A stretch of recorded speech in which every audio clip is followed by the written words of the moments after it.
and to whom this may concern. Let me fix my mic up. Am I even centered? Kinda. Yes, hi. Little delayed yet again. I had some updates to do for work at the last minute, so things got pushed a bit. But we have some things. Hey, Elizabeth. God, it's hot. But that's my fault, because I'm in the Oodie. Biscoff Anonymous. I actually do feel like Biscoff. Hang on. Good call. Nom, nom, nom. Maybe that chunk was too big.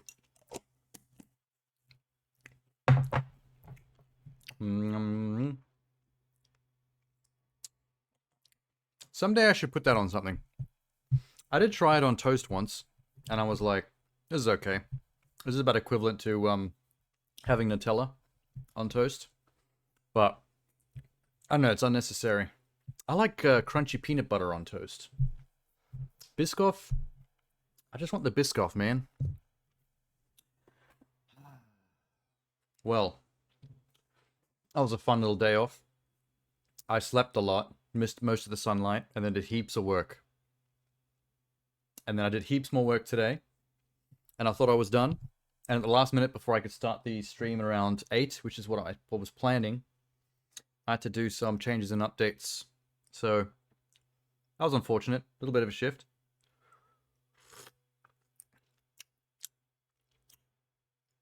Ah.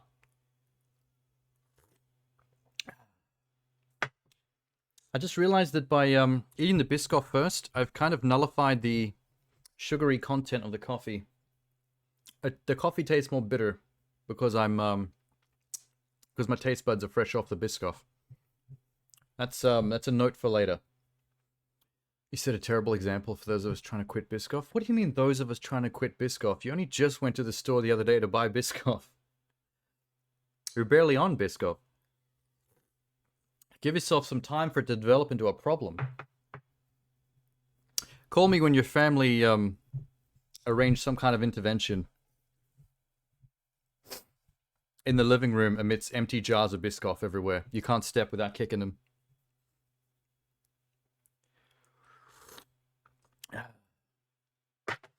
At least, well, the first step is admitting you have a problem, so at least you're ahead of the game.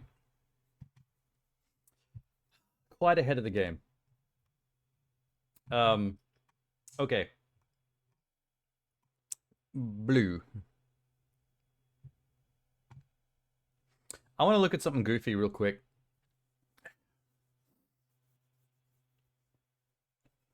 Not going to become addicted. I do like it, I get it. Oh, just wait to the, depends on which one you're eating. There's Biscoff Crunchy, there's Biscoff Smooth, and there's, Biscoff 40% extra cocaine. That's the one you gotta be careful of. Slight more addiction warnings there. Okay, that's good. Sorry, I haven't had one of those today, so I'm addicted to reaching and sipping. Reach and sip. Where's my headphones? There they are. Bloop. Left. You got crunchy. I like crunchy's always the best. I like the crunchy peanut butter as well. There isn't any crunchy Nutella. There's no crunchy Vegemite. I think the only spreads I've ever had that have a crunchy variation is peanut butter and Biscoff. I think they all need it. Although crunchy jam could be a little disturbing. I don't really know what's in the jam that's making it crunch. That's disgusting. Maybe I'll leave the coffee here in front of me, so I don't have to keep reaching over there, past the pink light. Pink.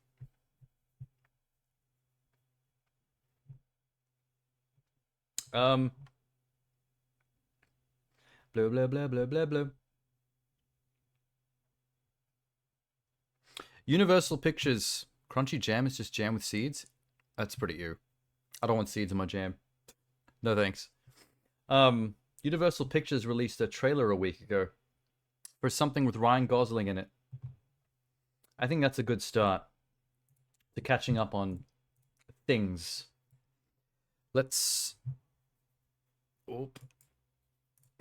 switch cams.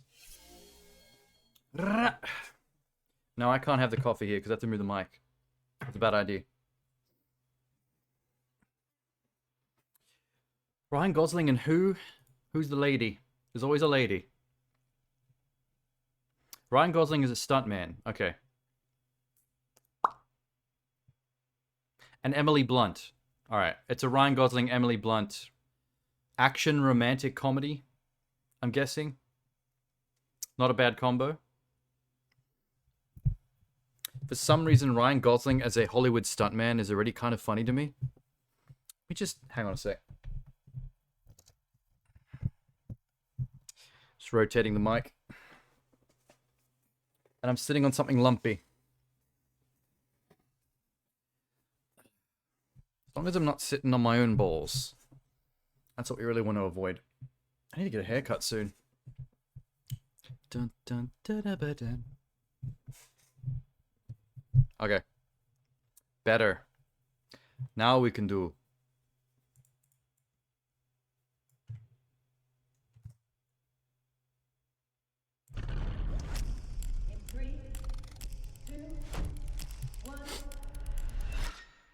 I just realized he's already played a Hollywood stuntman in LA in the movie Drive. Suddenly it's not as original anymore. Oh shit. DMCA. Anyone but him. I didn't approve him. You know that. You are literally the last person on earth I want to see. They got history. And I'm open to that in a safer environment. Wait, why did she smile? Do they hate each other or they not hate each other? No phone call, no text. It's not like I didn't want to apologize. You don't have to explain anything. It was just a flame. So how have you been? God, I hate that thumbs up. So they don't hate each other? They're just, like, playfully antagonistic? I'm gonna set this man on fire. You're a stunt guy. We need to keep it super profesh. Profesh is my middle name. You said your middle name was Danger. How'd we do, boss? Really? Yeah. Holster that. Yeah, it's holstered. It's done. Forget. You never saw it. Cute. Tom Ryder. I guess they kind of have the biggest chemistry. action star on the planet. Is that Aaron Taylor We Johnson? need to bring him back. Jodie's movie is dead. Why me? You're a stuntman. Nobody's gonna notice you. That's your job. No offense. I mean, some taken. You find Ryder, save Jodie's film. You get the love of your life back. I'm not the hero. I'm just the double. What? Not today, you're not. I don't really understand this movie. What's happening? Back on set, pal.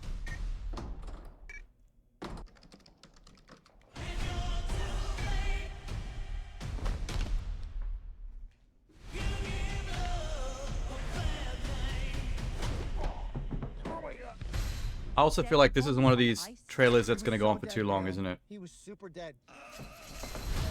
He's got himself involved with some shady people. I had no choice. I had to do some Jason Bourne shit. Okay. I understand the idea of a stuntman having to do actual action stuff and being good at it. That's a concept. You hear me? It's too dangerous. Gotta be stairs. Okay, a little cringe there. What happened to you? That was a super obvious joke. You look amazing. You fall down, you get right back up. How far would you go for the one that you love? What the fuck? I'll buy you a drink when this is over. Engage your core. Don't put the puppy in danger. Let's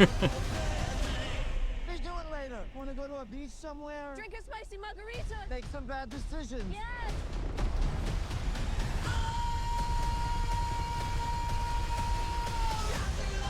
Okay.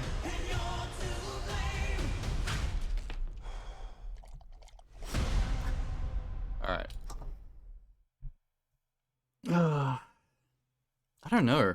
That confused me a little bit. I feel like I was meant to be... From the trailer's point of view, I was meant to be more hype about what's going on. Because it was all like... overblown explosions, VFX, stunt work. Sometimes real, sometimes in the guise of a fake movie, which is cute. But, like, I don't understand the plot. Some real bad stuff happens with some real bad guys involving the star of the movie.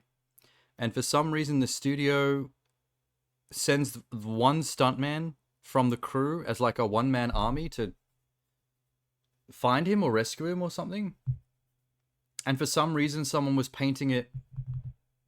That one lady was painting it with the stakes of, you know, you do this and you'll get the love of your life back, aka Emily Blunt, the director. And I'm like, what the hell does that mean? What are her stakes in the plot? She seems to just be there on set directing and bantering with Ryan Gosling. But then somehow something to do with her being in love with Ryan Gosling's on the line when it comes to actual fighting and killing of real bad guys to save an actor. This movie didn't explain itself very well. I feel like it was assuming that we'd find it as simple as it's probably is. It's probably much more simple than it seems. But I think the assumption that we'll just get it caused the editor to make like a trailer that fucking doesn't make sense at all. You say you've already said? I'll pass. I mean, I'd watch it out of curiosity, but I'm more curious to see like another trailer. Like, it's not that I want to see the movie, is I want to see someone explain the movie to me better. Because only 50% of that trailer actually like looked fun at all, and then the other 50% was like hokey shit. Like I really hate that bit where he piked out on jumping off the roof, and then did it anyway because people shot at him. I'm getting a little tired of the forced comedic inner monologue being externalized joke telling in big films, especially Hollywood action films, or action comedy films. That whole thing of like him walking up to the ledge like he's gonna jump, and then him going, "No, too dangerous. There's got to be stairs. Yeah," and then like going to walk away, and then people shooting and going, "Oh no, it's dangerous. I better jump," and then he runs it. Like, it's the fact that he's externalizing all that. The fact that he's saying out the inner monologue of why the moment is funny or meant to be funny, I think is what kind of kills it for me. Because that stuff used to be funny in the 2000s when we went from the 80s, 90s idea of a quiet, brooding action hero that doesn't have to do much, just has to be ripped, which was its own kind of cringe for the time. But then it became about the Nathan Drake wisecracking action hero, the kind of action hero that has to like verbalize everything that's going on in a funny way, which I still think can work. Like, I love Nathan. Nathan Drake's a legend, and I love his archetype. I love the archetype in general, but I just feel like movies like this are forcing that. Like, they're making Ryan Gosling do the chatty, funny action guy thing. And when they write jokes that are that basic, where all he can do is go, "Oh, this seems too dangerous, I better take the stairs," it's like, not only is the joke old, but you're verbalizing an old joke, which makes it even worse. So, like, yeah. That falls completely flat. I like the concept. I just don't understand what they're doing with the concept, because that trailer got mad confusing. Also, I like seeing Emily Blunt in more amusing roles. Emily Blunt does a lot of serious stuff. And she's charming. I think she's too charming to just be in only serious dramas. I want to see more funny Emily Blunt.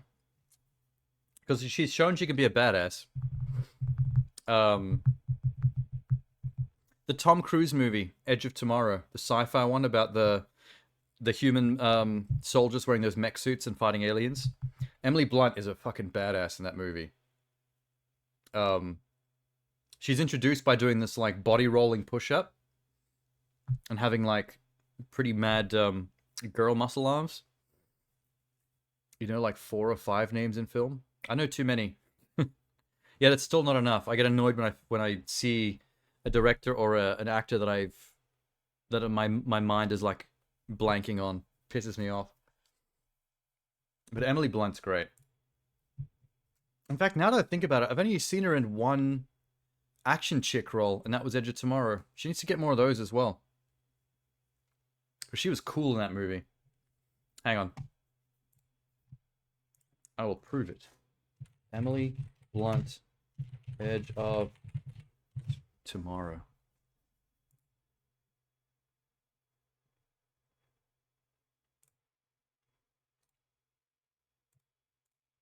Look at this badass chick. Can you do one of those? I probably can't. I'm just gonna assume. I love how Tom Cruise is looking at it like, I don't know if I'm impressed or turned on.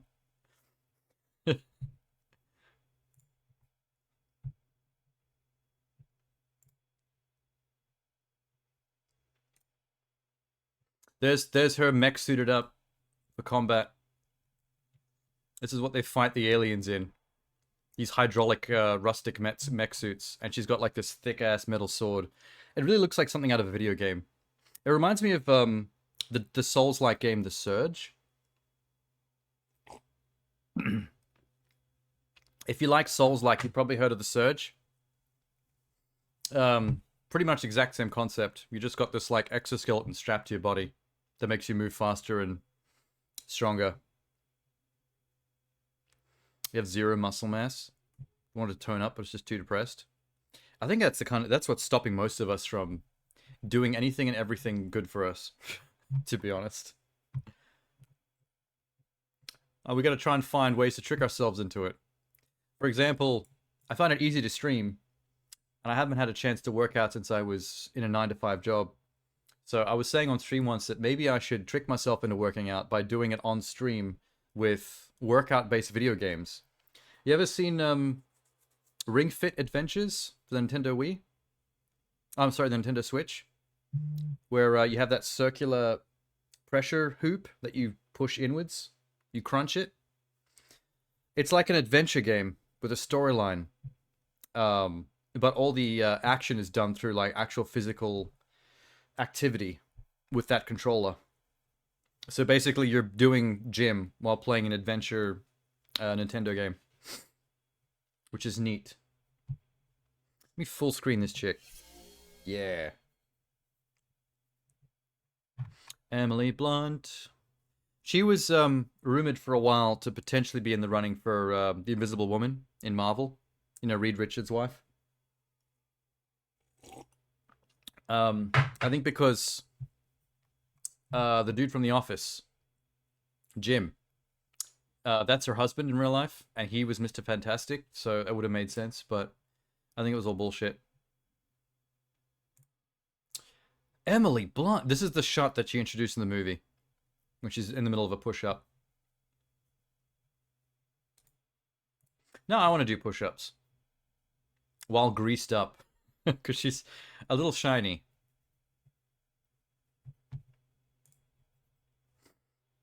I used to do more strenuous games back when I used to play Kinect. My Xbox One, the Kinect sensor camera. I used to play games on that, and I had games like Dance Central, where I'd spend the entire night like doing dance choreography, along with the AI. And that was, that kept the cardio up. Maybe I should go back to doing that. I think Dance Central still exists. You can get Dance Central as a download-only game on the newer consoles, where all the songs and routines are basically like DLC. I could do that. We can spend a night learning the choreography to Backstreet's Back. All right. Is that an action figure? Oh, it's ugly. Terrible action figure.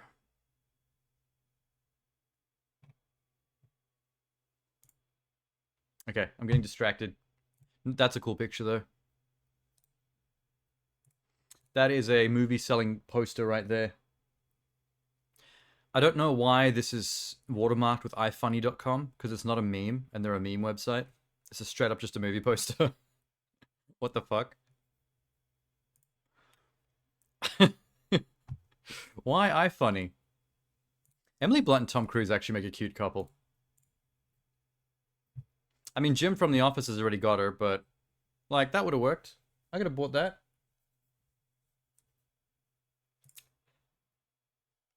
Hey, Meb. You feeling happier? Happiest you've been in 2 years? Getting close to a guy from your past, back on your turn goal soon. All it takes is one thing to motivate you. Like, if you're trying to impress somebody, like if you got a crush, that's a good motivator. Sometimes it's the opposite, like if you've just been broken up with and you're heartbroken. I find that a lot of men are motivated by that. Like, a lot of men go back to the gym when that happens to them. I don't know, some kind of cathartic aggression release from, like, working out, maybe. A way of recovering self-esteem, which is pretty much all destroyed when you get dumped. Self-improvement, etc. How you doing? I'm a little toasty, Meb. The Oodie might have been a mistake. I thought it was cold enough tonight to wear this, but it's starting to get sweaty. Probably because I keep drinking this coffee. But the princess juice is tasty tonight. My princess coffee is doing me good. Let's go from an actress everyone loves to an actress everyone hates. I saw a thumbnail for a movie starring Amber Heard, which is shocking to me. Because I didn't think anyone was hiring her currently.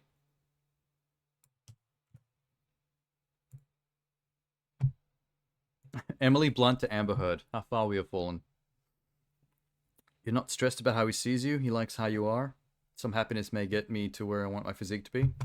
If you can self-generate the motivation just because you yourself want to feel good about yourself, that is, like, the ideal. But it doesn't work for everybody. A lot of people that are depressed, it's very difficult to almost impossible to self-motivate. You need to find some kind of external influence to get that motivation. You can't just sit there and go, I'm just going to be better, and then go do it. Like, most people struggle with that.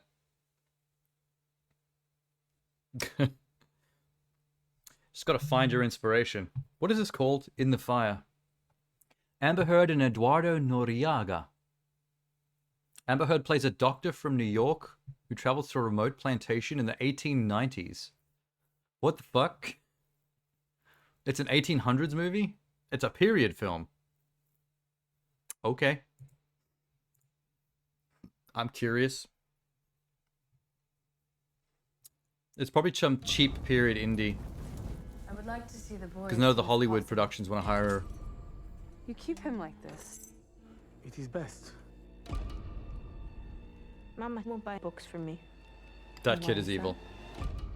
Because I killed her. That is a Damien. When Martin was only months old, the Lord had spoken. We Oh, this had might be a to religious horror movie. exorcise Martin For real. to get the devil out. I refused. And now they blame him for everything bad that happens here. They say Martin is evil. I think Martin is To evil help too. You understand, Martin has a condition. If you Martin just see right here, Condition is Satan. Doctor, do you believe you can cure him? I mean, he's got a bum eye. That is a condition. Doesn't explain the Satan, though. Oh, he's Sataning all over the place, man. This is just Yeah. science. A disease. She's getting whipped. are scared. And she's making out with the priest. And they need something to blame for that fear, and it's you. Because you are different. It's him. The whole revelation of this movie is, at the end, she realizes it actually is Satan in the boy. She holds onto the science till the last possible minute and then has to kill the boy herself. I'm calling it. When was this made? This is only like a month old, this trailer. Yeah, 1 month old trailer. So this is very recent. If it's a month old trailer, this movie might not even be out yet.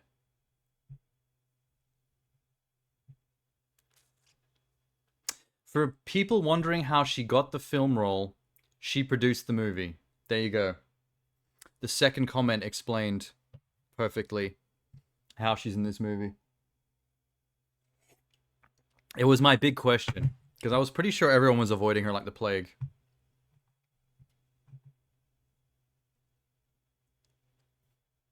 Such a bad actress. The problem is with Amber Heard, the problem was she was never a great actress. She wasn't the worst, but she had enough screen presence that she could get away with not being the greatest actress in the world, depending on the role. And if she'd stayed there, I think she would have been fine, but all the toxic shit and the drama and the court cases and the stuff involving Johnny Depp, like, for someone with her mid-level of talent, like, she didn't need that in her career. Like, what is the reason to keep her around at this point if she's that toxic? She's not a good enough actor to see... Like, if you're, like, an Oscar-winning actor, like someone, like, top tier, it's harder to cancel you depending on the level of the thing that you're responsible for. Like, if you're someone like Kevin Spacey, who's a great actor, like, Oscar-level actor, he was only cancelled because the level of stuff that he was accused for was pretty intense. Like, that's fair. But if it's just you being a toxic partner in a bad relationship, and just shitty shenanigans like that, that's not enough to cancel you if your art, if your skills, your ability is like up here. Like, she would have gone away for a few months and then just been back in movies easy. Her dog stepped on a bee. I totally forgot about that part. There's so many weird things to that case. The dog and the bee, her taking a shit on the bed. That got weird, man.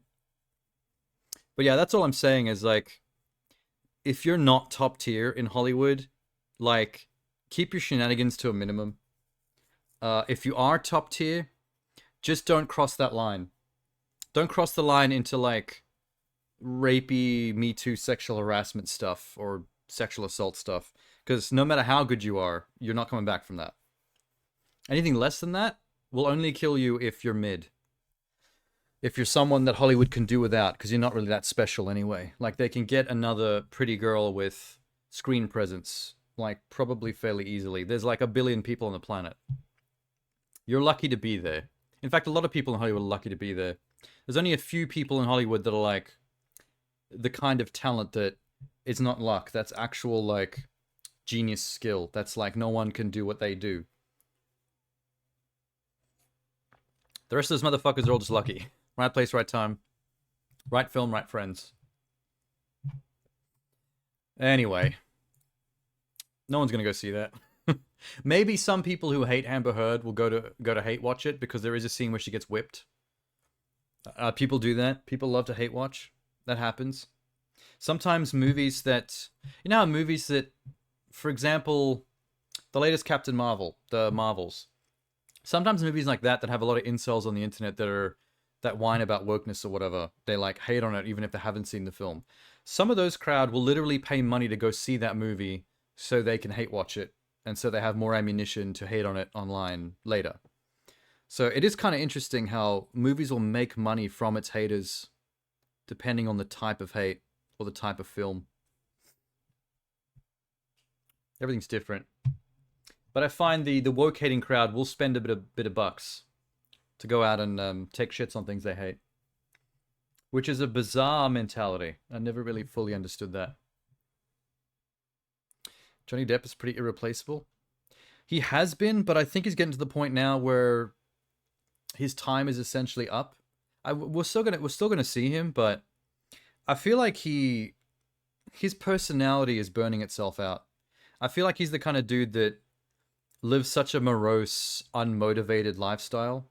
Like, he owns an island, he owns a wine label, and I think he pretty much spends all his time on his island getting wine drunk. So every time you see him, he's like really slow and slurring, like, that's him all the time. I just think, like, there's something about Johnny, I don't know if it's depression or what, but I don't feel like he's very engaged with life much anymore. He barely defends himself from Amber Heard in most of those stories we hear about her abusing him. So I don't know. Like, we see him in movies sometimes phoning it in lately. Like newer Johnny Depp movies. He doesn't throw himself into crazy character roles like he did in the middle of his career. Where he, like, acts like a complete nutcase. Which he got kind of known for. I think the man's just tired. He's even past the point now where he's like, he's not just done with like Hollywood, big budget, expensive, popcorn stuff. I feel like he's done with all stuff. I feel like he's done with indie dramas and actually good films too.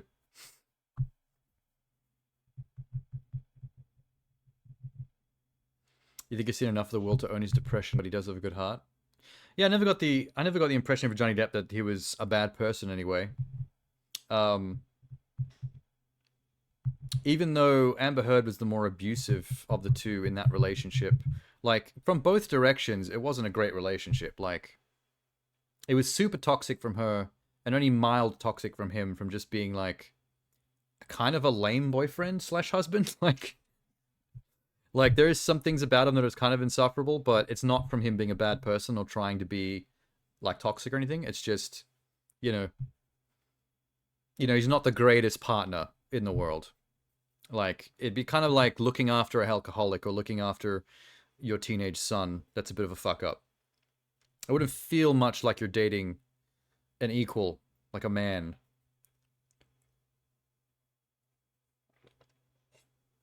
And maybe some of that frustration is part of what motivated her toxicity even more. It doesn't excuse it, but I can imagine being inflamed by that because she'd be in a constant state of anger over being frustrated with him. But yeah, I'm not saying at all that there's any kind of equality to the two's behavior. Like, she's definitely up here and he's mild at best. Is anyone who's passed through Hollywood that I don't suspect of being a heartless vampire? I mean, definitely. I wouldn't say he's the only one. I could make a pretty massive list of people I still respect in Hollywood. Well, not massive, but big. But then again, like you were saying, you only know 5 names. And I know off by heart like a lot more actors and directors because of my focus on like filmmaking and stuff. There's a lot that I still like. And then there's ones that like are problematic. There's ones in the middle that are problematic, but they do still do good work. So there's that issue where you're kind of stuck between like separating the artist from the art, which is sometimes harder than other times. Like the Roman Polanski thing, for example. Roman Polanski's mad shady, and he deserves everything that he's been charged with. But he has also made amazing films. So that's a very high level example of like trying to separate artists from art. Like, that man can't even return to America or he'll get arrested for statutory rape. But then you watch something like Rosemary's Baby and it's like, this is a very good film. But if I watch this and appreciate it, am I supporting a statutory rapist? There's that kind of ethical argument to be made. It's a shady circle. Gotta be careful of those loons. Yeah, but Hollywood's like, the problem is people, they over exaggerate the problems of Hollywood. Hollywood's no different from most other places, including like New York or whatever. Like, there's plenty of normal people, there's plenty of decent people there, there's plenty of nobodies, plenty of poor people, there's plenty of rich people with inner circles that are kind of weird and problematic, or just weird, or just problematic, or any combination of the bunch. Like, for example, there might be like circles of rich producer types that genuinely take advantage of people for the bottom dollar, that are all scumbags. Fuck them. But then there's probably also inner circles of super rich directors and actors that have like weekly decadent sex parties, the kind of stuff that you joke about happening in Hollywood, but probably does happen in some circles. And that kind of stuff is like, well, as long as it's not hurting anybody, you're a bunch of rich people with all the assets and means in the world to do whatever you want. You may as well have a good time. And if they're having a good time, more power to them. Hell, invite me to the Hollywood sex party. Like, I don't want them shot down just for having fun with their riches. Like, that's... A lot of conservatives will hold that up as an example in the same vein as, depraved, like, despicable Hollywood elite circles that are, like, bleeding the middle class dry. Not the same thing. It's just rich people having fun being rich. Have a penthouse titty party with jacuzzis or whatever. and champagne showers. It's not hurting anybody. So I don't see why conservatives rail against that kind of stuff. Like, do what you want with your own cash and your own time if you can afford it, because most of us would be doing the same thing if we had all the time and money in the world and the means. Yeah, exactly. Can do whatever they want as long as it's adults and all consenting. Which obviously the line is something like the whole the Epstein thing. How like he had his decadent sex party island thing going on, but apparently there was child sex trafficking things involved in that island, and so now everyone is super suspicious of any celebrity that's ever been on the list of charter planes to that island, which I think is a bit unfair because for a place that's been in operation for decades, well, decade or two, I'm not really entirely sure how long the Epstein Island fun went for, but like just because at some point in the past someone went there because maybe they were invited because they were like a big enough deal, a big enough celebrity to be invited by the Epstein man himself, it doesn't mean that they took part in like child sex trafficking behaviors. People like to just automatically assume that and basically like tar and feather the entire Hollywood elite, because a lot of people apparently have been there.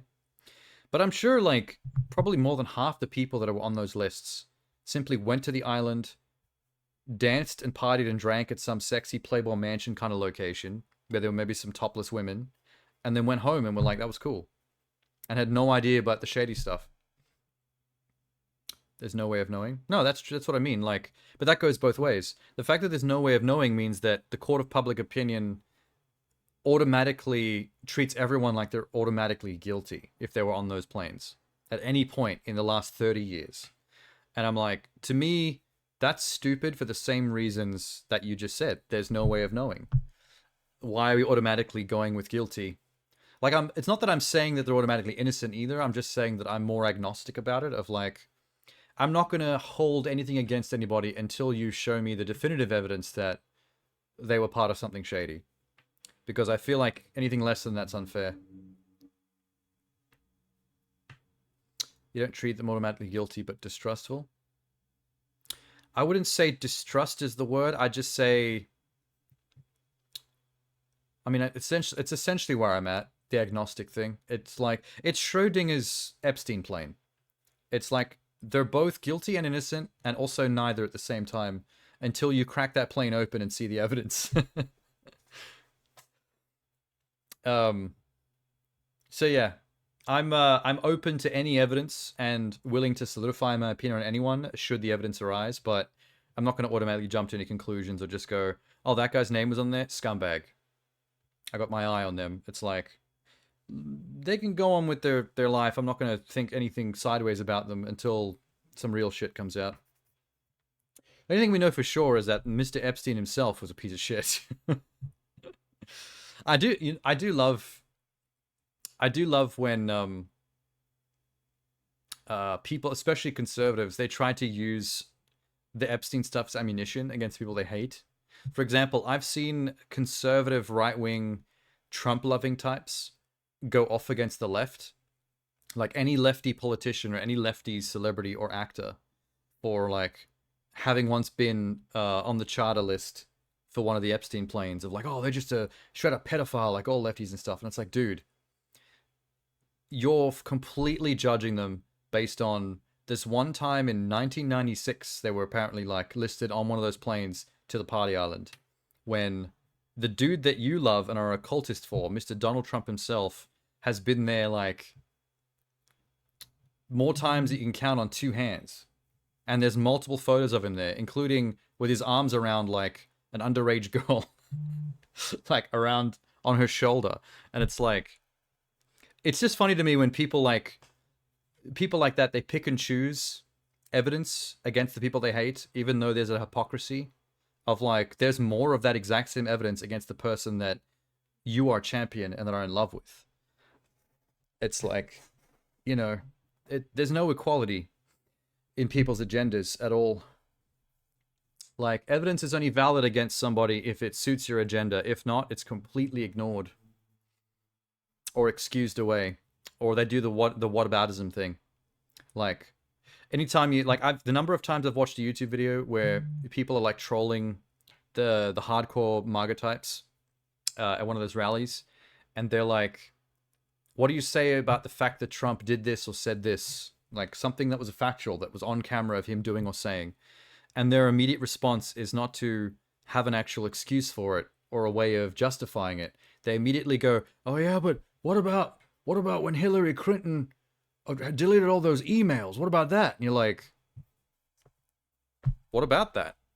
No one talking about that. No one gives a fuck about Hillary Clinton. She didn't win.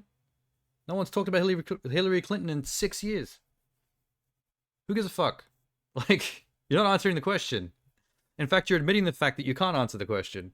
That you have actually no justification for why the dude you love is a piece of shit.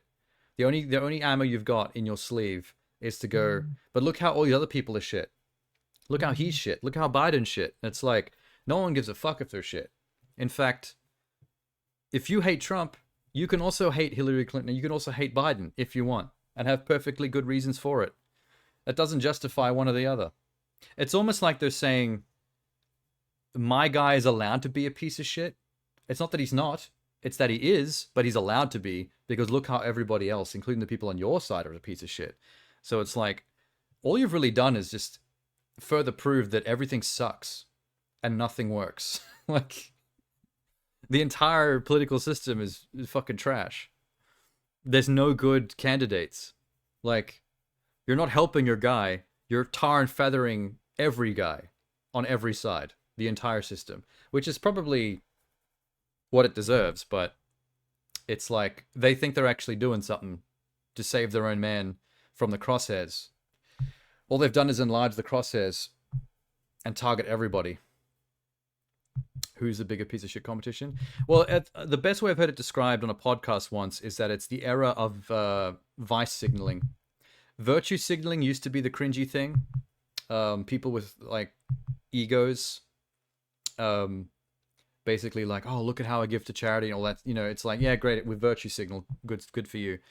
But now, like, for some reason, the right wings and the conservative types, they've taken, I think it's Trump's fault, because of the last 6 years of his antics, but for some reason, vice signaling has become the thing.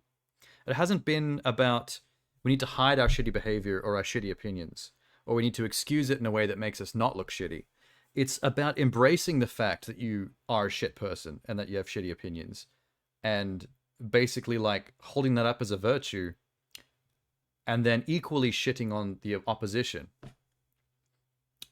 You know what I mean? Like, it's bizarre. It's like, it's like the red hat has become a uniform, essentially a uniform of, look at me, I'm allowed to do what I want and say what I want and hate the gays and hate the blacks or whatever their bigotry is. And that's okay because rich people in power like Trump are like that, and he's made it okay for us to be like that. I've never understood the mentality behind vice signaling, because it really is just admitting that you suck and that you have a really horrible, unempathetic point of view or treatment towards, like, others that are different from you. And apparently that makes you more powerful. And that makes you right. It's like, they've done the Bizarro Land thing. You remember Bizarro Superman from DC? How he comes from a version of the DC universe where everything's backwards. Everything is reversed. It's like that. It's like everyone's turned their brains inside out, and it's like, it's now literally the who is the bigger piece of shit competition. And it's fucking weird that it got there. Who knows how? Whatever. That's all very, very serious and depressing. Here's a trailer for a Lego Avengers movie. Apparently. On Disney Plus. Oh, it really is. Lego Marvel Avengers Code Red official trailer. I had no idea this was even going to be a thing. You're hard to upset with politics, you just don't care. That's fair. Probably a healthy way to be about it. Because the news is confusing and depressing on a daily basis. But look, Lego. What on earth?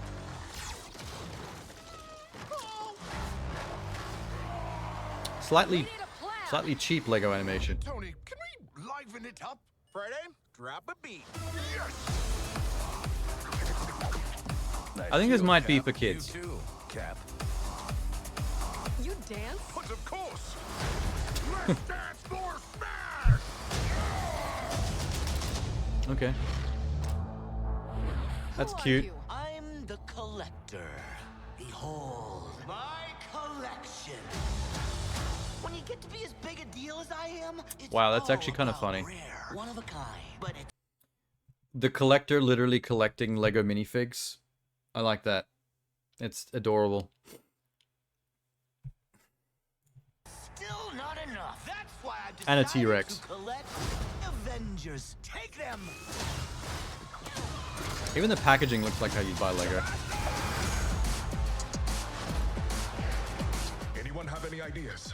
We need someone with special skills. No, not that guy. He's the best at what he does. And what he does isn't very nice. Is it Wolverine? It's Wolverine. Guess I'm not gonna get to eat my lunch. Mom's Diner. That's just adorable. It's probably a death trap. Oh boy. Is Deadpool in it? They've got Wolverine in it. Excuse me?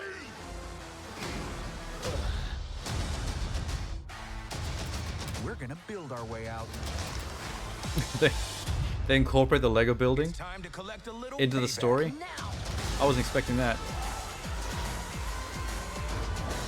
You are going to be impressed by this. It is strange how like every Lego property, like movie, always acknowledges the fact that they're Lego and that they can all build their own Lego I shit overdressed. Better change. to solve problems. No. Ribbit. Nice. What the fuck? Tony's gay for Thor. Yeah, I think that was for kids. I think that was very specifically aimed at kids, which is fair. I don't know what I expected. It is weird that it's basically just like all the main Avengers and then just Wolverine. They just like chuck Wolverine in there. Just because they can. They have the rights back. Fox is dead. Yippee. Lego Marvel. Oh, they've actually YouTube Kids'd it.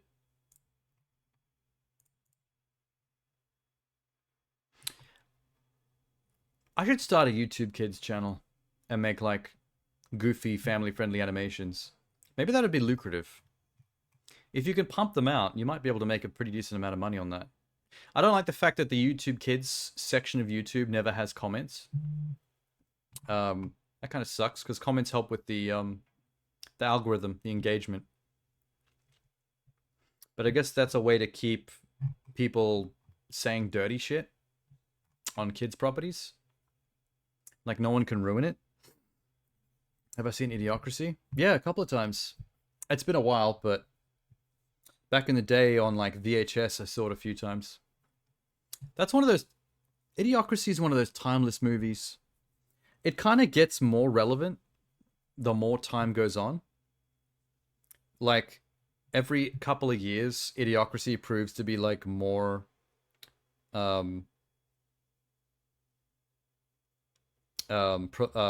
prophetic is the word I'm looking for. It's kind of like The Simpsons. Idiocracy is a lot like The Simpsons. The Simpsons has accidentally predicted so many things in pop culture. It's kind of wild. What has Mike Judge and them been doing lately?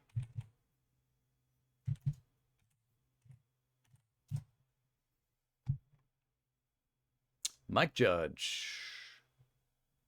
It's all his old shit. King of the Hill, Beavis and Butthead, Office Space. I want to know what his career went after Idiocracy. Airheads, Beavis and Butthead, Office Space. He was the unhooded voice of Kenny in the South Park movie. I didn't know that. He's an actor, apparently. He acted in the Spy Kids movies, like all of them. As Donegan Giggles. I have no idea who that is. There's Idiocracy. Oh, so after Idiocracy, he made Extract. I have actually seen that too. Have you seen Extract? It was a movie about a Jason Bateman working at a factory that makes like syrup. And Mila Kunis is in it. And Kristen Wiig and Ben Affleck, although I don't remember that. He was an actor in Jackass 3D. Beavis and Butthead Do the Universe 2022. I didn't know that there was a Beavis and Butthead movie last year. That's news to me. Literally, Extract in 2009 was the last movie he wrote and directed. And it was the only movie after Idiocracy. So he went to Idiocracy, Extract, and then nothing. Just like acting roles. That's kind of a shame. He seems to make money from acting, though. That's alright. Okay. I think the fact that I just watched a cartoon trailer, they're now recommending me more. And there's apparently a new G.I. Joe as well. Wait a sec. I haven't watched the G.I. Joe anything since I was a little kid. Is this actually new? Hang on. G.I. Joe Wrath of Cobra. Reveal trailer 2 months ago. Oh, it's a game. Okay, never mind. I thought this was a TV show and or movie. This is a G.I. Joe video game. Even better, actually. I want to play a G.I. Joe video game. Hell yeah. G.I. Joe. God Bless America. Oh, the dude and the little girl. Highly trained special mission force. Its purpose to defend I did see that, yeah. freedom against Cobra, a ruthless organization. I kind of forgot about that movie, but that was decent. Oh my god. Somehow the animation is worse than the 90s G.I. Joe cartoon.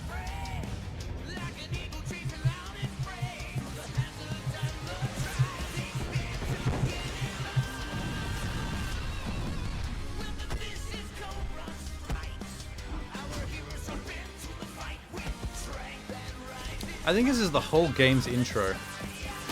In the style of a 90s cartoon, but somehow slightly worse.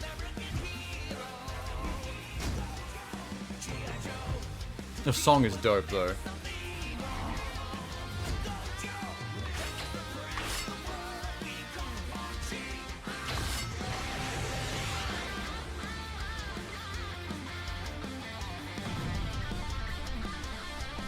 Go back to Snake Eyes versus Storm Shadow. That's what everyone wants to see. Oh my god, this is the game? Wow, they really buried the lead on this. It took ages to get to the gameplay footage, and it's not what I expected at all.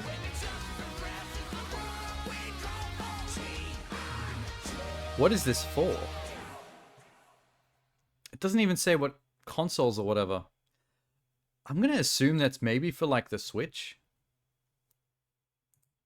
Because it looks like a Nintendo DS game. We've seen a lot of things. It was a long time ago that I saw God Bless America, though. How did that end again? Wasn't it...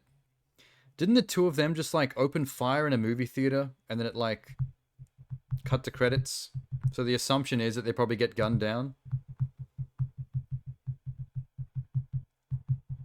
Something like that?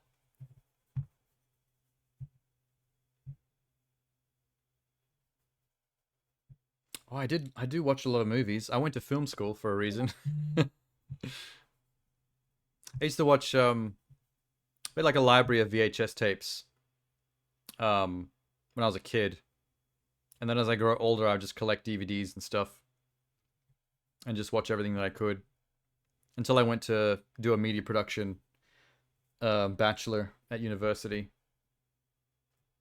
and then went from that to film school. So in that time, you see a lot. Although my film watching has fallen apart quite gravely in the last few years. I used to go to the cinema like 3 to 4 times a week and watch everything that came out. And now, in between my editing work and my streaming, like, I don't leave the house much, so I barely ever go to the cinema. Unless it's something that's a big deal, like Barbie.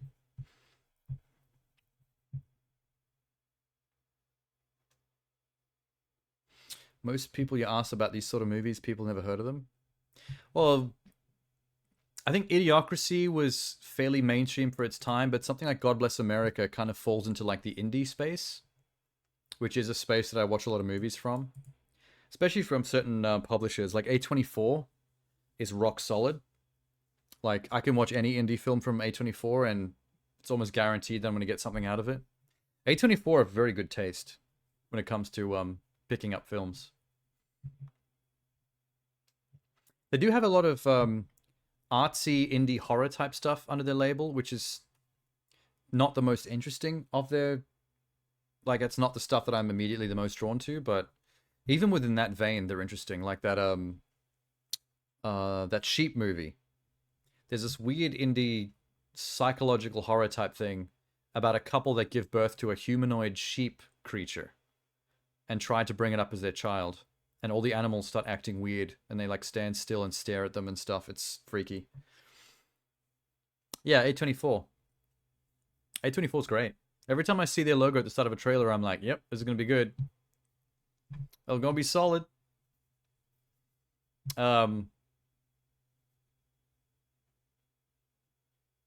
Didn't they pick up Kane Pixels for the backroom stuff?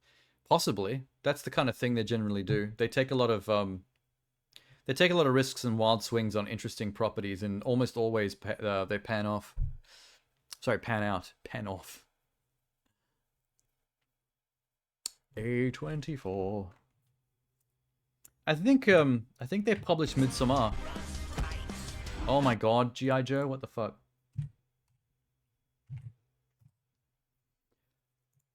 But let's not go to their actual website. Yeah, Midsommar was one of theirs.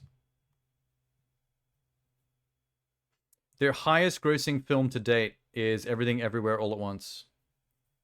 And for good reason. Midsommar and Hereditary were both theirs, but that makes sense because that's the same director.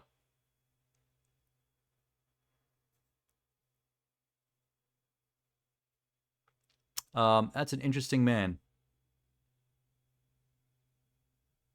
Also, The Witch, Robert Edgers.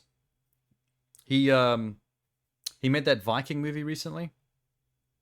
The Witch was his directorial debut, also A24. That movie, The Whale, that was the return of Brendan Fraser, where he's massively fat. That's one of theirs. Lady Bird, big Oscar winner. Moonlight, big Oscar winner. Ex Machina, very cool science fiction. Also, the directorial debut of Alex Garland, who's huge now. A lot of directors that are making huge Hollywood films right now, like big names that went on to even direct some of the new Star Wars and shit, are people whose directorial debut came from a very good indie film that A24 produced. They keep pumping out like the next generation of directors. Uncut Gems, the Adam Sandler one. Very rare Adam Sandler in a dramatic role movie, which is the only time he's stomachable nowadays because his comedies suck. His new comedies suck. Sorry.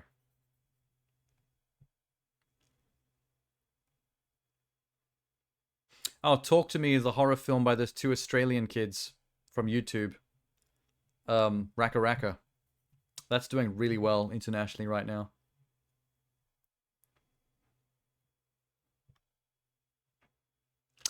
A24 also did that that really artsy medieval movie, The Green Knight, which is some of the best cinematography you'll see of its type. If you like medieval fantasy type stuff, it's got some surreal cinematography.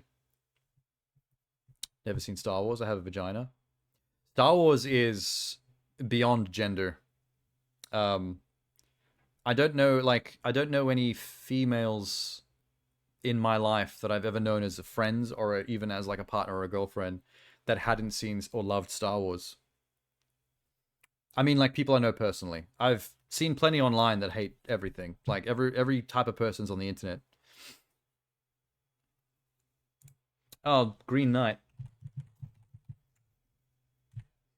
It got a high critic score and a low audience score on Rotten Tomatoes because a lot of audiences expected something more action-packed, like more traditional medieval fantasy adventure, but it's a more arty,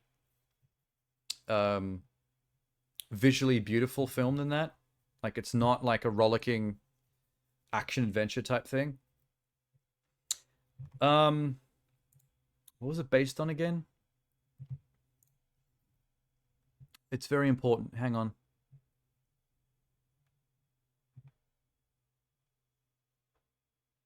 Shit. Where is it? Here it is. Adapted from the 14th century poem Sir Gawain and the Green Knight. So apparently that piece is well known by people who are into literature.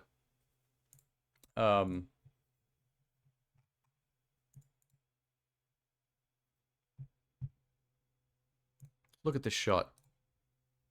Hang on. We're swapping screens. Oh shit. It's huge.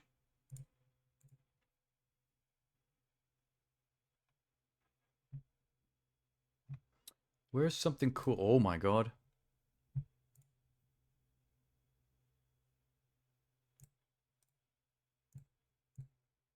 Look at that.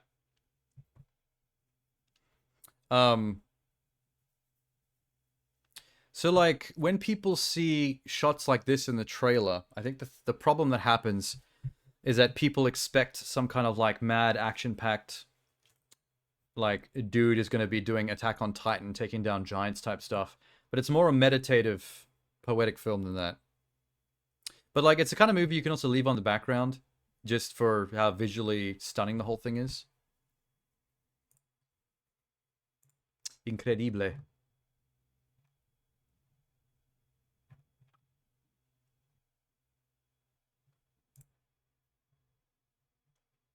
Oh, that's gorgeous. Pretty. It is the kind of movie, though, that's hard to recommend because you have no idea if someone's going to like it or not. There's an interesting shot. A little bit surreal.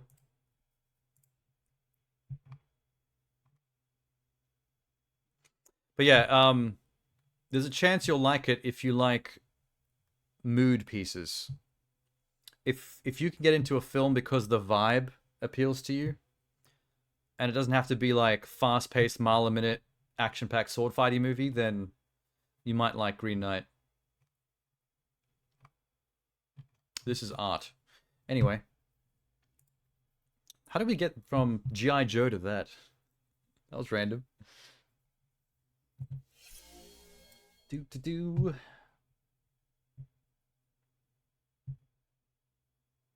20th Century Fox, The Bike Riders. This looks like a Sons of Anarchy style movie. Hang on, what is this? No. Hang on, trailer, don't get ahead of me. Oh, from writer director Jeff Nichols. Midnight Special and Mud. Those are good movies. Starring Jodie Corner, Austin Butler, and Tom Hardy. I don't know who Jodie Corner is, but I like Austin Butler and Tom Hardy.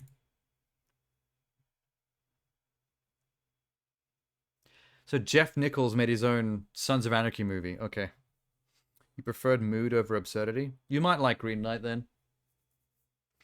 The kind of person that wouldn't like Green Knight is the kind of remember that lady that sued Nicholas Winding Refn because she went to go see Drive with Ryan Gosling in the cinema, and the trailer made her think it's going to be like Fast and the Furious, and it turned out to be a more arty, character-driven film about a guy who happens to be a stunt driver, dealing with some gangsters going after a woman. And so she sued Nicholas Winding Refn and the production company for like false advertising because she wanted to see a Fast and Furious style movie. She lost the case, by the way, because it's stupid. And I think it made her look stupid as well. Imagine making yourself look like that much of an adult. Your movie's not dumb enough. I'm gonna sue you. Very American mentality. Anyway. Biker gang movie.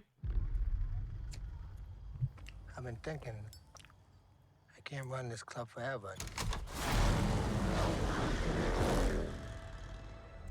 I built this from nothing. This is our family. It really is Sons of Anarchy. From the beginning? Yes, please.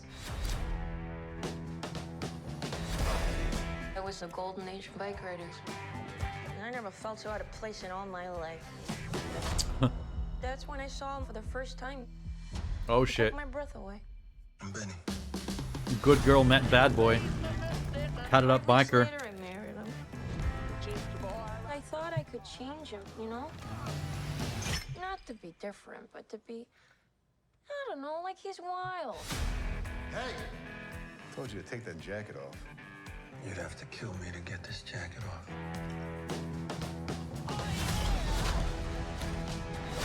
What about the bar? Damn, dude. Burn it down. The club got real big real fast. They started running drugs, gambling, prostitution. Is that what this club is now? I want you to quit writing. Don't ask that. Benny. I need you.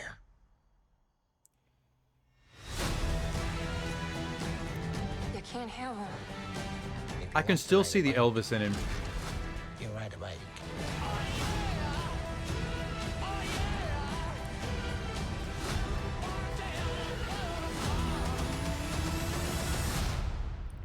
Hey, you know,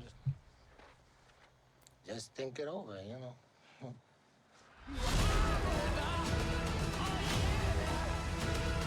That was more character driven than I was expecting. I like the fact that it's less about the wild action of a biker gang and more about a biker gang's slow fall from grace and a character study built into the middle of that from the point of view of the woman that was in love with the main dude. It's an interesting take.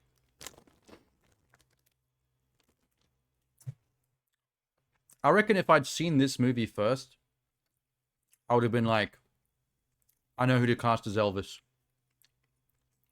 That dude had it written all over him. In fact, he could do James Dean as well. I should do a James Dean biopic with Austin Butler. I want you to stop writing. Well, I was expecting that because there's a shot earlier where she talks about thinking she can change him. So that was kind of already built in.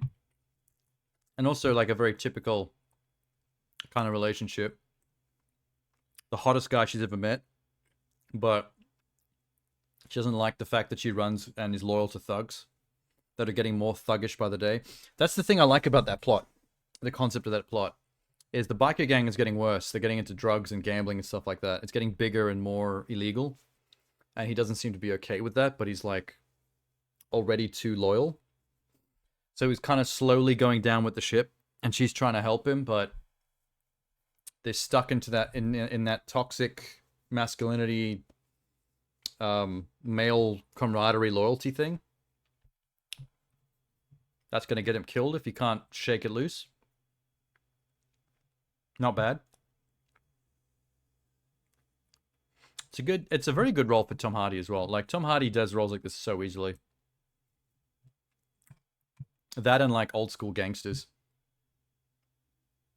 Loyal to a bike gang instead of just choosing romance. Which is the more realistic of the two options. If you're a male in that kind of environment, you're already completely committed in your loyalty to the boys. You might fall in love with a chick like, you know, get into the occasional relationship like that, but there's no way a dude like that is going to let that just immediately end and cut off his loyalty to, like, his brothers. You know what I mean? Because that's how they see each other, as brothers. Like, loyal to the death kind of shit. So she has a bit of an uphill battle when it comes to trying to save him from that shit. I have a feeling the movie's going to be tragic. Guaranteed the end of the movie doesn't go well. That's probably why she's being interviewed about it. Something huge goes down, and they all end up dead. And in his last breaths, he regrets that it had to come to that. And then she has to tell the story on his behalf to, like, the press.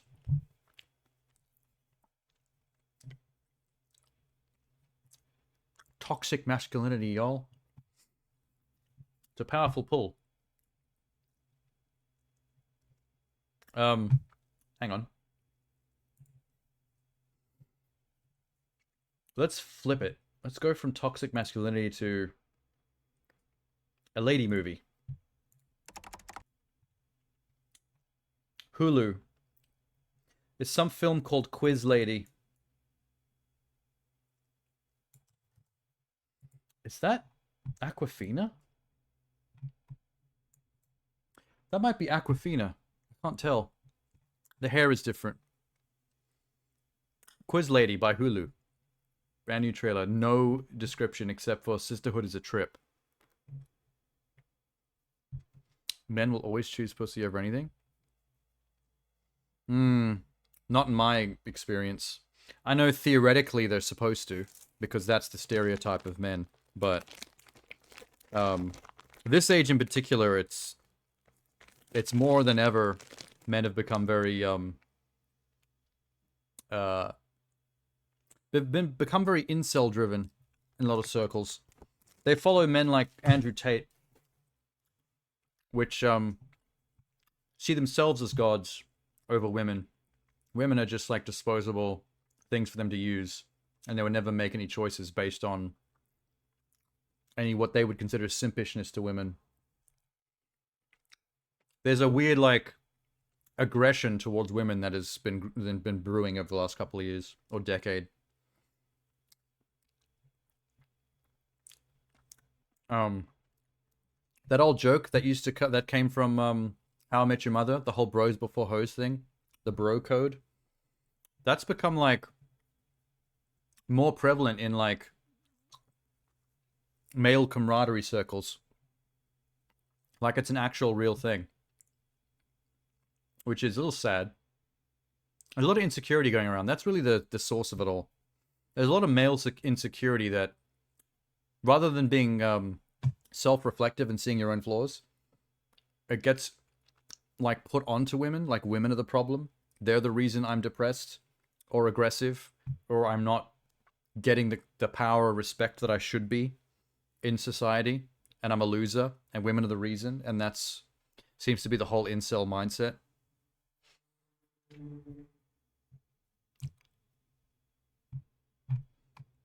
Anyway, wait. Sandra Oh. Okay, that was a little bit racist of me to think that was Aquafina. It's actually Sandra Oh. Wait. The way Aquafina said she ran away was so funny to me. Okay, maybe Aquafina and Sandra Oh in the movie. I'm so confused. I'm just gonna watch it. Yes? Hi, I have some bad news. We lost your mom. What? Sorry, that was terrible phrasing. I meant we don't know where she is. I think your sister's here. Annie, it's finally happened. Oh my god. It's Oh, that's okay. Sandra Okay, Oh. I'm here. We're orphans. Oh my god, you're orphan Annie.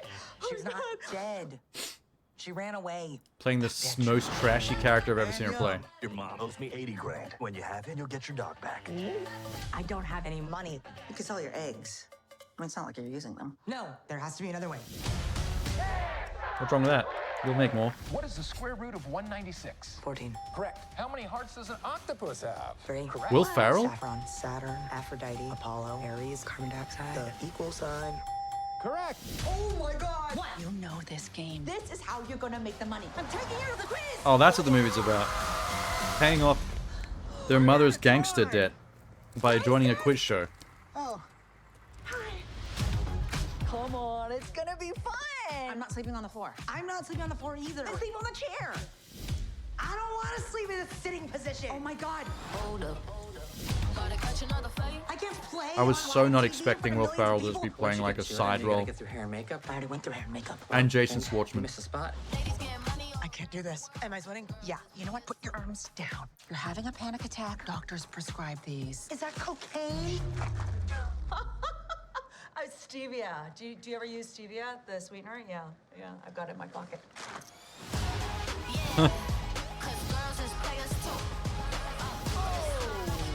Win or lose, we'll do it together. This is such a random movie. That is definitely broken. I bet you I could pop it back in my son. No, I can't. I'm going to throw up. Oh, How can I ever? I kind of felt that in my own wrist. Maybe like a drink later? Well, I'm married. And gay. Why'd you have to say 2 reasons?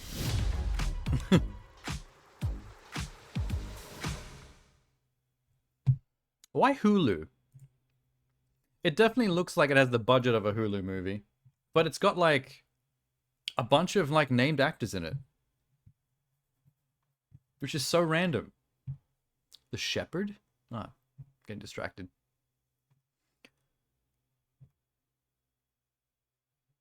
There were a couple of funny things in that. Soft Pass, yeah. It doesn't look like a very big deal movie. Like, I'm not chomping at the bit to see it, but there's a handful of amusing moments in that. I kind of like... I'm sort of invested in seeing what the inevitable final scene is of her on the quiz show. I want to see how the quiz show goes. I think that could possibly be hilarious.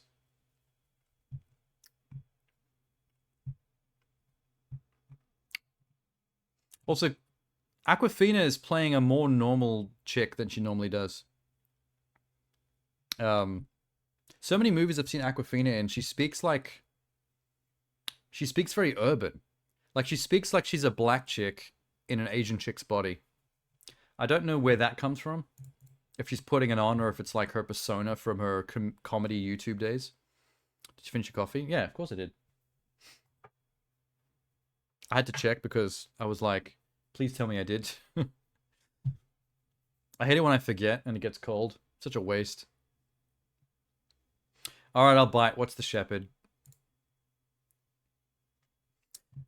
How old is this? 10 days ago. On Christmas Eve, a Royal Air Force pilot flying home from the North Sea finds himself in peril when his radio and electric power are cut out, leaving him stranded and running on limited fuel.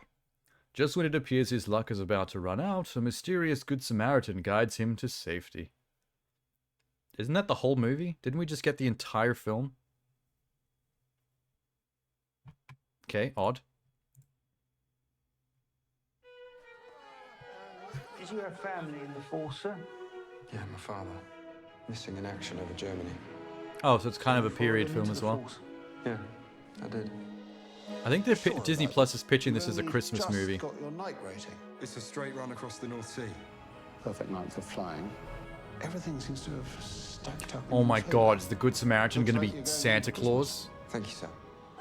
Holy shit, Santa Claus is going to be the Good Samaritan that guides his plane back safely.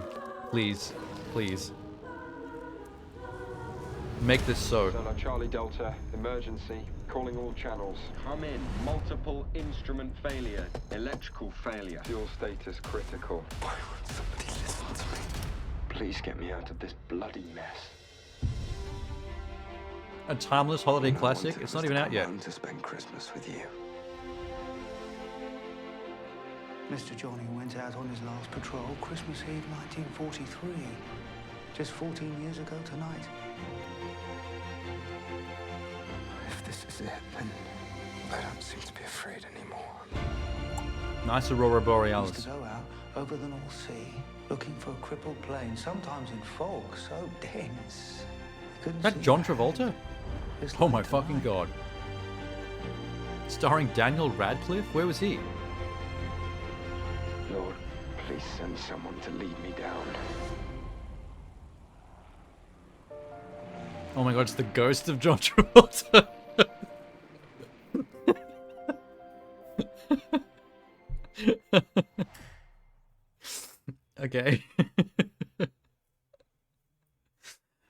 I mean, I had my fingers crossed for fucking Santa Claus to lead his plane back to the airport. But the ghost of John Travolta is probably the next best thing. Awesome.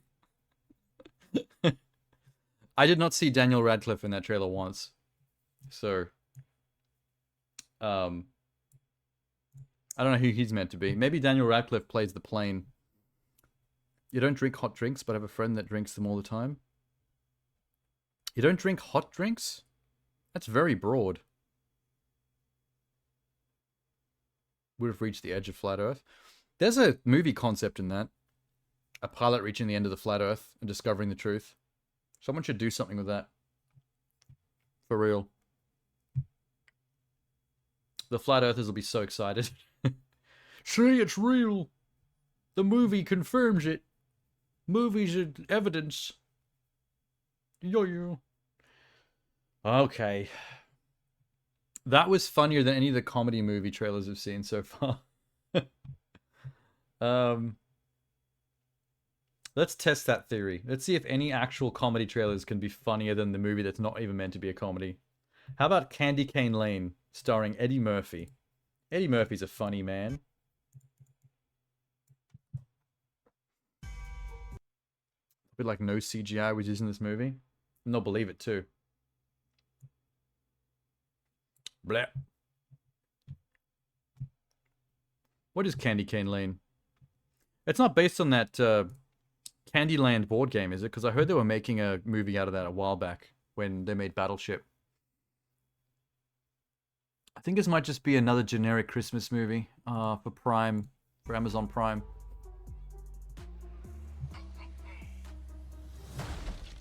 I need your brackets to mount a reindeer.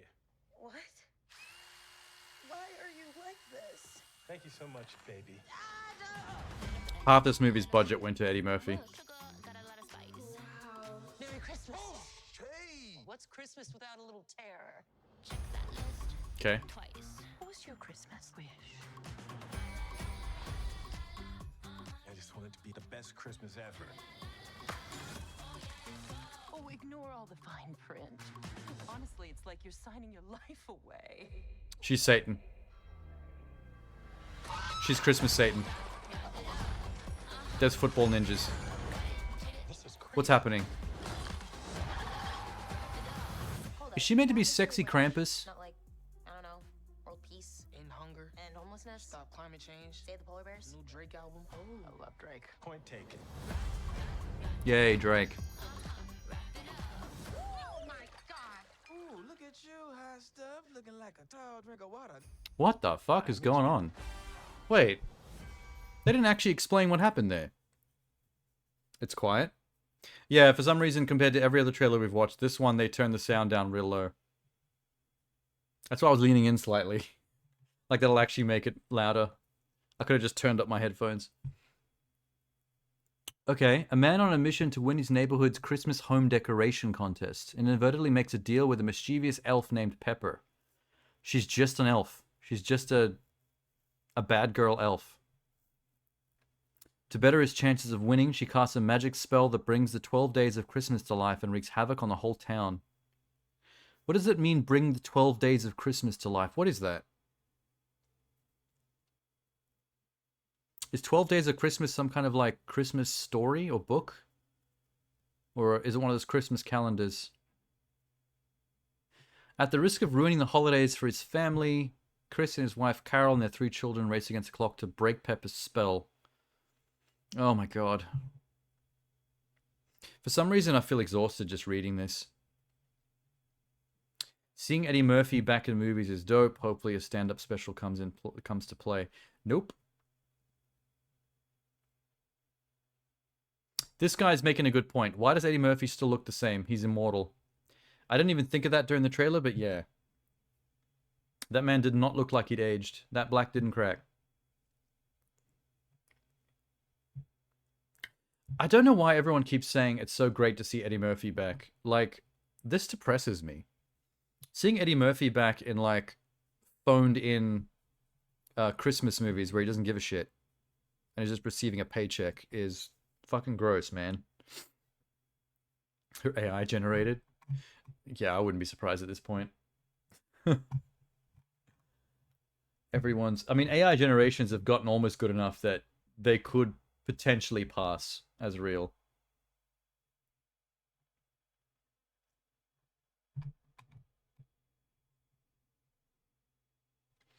So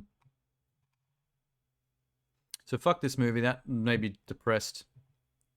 That just took me back to like the glory days of Eddie Murphy, and I'm sad. I did see Mark Wahlberg in the thumbnails here somewhere. Where was that? The Family Plan, starring Mark Wahlberg and Michelle Monaghan. 5 days ago. Never heard of it. Is this another fucking Christmas movie?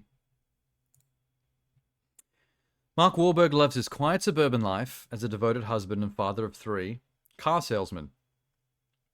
Decades earlier, he was an elite government assassin tasked with eliminating the world's deadliest threats. Wow, that escalated quickly. When enemies from his past track him down, him and his unsuspecting wife, an angsty teen daughter, and a pro-gamer teen son. Oh my god, cringe. That took a dive. And their adorable 10-month-old baby take to the minivan in an impromptu cross-country road trip to Vegas. While treating them to a vacation of a lifetime, he must use his long-dormant assassin skills in action without revealing his identity. Oh no. It's like that was a pass while we were reading the description. But maybe, hey, let's not judge a book by its cover. Let's give it a chance. Hey, Dan. Happy anniversary. Dan, my husband. Sure is a good day not to assassinate people, huh? Look at the big muscles. Is this also quiet? It is. What the fuck? Bigger. Really? Whoa. At least let me put my kid down. Clean up on aisle 6. Sorry about the mess. Like that wasn't half obvious. Hold on. Oh, hey, Bo. Hey, Dan. Don't hang up. I need no identities. I'm burnt. Me, my wife, and 3 kids. Have you told them yet? I'll tell them when I'm on the road. Meet me in Vegas in 3 days. This is crazy. Oh my God, we're going to Vegas! I haven't seen Michelle Monaghan since Mission Impossible. It's weird to see her go from that to this. Oh, stop. Collaborate and listen. Ice is back with a brand new adventure. Something. Please stop. 5 hours on a Me plane? as a dad. 33 hours in the car. Can someone unlock the car, please? I hate snooty kids Call that in everybody. act like their parents and cringe when they're not. I want him found. What was that? A little pothole? Maxie's been up the whole time, by the way. So this entire movie's gonna go down without the family realizing he's doing action hero shit. Thank you for the vanilla ice. Much obliged. Before I met your mom, I was a covert assassin. I escaped that life, and now they found us. What the? Okay, they do find out at the end. I bet that's the third act of the movie. That's the real me. You're like James Bond in a minivan? I love that minivan. I need to be that guy one last time for us. It's weird how many of these movies are on now. Look at you, Retired assassins with comically mundane lives. You have to go back to the old ways one last time. I'm kind of into spontaneous Dan. And it's kind of funny for some reason. It's half comedy, half real action. New record. Apple TV. You know what I've noticed though? Apple TV does put more money. Like that looks more like a cinema-worthy real movie than the trailer we saw for the Amazon Prime and Hulu stuff. Bullets never hit them. Well, that's one of the golden rules of action movies, isn't it? Like, a lot of people have to shoot a lot of bullets, and most of it is just ricocheting off the environment, making sparks and explosions and breaking stuff. Because that looks expensive when that happens. And you can't actually kill the hero either, so they just got to run and just not get hit. You got to turn everyone to stormtroopers.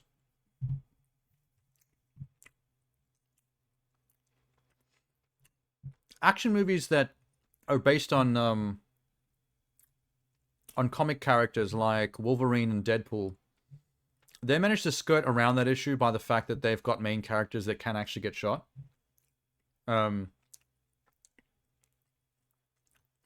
John Wick gets hit. That movie's better. John Wick cheats, though. In a way. That's in the middle, I'd say. Because John Wick does take some punishment, but he takes an unrealistic amount of punishment that there's no way he would survive in real life.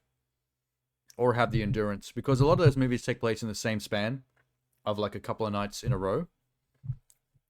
And he's constantly healing from stuff that you wouldn't have healed from for months. The guns in Wick feel like they work. Yeah, and they've got those suits that apparently like act as body armor. And you saw the first. The first, the best one. They're all good in terms of the craft. Like the action in all the movies is always good. But I kind of get tired of the plot. Like, I haven't seen the fourth one, but I saw up to the third. And in the third one, I was getting a little bored. It's too long. And there's too much of a focus on the assassin universe surrounding the hotel and all the politics to stitch together all the action scenes. And the political assassin plot stuff, all the world building lore shit, it gets really stupid. And I get tired of it. And it's very... It behaves like it thinks it's cool as well. Like, it's very self-serious in how cool it thinks all the lore of the assassin shit is. And I'm like, just get to the next set piece and show some good choreography, because that's why we're here.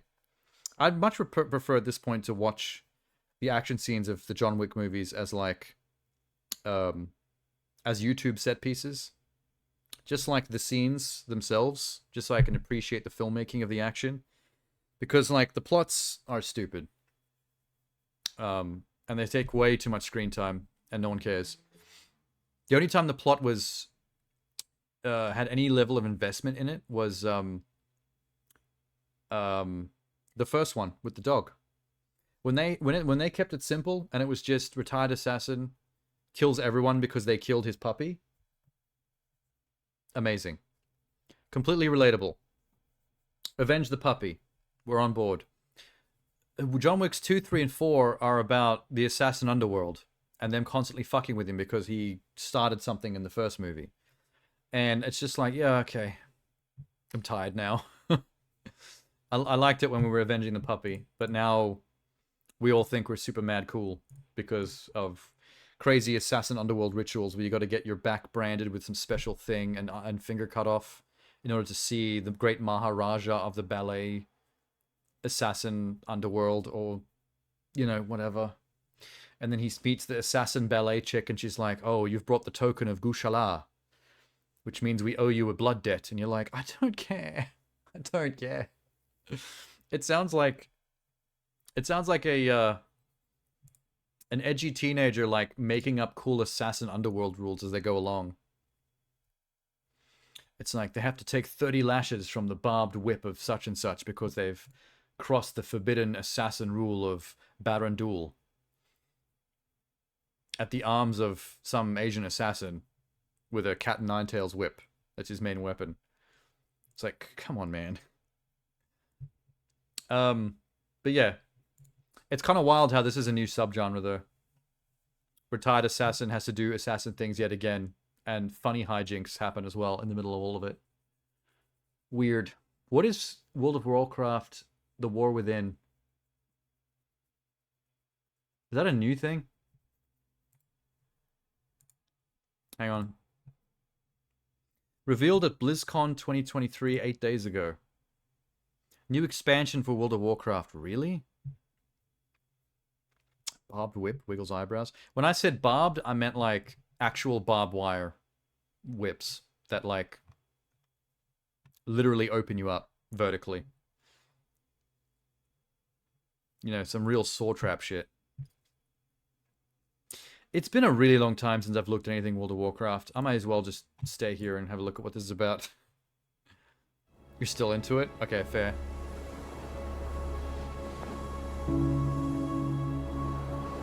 Look at this brooding man.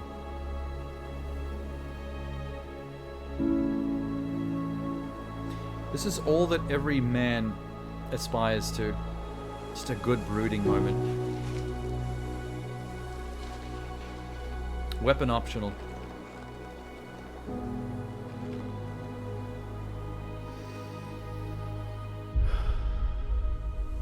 This dude is regretting the 500 hours he's put into the previous World of Warcraft expansions. Why? Why did I commit all this time? All I was doing was grinding. How many more missions for harvesting 12 boar skins could I possibly do? Well, you see, Barenthal, you can do much more. You're here to tell me we don't get to hide. Grinding. 60 hours more. Welcome that to the it? new DLC. You needed time. We stayed away. But time by itself Very elegant voice for an orc. heals nothing. Sorry, I keep eating lollies. I'll stop after this one. You didn't just come here for me. It's the visions. You've seen them. I suspect many have lately.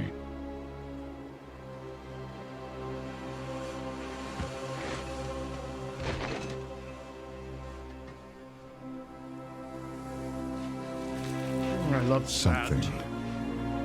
Someone is calling out from the heart of the world.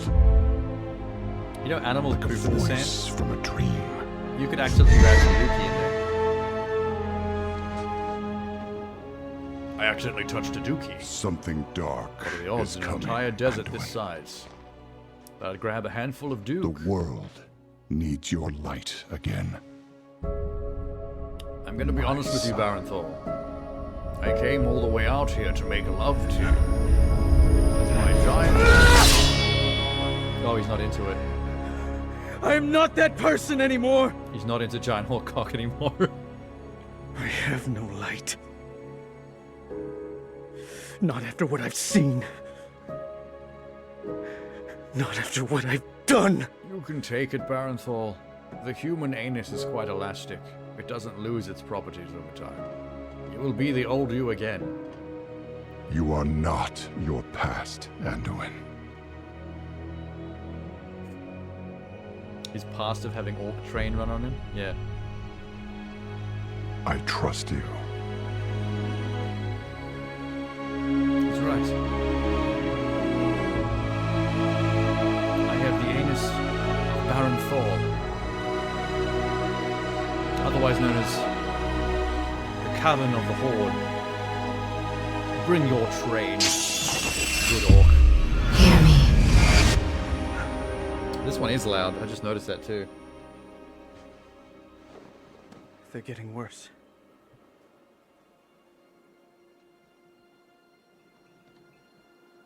Look at the size of his hands.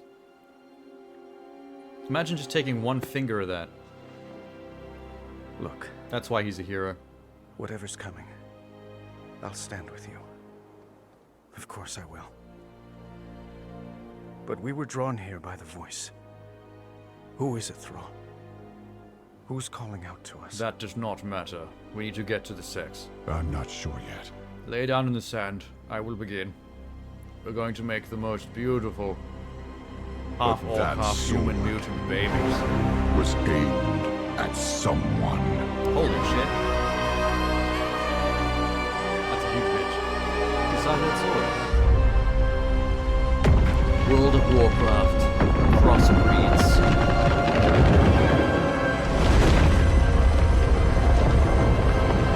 Or the War Within. Whatever. I like crossbreeds better. Have you never seen World of Warcraft's cutscene before? They're intense. If you watch all the cutscenes of World of Warcraft story stuff and DLCs and stuff back to back, it's like watching a really high-end CGI movie. They have incredible production values and acting as well. Like that human's acting, like that was pretty legit. I don't know why Blizzard don't just make movies. Well, probably because World of Warcraft makes them $1 billion, so why waste your money on a movie that's not going to make anywhere near that money?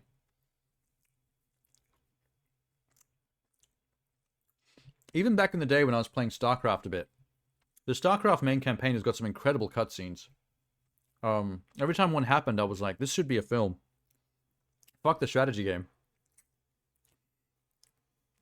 I just want to watch this as a movie.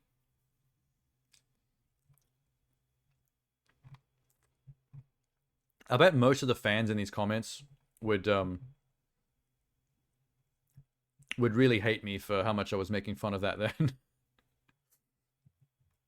I wouldn't shut up about human on orc interspecies crossbreeding. I kind of undercut the drama a little bit. Apologies. That was a really random tangent though. I didn't even know we were getting a World of Warcraft. I played that for like 4 months back when it first came out, and I was very impressed with it.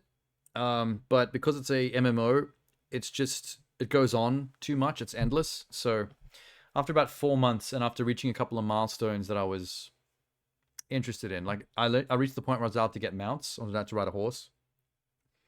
And then I just kind of was like, you know what? This is going to be the rest of my life if I keep going. I think I'll stop there. But that was a fun experiment while it lasted. I had a good 4 months worth. Lovely memories made. At one point, I was the armed guard for a female rogue who was a chick from New Zealand who was holed up in hospital from breaking her leg. So while her leg was broken in hospital, she started playing World of Warcraft. And she was a hide tanner. She made leather armors out of hide from hunting animals. And she hunted them in a region that was very horde adjacent, which meant other human players playing as horde and troll and orc level characters were very prominent in that area. So it was dangerous for a human to be there because you'd get ganked a lot. So she paid me as like an armed guard to basically go on like this little 2-man expeditions, just me and her like walking through the wasteland, chatting, hanging out. She would hunt animals, tan the hide, craft her armors while I'd sort of stand around on a nearby hill and just keep watch. It really was a bit like living in like an entirely different universe as an entirely different person. Yeah, good stuff. But I feel like that's the kind of experience that's hard to get across with people who don't know what it's like to play like a decent large-scale MMO and actually invest or immerse in it properly.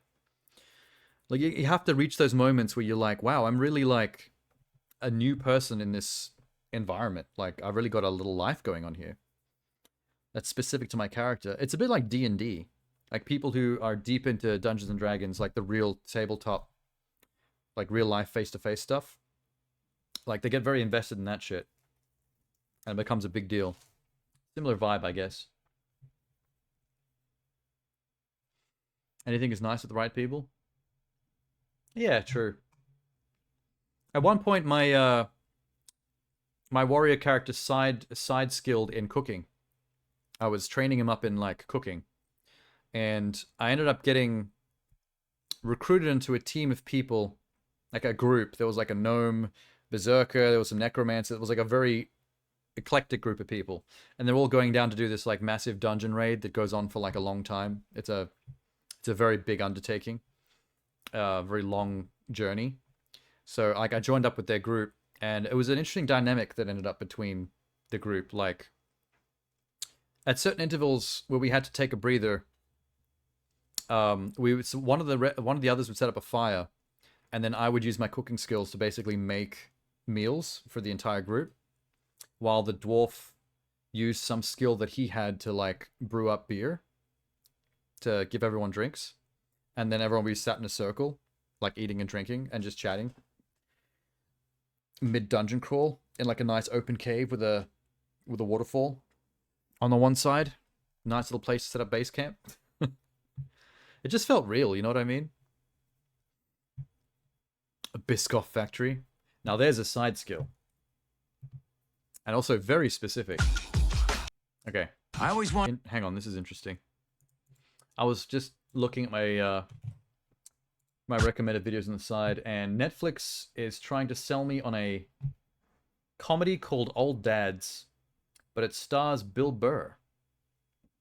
who apparently also directed it. So that is something I'm optimistic about. We got potential here. Bill Burr is a funny man. People in the comments are loving it. This isn't a movie, this is a documentary of Bill's life.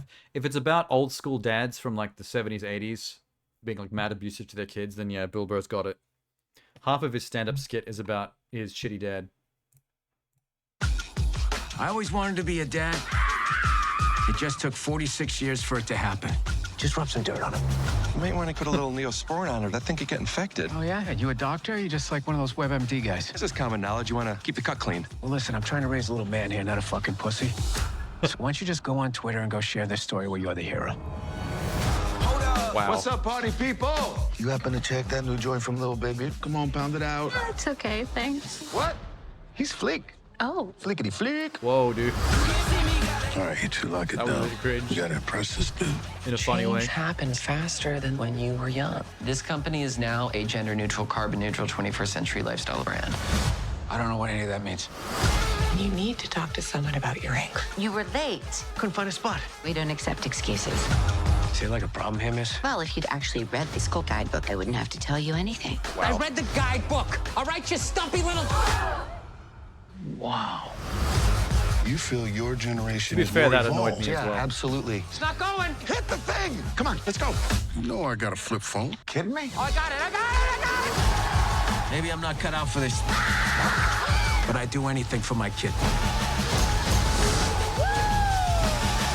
You have no idea how awesome I was at your age. Julio Iglesias came up to me in an airport, dead certain I was his son Enrique. The kind of vibe I was putting out, bro. That's ridiculous. I was ridiculous. Is there a reason we always have two white men dominating the discussion in this room? That's not a white guy. I'm confused. Did that guy just pronounce the H in white? He said white. That really for some reason I was really distracted by the pronunciation of white. That is exactly what I expected it was going to be. It's Bill Burr writing, directing, and acting a character that's essentially his old school dad that he grew up being belted by, and that did not fit in with like the changing times. Much like his stand-up sets, talking about his dad and his family. I feel like Bill Burr has like a pretty, I wouldn't call it trauma, but he's got a pretty fair chip on his shoulder about his dad. It's like one part respect, one part like, look how fucking insane this man was. Like, I'm not making excuses for him, but this is just how things were back then. You like the first scene it showed when he's threatening that guy?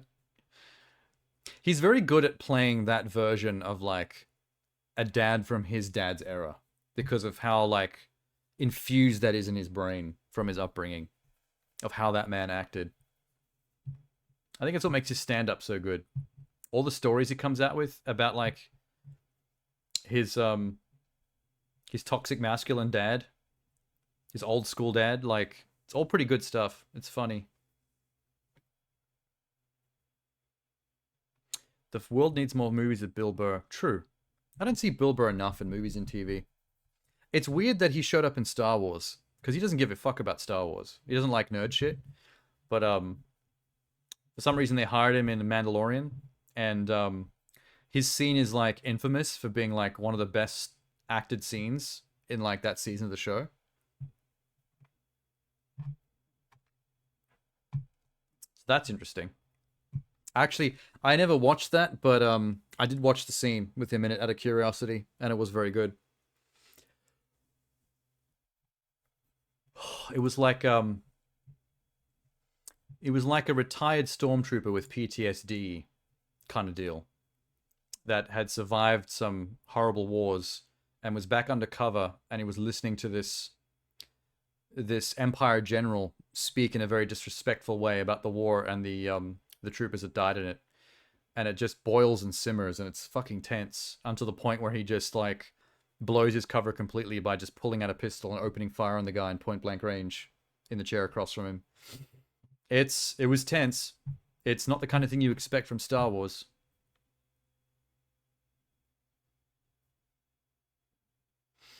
Making a statement of how phobic people became to germs and damage. We'll have no natural defenses. Well, I mean, there's that's part of it. But it's also probably more making a statement about that old school toxic masculine dad thing of like, boys will be boys, just rub dirt in the wound kind of thing, where it's, you know, that kind of like ridiculousness. But then also that instant switch of like another guy questions or critiques you, and then you suddenly like have to instantly man up. Like it was like seeing a switch going off in his head. It's like immediately he had to square up to that guy. Like the dude was like some kind of threat by criticizing him. The number of times I've seen like old school dad types do that to like the smallest things. It's the you talk 'em back to me boy mentality. But when it's another grown man, it's a different level of that. It's you know, oh, you're trying to out alpha me. Now I got to stare you down. If Bill Burr made this, it's actually going to be funny. See, that's mostly the people in the comments. Everyone's very Bill Burr positive. And that scenario had a valid argument. The thing that I enjoy about it is just the fact that, like, I understand his irritation at being questioned by, like, other people about, like, the other guy might have had a point about what he was doing, technically speaking, but, like, something inside of me even, like, has a slight eyebrow twitch to some smug person coming up and questioning, like, what you're doing and how you're doing it, where it's just like, motherfucker, mind your own business. Why everyone got to be in each other's business? Like, we're all Karens now. Doesn't matter if I'm doing something stupid. Let me do something stupid. What business is it of yours? Cool. I think that was good. I'd watch that if I still had my subscription to Netflix. Which I currently don't. What is Damsel? Netflix has a teaser for a movie called Damsel. 15 hours ago it was released. That's intriguing. Is that CGI? Okay. Prediction.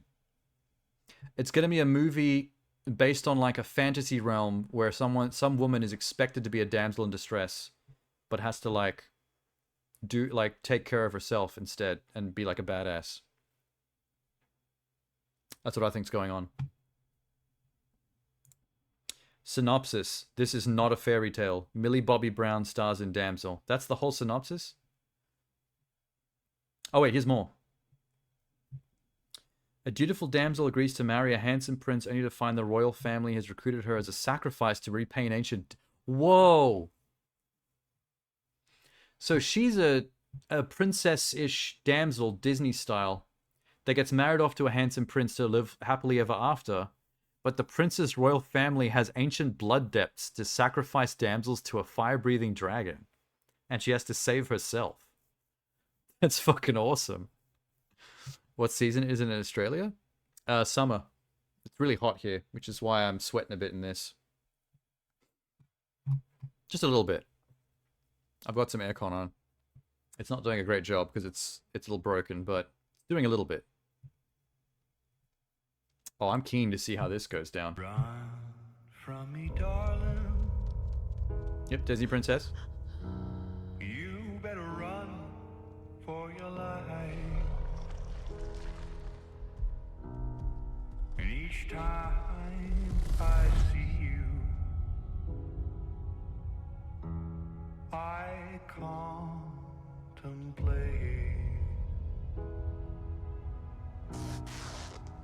I'm wondering if this is more of an action heroine movie or if this is more of like a horror survival thing.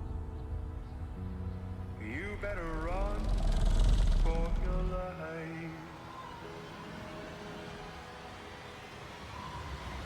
I'm getting horror survival a bit more than Lara Croft. Welcome, princess.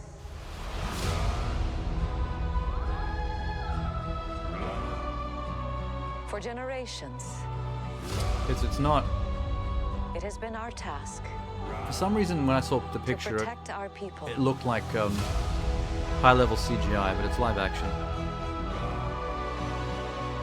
So tonight, you join a long line of women who have helped to build this kingdom. So they've sacrificed a metric ass ton of princesses.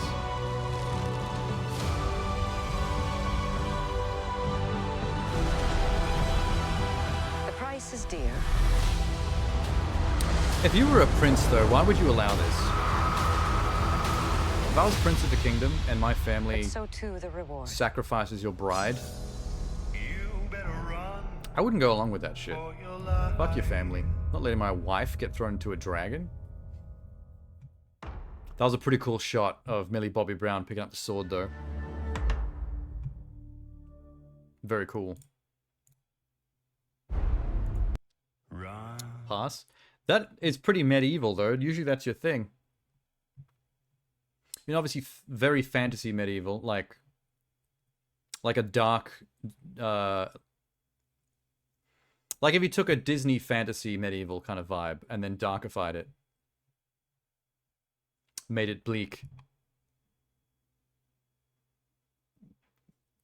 I'm intrigued by that. And we haven't got a chance to see Millie Bobby Brown in much stuff since Stranger Things.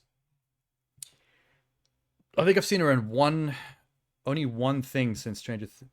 Oh shit. Since Stranger Things.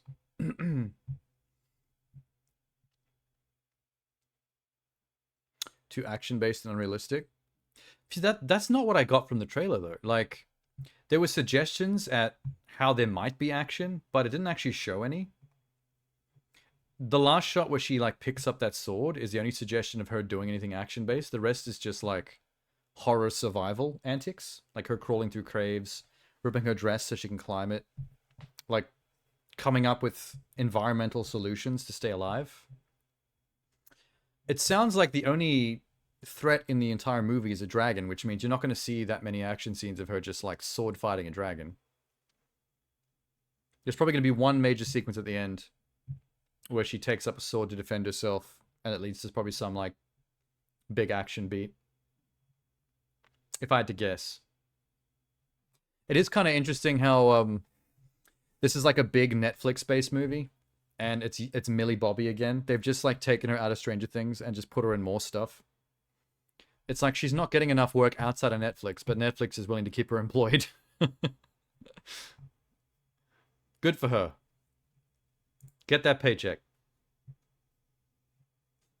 I just hope the movie is mostly cave survival and some, like, back at the kingdom politics about what's going on with the curse sacrifice stuff.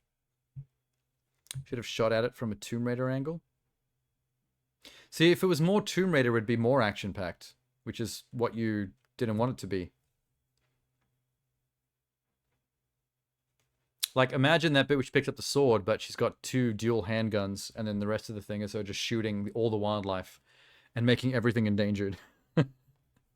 I want the next Tomb Raider movie, live-action movie, to address that. I want someone to call Lara Croft out on endangering multiple species with her animal body count.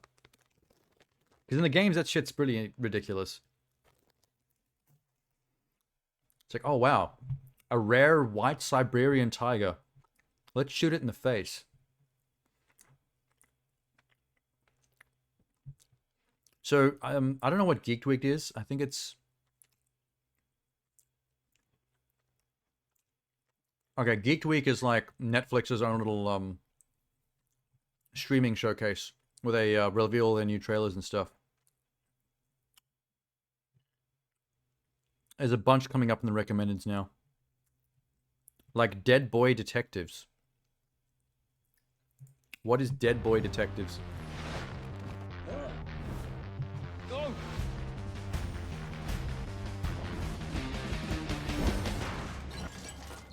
The fuck? Oh, the ghost. We are the Dead Boy Detective Agency. He's the brains. What the fuck? I'm the brawn. We go we solve mysteries. So they are dead. Death by detectives? It's Aces, right? It's just a stupid name. From the author of Oh, it's a graphic novel. I should have known this was a comic book. Probably a YA book. When we're not hiding from death. You think I've opened a real bag of worms? Marty! Jesus! I'm trying to threaten some kids. Alright, that last bit wins for just that line reading alone. The way she said threaten some kids was peak acting. It feels YA to me. Which is fair. That's a fair pass. The YA vibe is something that people tend to be over nowadays. It doesn't have that much of a fan base anymore. Outside of teenage girls, I think. I just wonder if it's a YA novel or a graphic novel. Because it's from the writer of Sandman, which means that it's potentially going to be well written, at least. Because that guy's a genius. Wait. Supernatural series set in the Sandman universe? So it's part of the same franchise? What the fuck? But the tone is all wrong. That's confusing. The tone of that did not feel very Sandman, but it is fascinating that that's actually meant to be in the same universe. But maybe this is for kids. Maybe it's the kids' version of, like, Sandman. Sandman's good. Netflix, y'all are weird. You've got so much strange shit coming out. Like, what the hell is Exploding Kittens? The teaser trailer.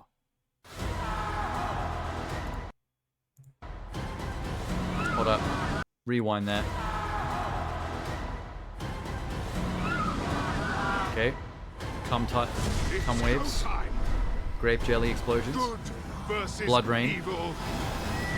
Tentacle Satan. You're not gonna believe this. I may look like a cat, but I'm actually God trapped in this body. I made the most exquisite planet of all time. Sunsets, cheetahs, Florida. You know my hits, but humans did get The one voice thing choice right. for the cat is amazing. This game.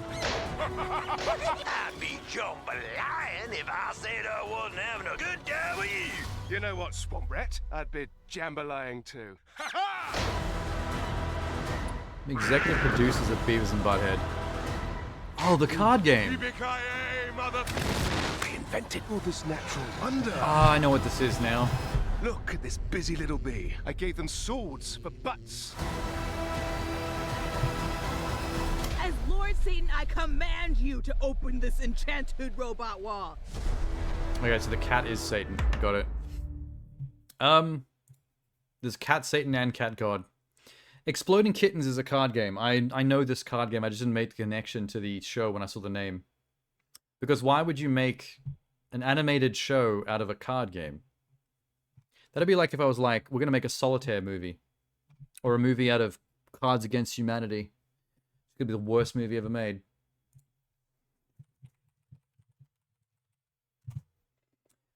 That is the most... I would never, if 100 years, have predicted someone was going to make a show out of that.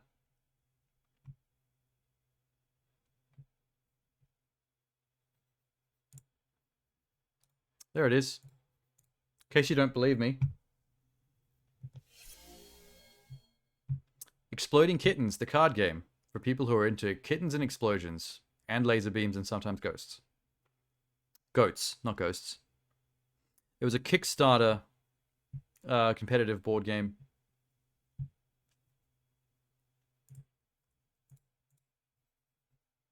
Like, I've seen this for sale in places. I don't really know how you play it. But I've known of it for a while, including this, like, throwaway ones like, just throw burrito I've seen before. Bears and Babies I've seen before. I haven't really played a board game in a long time. Never heard of Zombie Kittens? Or You Lying Sack? Some interesting novelty board games and card games out nowadays, though. There's some wild ones. I've got one on the shelf, actually. Where the fuck did I put that? Oh, it's in the cupboard, I think.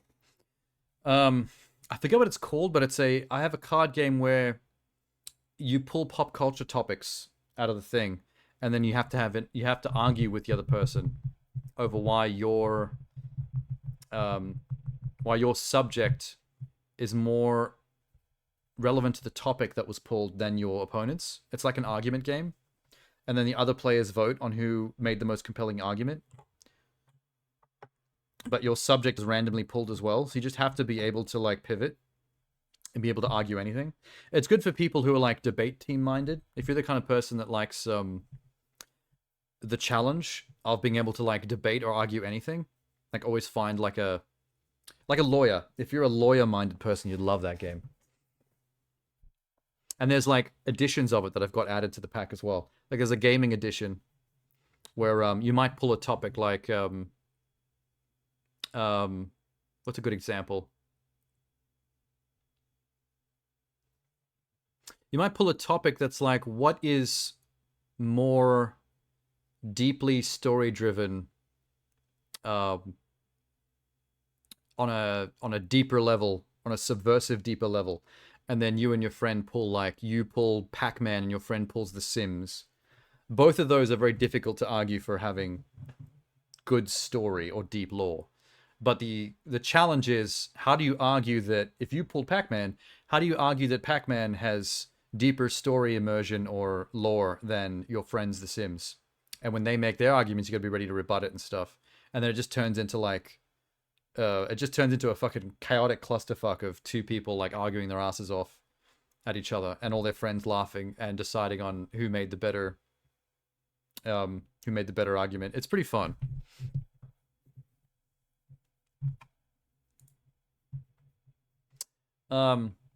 Okay. That was random. That's gonna be the most random thing I've seen tonight, I think. What's Under the Boardwalk? Paramount Pictures. Something about a lobster. Did they make a movie out of the song Rock Lobster? Is that what we're about to see? Hold up. Anemone. The sun is shining. Everybody's out there having fun. His friend's name is Anemone. Get out there enjoying them. As in a sea anemone. Well, I'll see you. Nickelodeon movies. You are the help. They are the guests. Your spritzer has arrived. Finally. You gotta get out of your shell, buddy. Oh my god, Jersey Shore crabs. All right? I don't throw my claws in the air. Get it? Because the dudes from Jersey Shore probably definitely have crabs. You'll play chess with anybody who'll play me? I played chess with my ex-girlfriend once. And then she was mad at me because I pulled off the 4-move checkmate thing. Which I went for just for shits and giggles to see if it would work. And it did. And then we did something else. I think we played Resident Evil co-op after that. We never played chess again. I don't wave them like I just don't care. What's up, wakey, baby? wakey. This is for your own good, Armin. But wait. Ask her to dance. What? You got moves, girl. What? What'd you say to me? No. That wasn't me. That was him. Him who? Me. Oh, he's so Aw. cute. Hey, look out! Is he gonna use his sea anemone worm to pull in the crab club? Armin, where are you? Armin. How far are we from the ocean? In Crab Lakes? I don't know, maybe a million? This may be the Wait, furthest away from I my don't mother understand I've why ever been. a storm and a flood on the beach would fuck up these creatures' lives. They live underwater. If anything, it should be great for them. How you like me now? How you doing? You know, lost and afraid for my life. Other than that, can't complain. Come on! This is the most random animated film. I liked it better when they were shut. What are you doing, kid? Oh, whoa. These Jersey Shore crabs are getting a lot of screen time. It is good to see you out of the house, Armin. What do you think they'll think of us? Oh, Oh, snap! Are you finished yet, Sea Crab? Cause you're standing in our drinking water. Cool, man. I guess. Did I speak too soon when I said that exploding kittens was the most random thing I've seen tonight? Because what the fuck was that? That was ridiculous. You know, no strategies teach me. Google 4-move checkmate in chess. You can checkmate someone in 4 moves if you do 4 very specific moves that don't happen to get blocked by the opponent. There's a bit of luck involved because if they know of it, or if they just happen by pure chance to move a piece somewhere that ruins the strategy, then tough luck. But if they just happen to not, it's done very quickly. It's fun to go for it, though. Because if you pull it off, it's hilarious.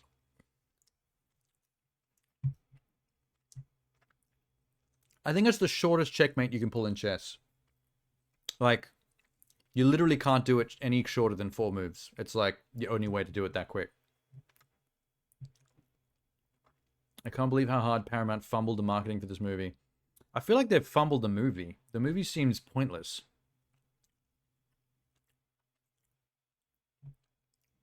This feels like a straight-to-DVD bargain bin thing from back in the day. Like, straight into that basket at the front of the store, where all the DVDs are $5. That's silly. And now they're just recommending to me, like, animated films I've never heard of. Like, what's Leo? This one's by Netflix. All right, another year, another batch of 5th grade head cases. Let's just get through it. I hope everyone's met our class pets, Leonardo and Squirtle. I'm not touching those things. Don't they eat, sleep, and poo in the same place? Hey, I poo where he sleeps. I feel the hunger, it's a hunger. That lizard looks pretty old. Just kind of funny, actually. Do I look old? Thank you. Dude, that iguana has been in that case his entire life. That's actually kind of depressing. To be locked up. I wasted my life. This year, every student has to take home a class pet. This is my shot. Are you nuts? So I go with these kids, then I escape, and then I really live. So it's a movie about an elderly lizard trying to escape captivity and live his life. Whatever's left of it. Mother of Godzilla! And Hamilton is on the wall of this girl's room. Mom! No! People can't know! Why are your hands wet? They're naturally moist. Is that Adam Sandler You're talking to them. voicing the old These kids are iguana? all benefiting from my 74 years of wisdom. Everyone thinks I'm weird. Kid, they don't even know you. Try doing this. Wait. I feel like the movie didn't need the animals can talk to humans angle. First one?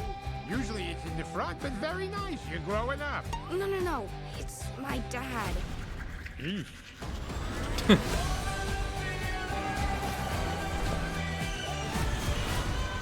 What is so special about this reptile? You made me feel like I could do anything. This is gonna end badly. This is a tough time, but these are the best years, believe me. Godzilla. That is definitely Adam Sandler doing one of his goofy voices. Tell me. If it came up during the trailer, I missed it. He does have a contract with Netflix. He works for them a lot. Oh my god, actor and comedian Adam Sandler delivers his signature laughs in a coming-of-age animated musical comedy. It's a musical? No part of that actually told me that was a musical. Say what? I feel like they buried the lead on the musical thing.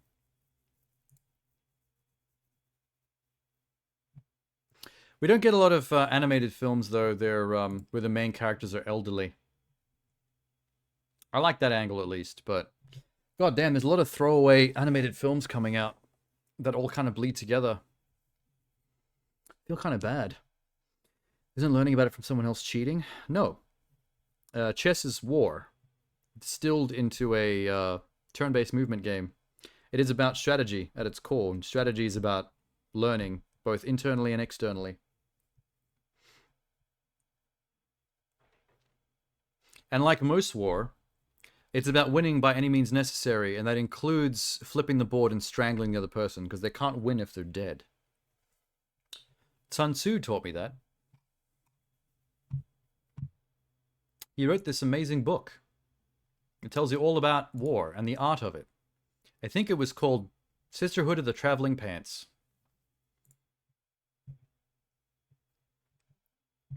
More than a feeling. Why did we end up talking about chess anyway? Where did that come from? Oh, because of the board games and stuff conversation. Yeah. Now I remember.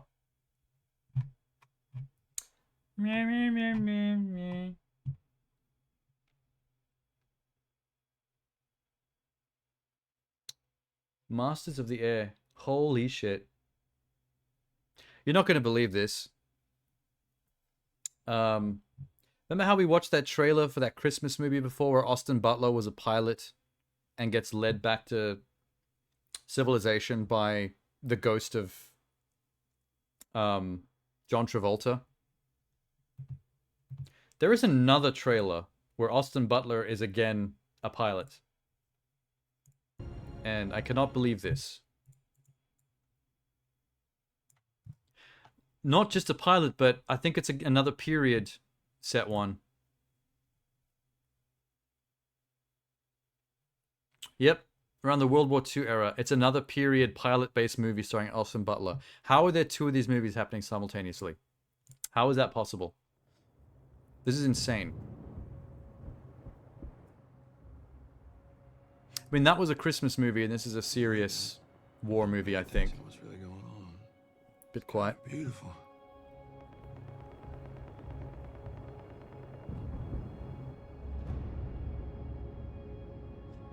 Produces a Band of Brothers in the Pacific, so it's a serious war movie.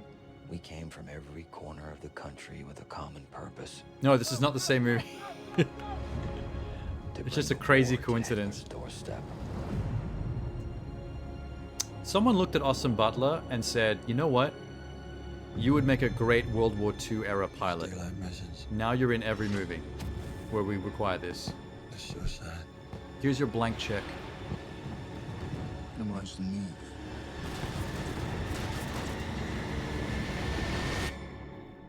We lead our boys through it.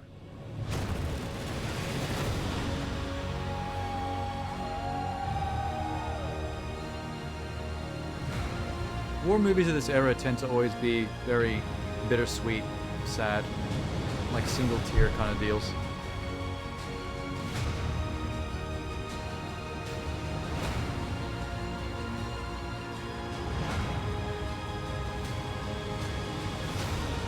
We're getting through this. I wonder how patriotic this is going to be. The odds are stacked against us. Make the faces too clean. I mean, Austin Butler is very pretty. It's time in the sawmill, boys.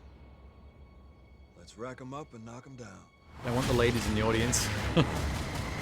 All the women that went to go see the Elvis movie for him, they want that crew. The kind of audience that would never come to a movie like this normally. Oh, it's on Apple TV, so they don't even have to go to the cinema. That makes it even easier. Elvis, you did have to go to the cinema. You had to go out of your way to see that. And I did. It is one of the movies I went to go see just for Baz Luhrmann. I like him as a director, so I made the effort. Medieval and war things that make everyone clean-cut models that just showered. Yeah. It's quite difficult to keep people grimy looking on the set of a film. Because films take months to make. And every single day you have to, like, reapply the continuity of all the filth on the skin and the clothes. It's quite daunting. So there's a lot of productions that, like, they'll pick a level. They'll hold back slightly just so it's a little easier on the production. You know, a little bit of extra elbow grease, though. You can do it correctly. It's just hard. I mean, I've made short films that are nowhere near that level of, require that level of, diligence to make everything look right. And even the stuff that I've made that are quite simple are very difficult to make. There's so much involved in even the most basic shit that sometimes I see bigger movies that do stuff like that. And even if they're not doing it quite as much as you want it to, like everyone doesn't look filthy enough, even what they've done, I look at and I just turn pale. I just feel tired knowing what goes into even doing that. It's so exhausting. The number of sleepless nights that I had to endure when making like the most basic short film that involves like one location and two actors mostly speaking to each other is absurd. I've waited 10 years for this. I can't believe it premieres soon. What do you mean? That's odd. Why would you have waited 10 years for this? Is this some kind of famous story that's been adapted? A 9-episode series based on Donald L. Miller's book. So it is a famous book. And it's 9 episodes, not a movie. Pretty good production budget for episodic TV.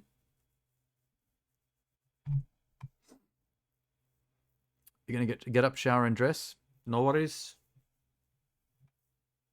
I'm gonna have to shower after this as well, because I'm a little bit sweaty in this. It's kind of annoying.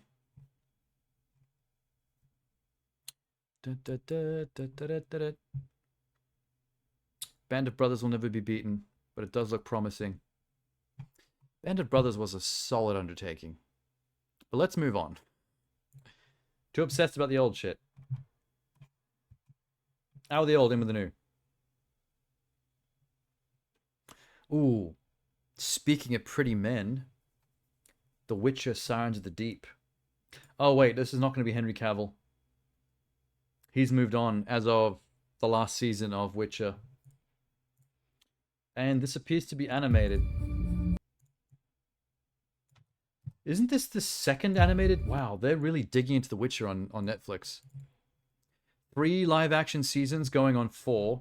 2 animated films. A tale that takes you deeper into the continent. Sirens of the Deep. That's all it says.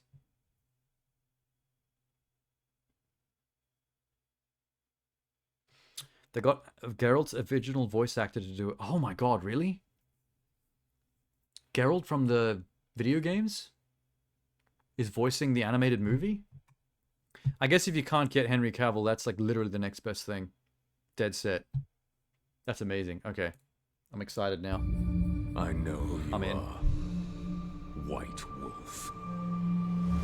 A little bit clean and pretty looking, but that's probably just the monster animation problem off style. our shore. Witcher, your services are required. Witcher. Who sent you after me? We've had peace for too many tides So to good have hearing it the end traditional now. Geralt voice back again. I'm not helping justify a war. War has already begun. War never changes. It's about stabbing oogity boogities and Rascal Lepage in the face. That was the whole trailer? I suppose that's good enough. Ah, shit. I don't even know what I just clicked on. Geek Week, Netflix, announcement dates. Never mind. That looks okay. There's something about that animation style that's a little bit too angular and clean. Like, I miss the grimy Henry Cavill Geralt at this point. In fact, he looks grimy and more craggled in the game as well. That's the thing. Hang on, check this. There's something a bit too smooth and clean about his complexion. Both the video game Geralt and the Henry Cavill Geralt are much more weathered.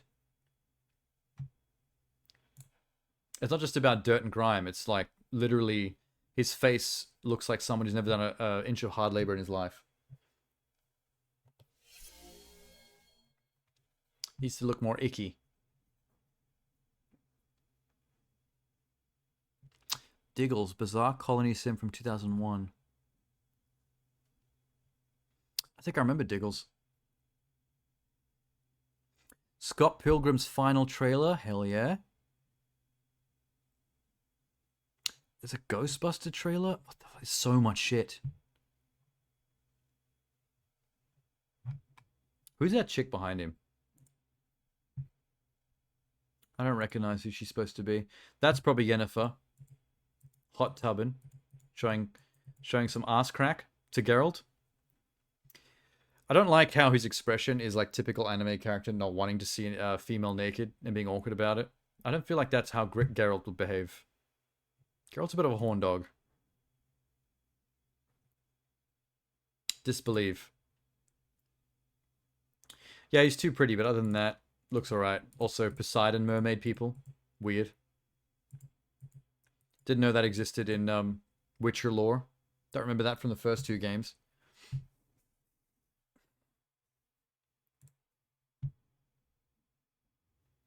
Terminator, the animated series. Geek Week has been dropping some surprising shit, man. Netflix have had stuff brewing that I didn't even realize they were involved in. And it's actual legit anime. Not like anime style but made in America, but like fucking production IG legit.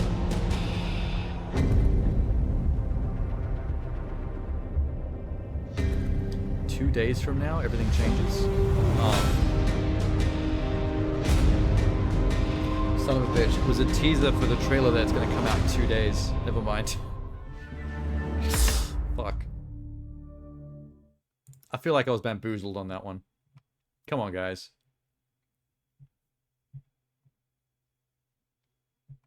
I love this type of word animation. Really shows the depth of the characters. I think everyone's being sarcastic in the comments about a pointless trailer that shows you nothing. Love the scene where they actually showed something. Yeah, it's all sarcasm. The internet's gonna internet. Officially never cancelling Netflix. There's some positivity in here. I mean, that is a fascinating idea, though. A legit Terminator anime coming out. It's pretty crazy.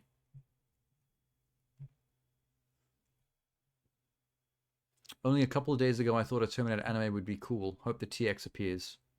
If it's done in the style of Akira or Ghost in the Shell. I wonder if this is going to be in lore.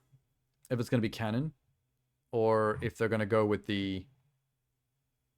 this is just like, the anime is its own thing. Like a side concept. Like a bootleg. Possibly. I'm keen to see where they go with that. Because some of the remember the live action Sarah Connor Chronicles show? It was okay, but there were things about it I did not like. But that was meant to be canon. I don't know anymore. Sometimes they retroactively decide it's not. But I think most Terminator stuff considers itself canon. Even though it keeps on like retconning itself through time travel. They just keep changing events so things in other movies never happened. Which is nuts, man. Like that last Terminator, what was it, Dark Fate? Where they kill John Connor as a kid. Essentially like deletes a whole bunch of films. Which is kind of rude, to be honest. I don't think I am a fan of that practice. Alright, 2 days time we'll find out if this actually looks dope. Crossing my fingers. The RoboCop game recently turned out to be dope, so a Terminator anime could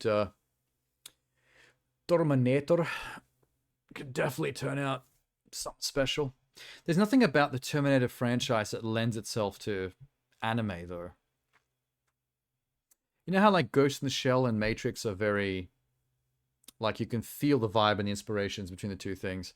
I don't know how you turn such a simple American action movie like Terminator into an interesting anime without changing the style and vibe of it to make it more anime-esque, but then losing some of the Terminator-ness of it. I think it's a hard sell. I need to see the proper trailer. Alright, anyway. Enough mulling over Terminator. I need to see this final trailer for Scott Pilgrim. Take my hand. Because the teaser and the first trailer were incredible.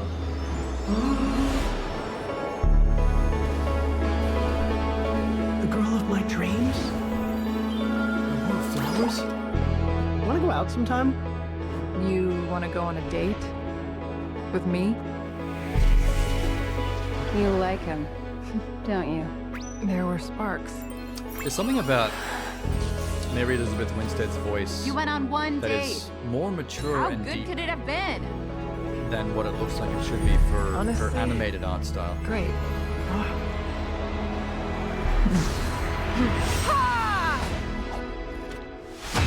I love her as Ramona in the live-action movie.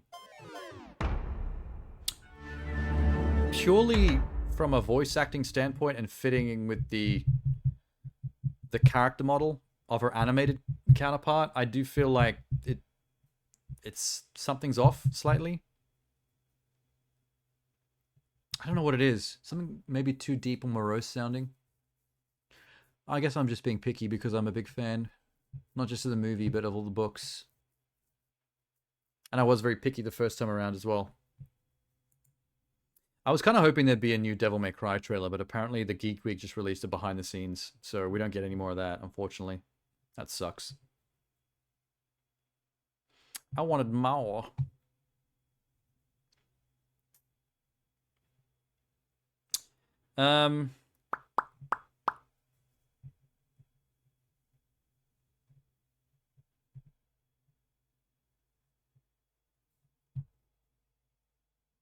Leave the world behind. I'm trying to see what else is popping up that I could be surprised by.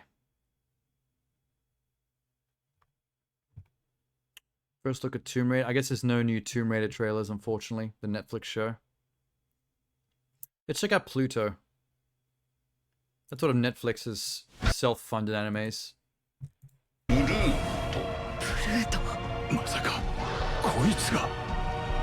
Oh wait, we've seen a trailer for this before.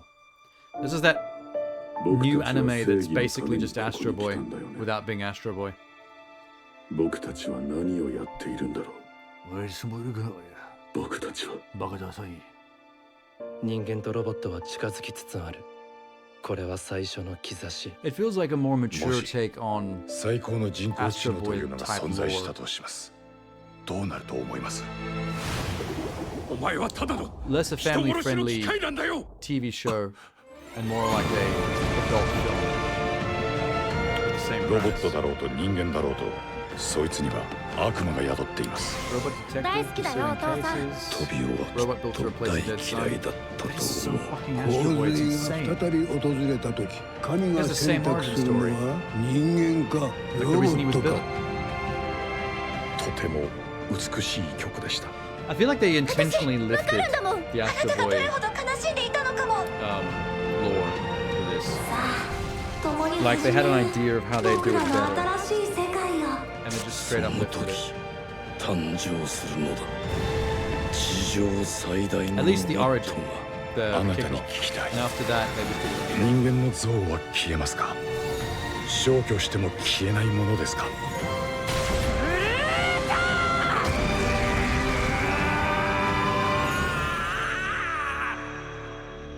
So does he team up with the robot detective man with the finger gun? 僕もわからないんだ。なぜこれが流れるのか。わからないんだ。 I think Wish.com Astro Boy is about to discover the gray area of the human race. He's going to aspire to stop all hate and war, and he's going to find out that it cannot actually be stopped, that there will always be... You can do what you want, you can do what you can and be a good person because of it, but you can't really stop that stuff from happening. All you can do is weather it and do what you can. It's going to be a bittersweet... Not ending, a bittersweet revelation for the kid. For sure. Pantheon Season 1. Nah. Boy and the Heron. We've seen it.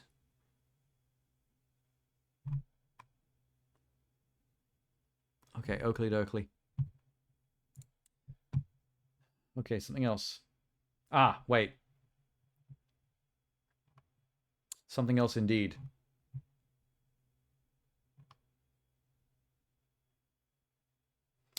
Ghostbusters. Let's do something big. Ghostbusters Frozen Empire. I had an inkling that we're going to make a sequel to that big Ghostbusters sequel that happened that had Paul Rudd in it, which I never got around to seeing, unfortunately, but I heard mixed things. I've heard both very good and very bad things, depending on the kind of person. Jason Reitman, Jason Blumfeld, Dan Aykroyd. There's a lot of executive producers. Paul Rudd. Patton Oswalt's in it now. Dan Aykroyd, Ernie Hudson are back. Doesn't say Bill Murray. Huh.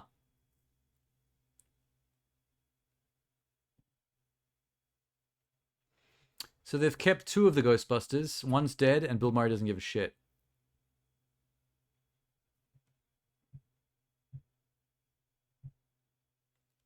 Okay. I don't know why it's called Frozen Empire. That sounds a little generic. But I won't hold it against it. DMCA.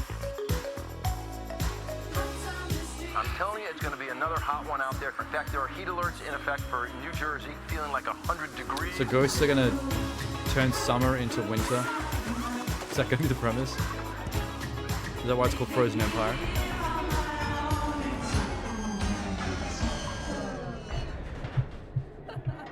Here it comes. What is that? It's the Frozen Empire. It's gonna freeze your willy off.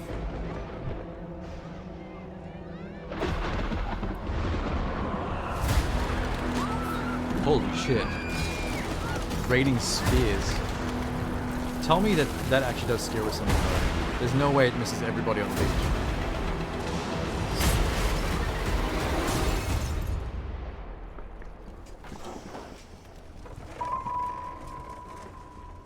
Ghostbusters. Wait. Are they operational now? I thought they were kids. They can't actually be running the Ghostbusters. For the first time in New York history, they are still kids.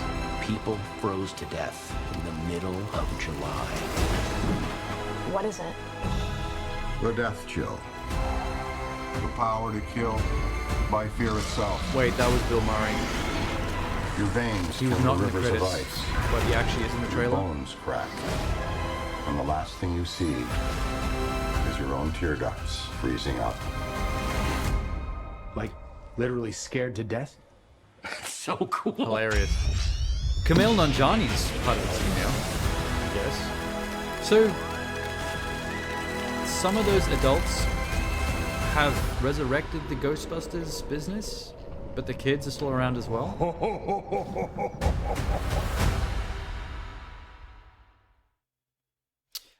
I don't know, man.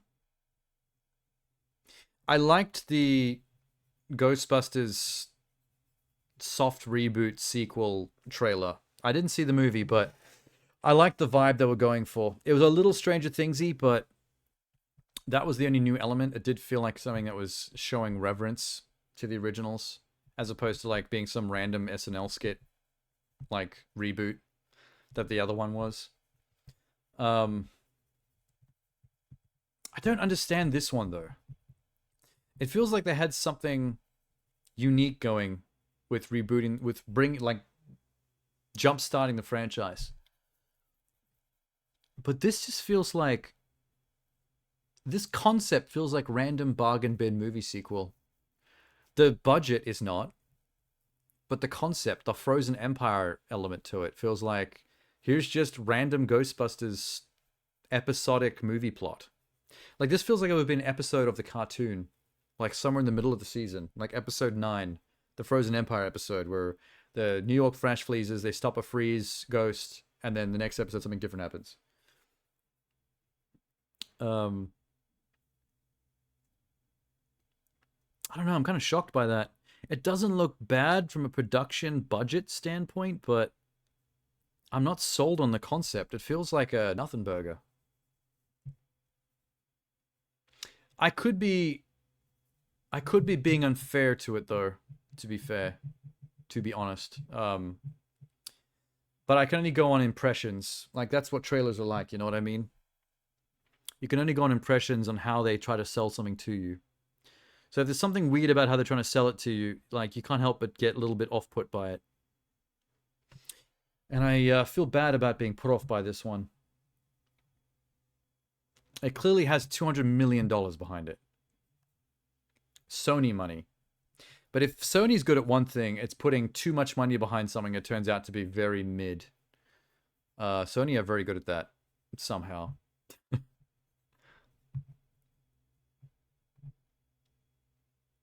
God bless them. I can't wait to see what the reviews for Craven are.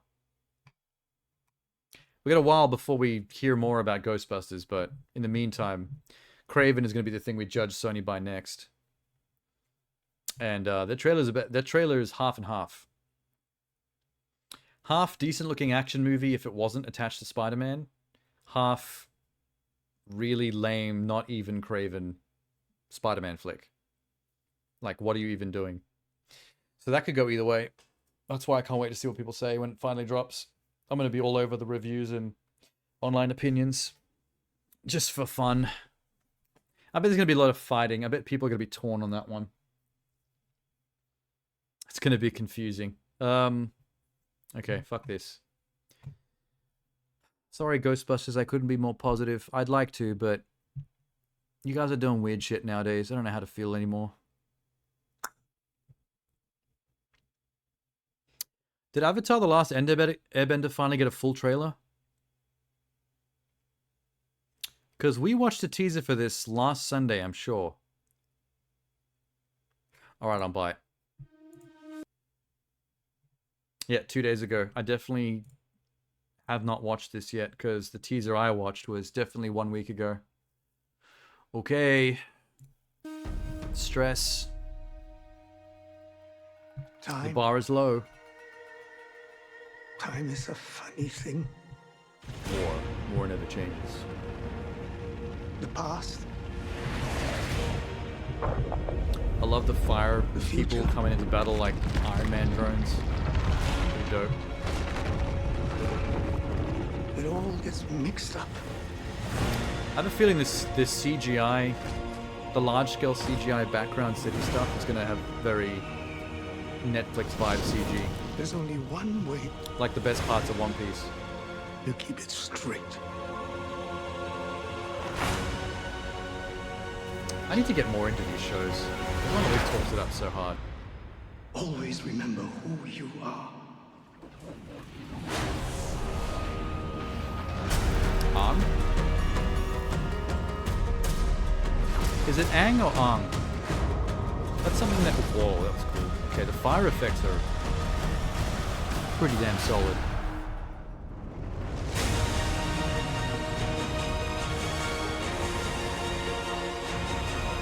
The dude in the back saddle's a little bit green screened in that shot, but it actually looks pretty decent.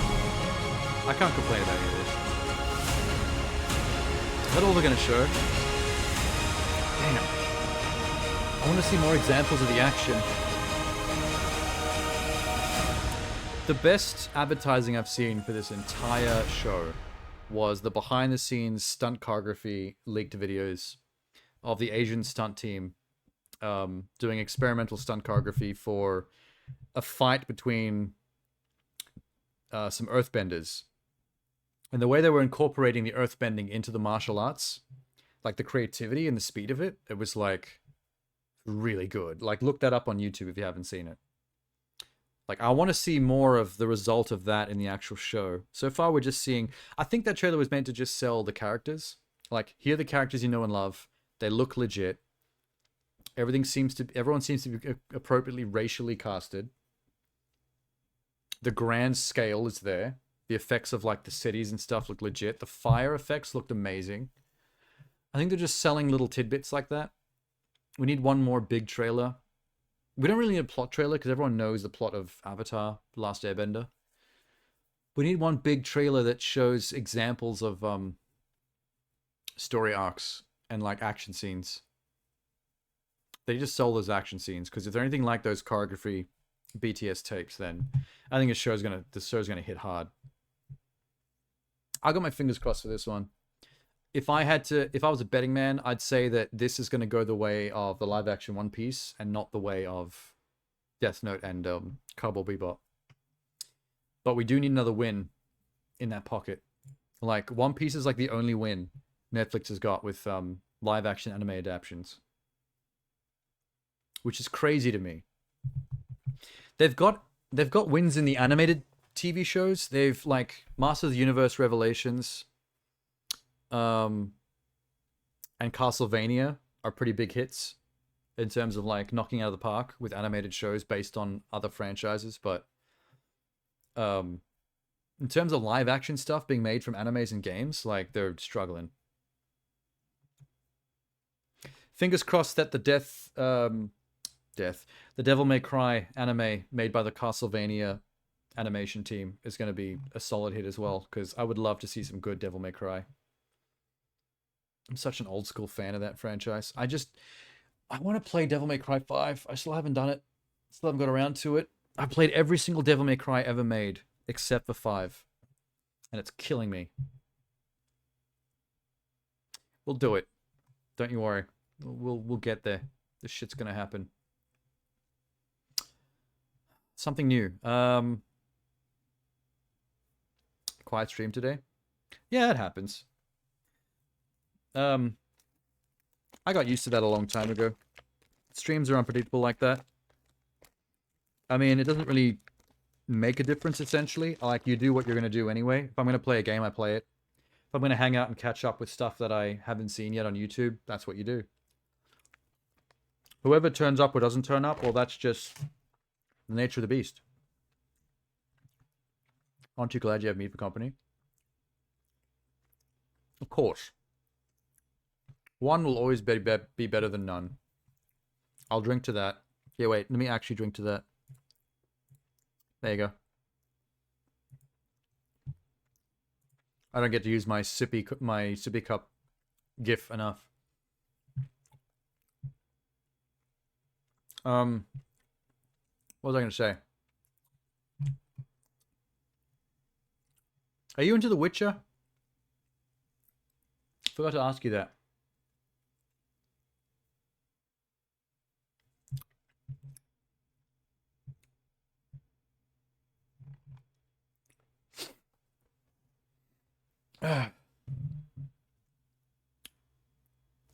Because you're into gaming, but like specific things, I assume. Oh, but you know of it, but you haven't played. Oh, that's fair. No, I just watched the trailer for the upcoming animated Witcher show a second ago. I was just curious because some people are like massively fanatic about Witcher. Other people couldn't care less, but they're more in the minority, I suppose. Witcher's a pretty big franchise now. Whether you came to it from the books, the games, or if you just watched the show on Netflix. Not too many people who just watch the show on Netflix. I feel like most of the Netflix fans were already there from the games and books. I played the first 2 games, Witcher 1 and 2, on PC. And I own the third one, but I never got around to actually starting it. So that's on the cards for the future.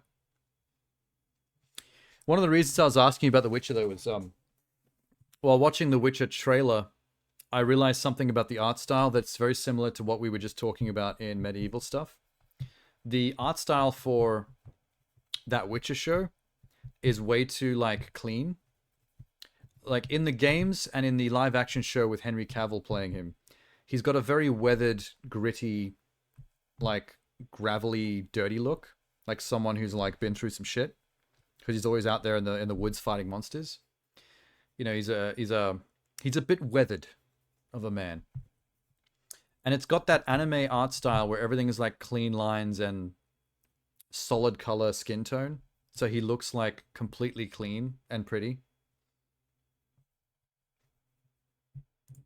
It only bothers me in specific scenarios, though. Like, Geralt is someone that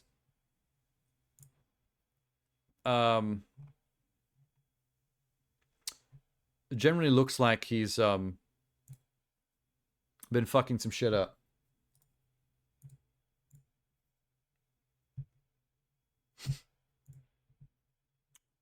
He's got that layer of dirt on him. Same as in the game. Why is it showing any pictures of Henry Cavill? Where's the game? Interesting.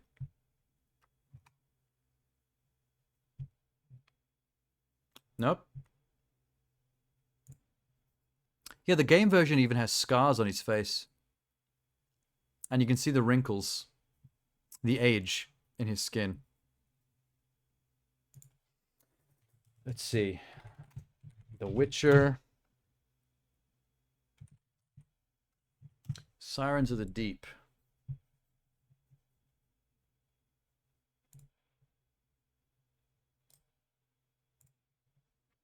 Blip. That man's too... This kind of art style, it's very specific to the art style, so it's not really a design choice thing, but it's like... That is a newborn baby that's never done a hard day's labor in his life. You have an attentive eye for dirt and grime.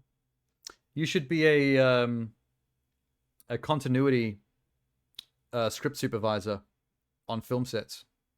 There's entire jobs that are just about doing that between setups and takes. Clean plastic surfaces in games where they don't belong, your number one peeve. Yeah, you can tell sometimes asset flip, like lazy asset flip games on Steam, by how they've just thrown 3D assets that they've bought off the Unreal Engine store, like together, with no cohesive connective tissue between the objects. Like clean counter with some dirty, like object on it, and then something on the floor on a dirty pair of tiles, but that's perfectly clean. Like a crystal ball or something. Like, it's all just random. But yeah, that is an entire role on film sets. So you could literally just do... You could make that your living. It's quite sought after. On films that I've worked on, we've had script supervisors keep an eye on continuity. It's always someone with a very pedantic attention to detail. They'll literally come up and be like, yeah, in the last take, this person's... pocket button wasn't done up. Someone's done it up between takes while they were having a snack. Undo it. Their hair was over this shoulder, not this shoulder, when we were filming the other side of the conversation. We got to flip it. You know, that kind of stuff. They pay attention to everything.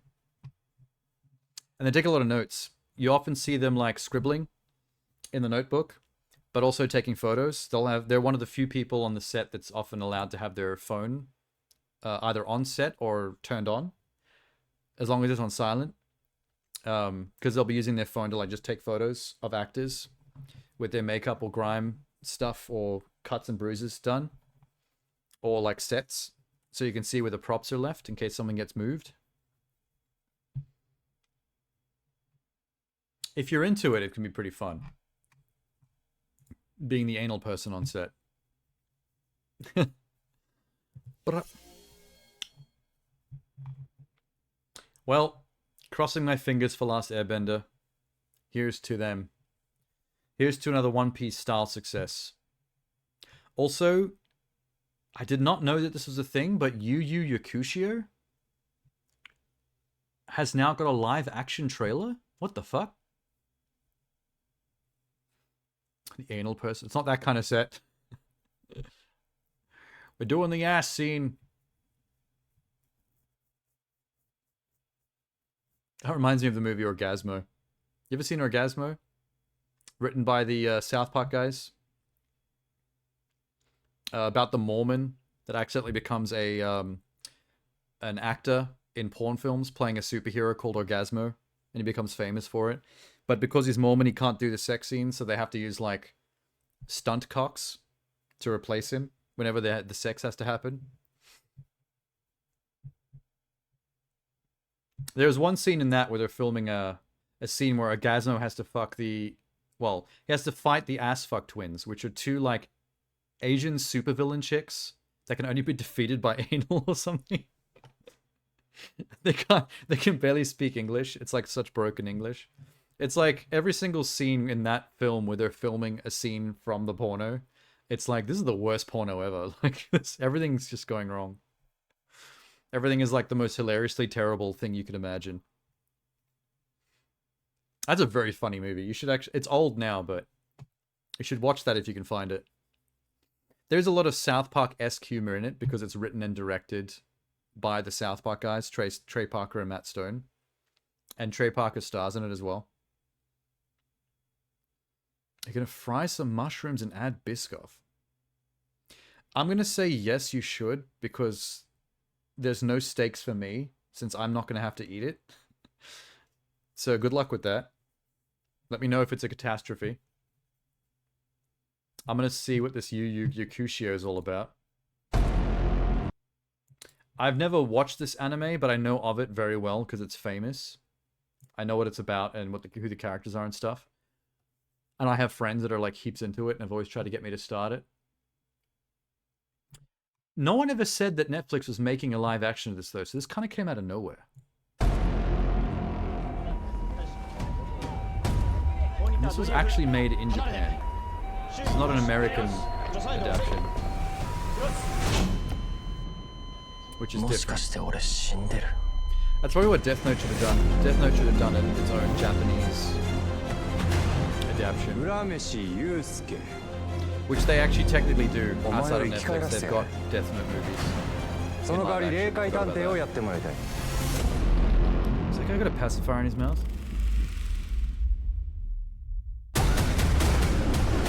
Holy shit.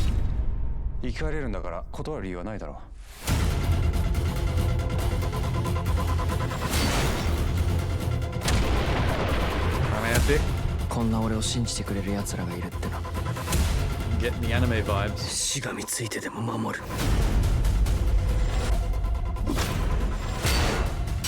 I heard Yu Yu Yakushio is one of those shows that has like, that was a punch. Oh. I got fucking annihilated. Oh, that's creepy. I don't like that. I heard this show is like one of those animes with like crazy power scaling.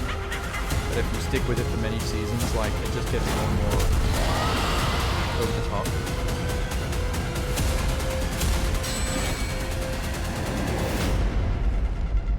Like that's...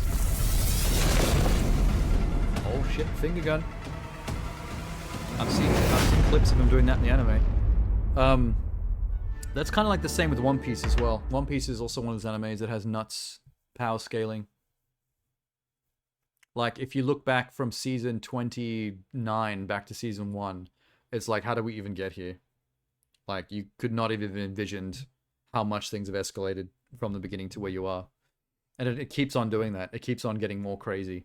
Every other arc in One Piece, when I used to watch that anime when I was younger, was like, how did we get here? Like, this seems so much more insane and over the top and intense than the last thing. And the last thing, I thought the same thing. And the thing before that just never ends. I don't know how you keep on exponentially escalating things like that. I stopped watching it a long time ago, but I've heard recently that one of the most...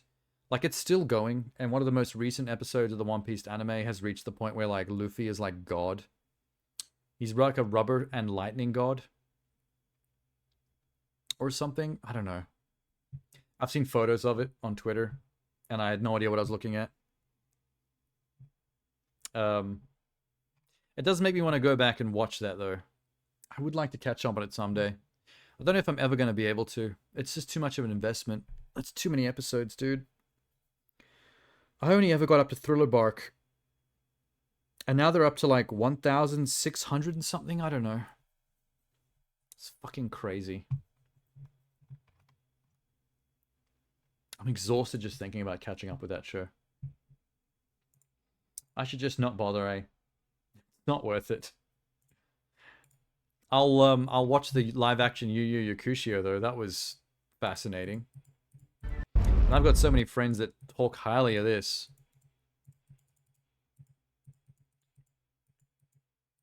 I feel like the title treatment's a bit simple. I can make that in After Effects. That's too easy. Bye, Netflix. I'm sure we'll see more of you soon. Oh, hi, Sham. What if Biscoff fried in olive oil unlocks some sort of super Biscoff? then you would kill everyone. If Biscoff was any more potent and powerful, we would not survive. Our DNA cannot hold together. To the might of the Biscoff.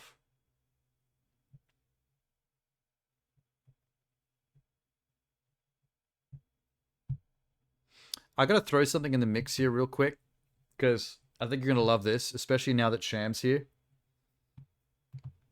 Hold up, wait for it. This is gonna be great.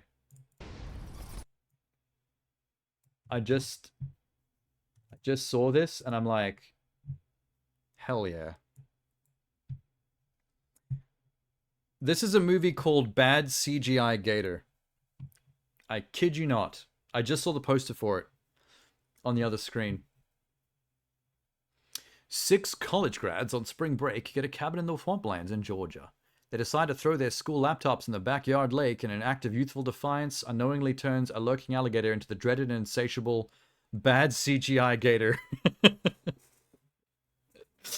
So throwing a bunch of laptops in the swamp have accidentally, like, electrified a normal alligator and turned it into a bad CGI gator. Oh, this is heaps better than Crocnator. What are you talking about? Come on now. This is bad CGI gator. Good for you, Full Moon Pictures. Lead into the bullshit. Fish were out damn well pleased. Man's gonna die. Which is funny because I know a dude that died from fishing where he wasn't supposed to and getting eaten by a crocodile. Welcome to paradise, man. 6 friends on a raunchy getaway. Will there be raunch? Or is that just like fake marketing bullshit? Cheers, bitches. Cheers, This is bitches. 100% gonna go viral, you guys. Hey, let's go get drunk. I love that she thinks that her posing in a selfie with her friends yelling cheers bitches at their lakeside cabin is enough for them to go viral on Instagram.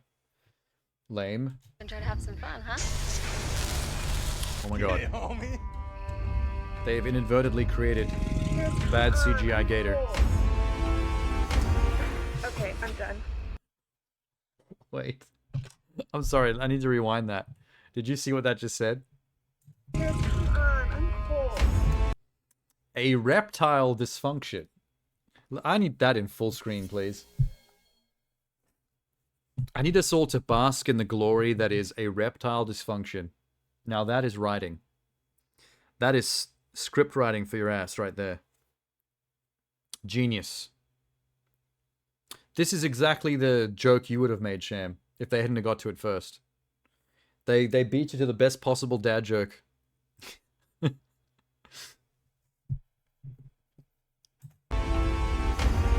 Okay, Zip. Oh no, it's a bad CGI gator that's gonna bite your titties off.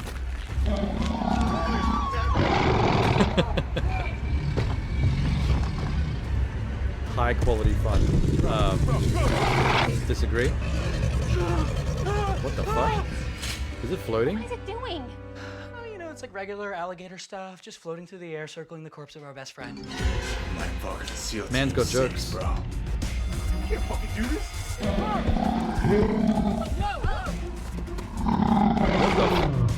So it can fly. I suppose if it's bad CGI, it doesn't need physics. Throw me the arm, it's a push to start. Oh my god! Are they getting bigger just arbitrarily? This is amazing.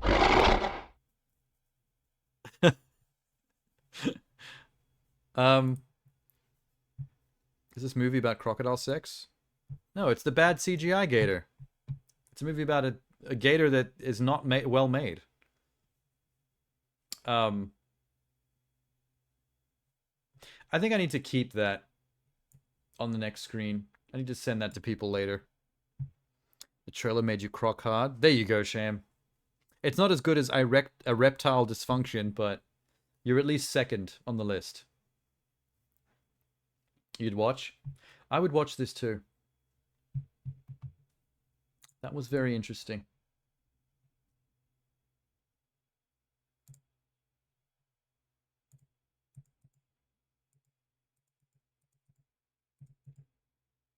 Okay, what did Sham send?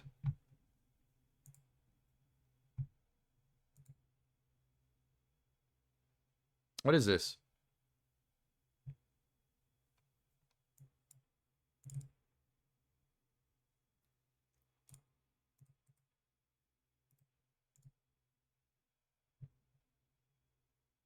We pay our respects to the traditional custodians of the land. But you did kill them fair and square.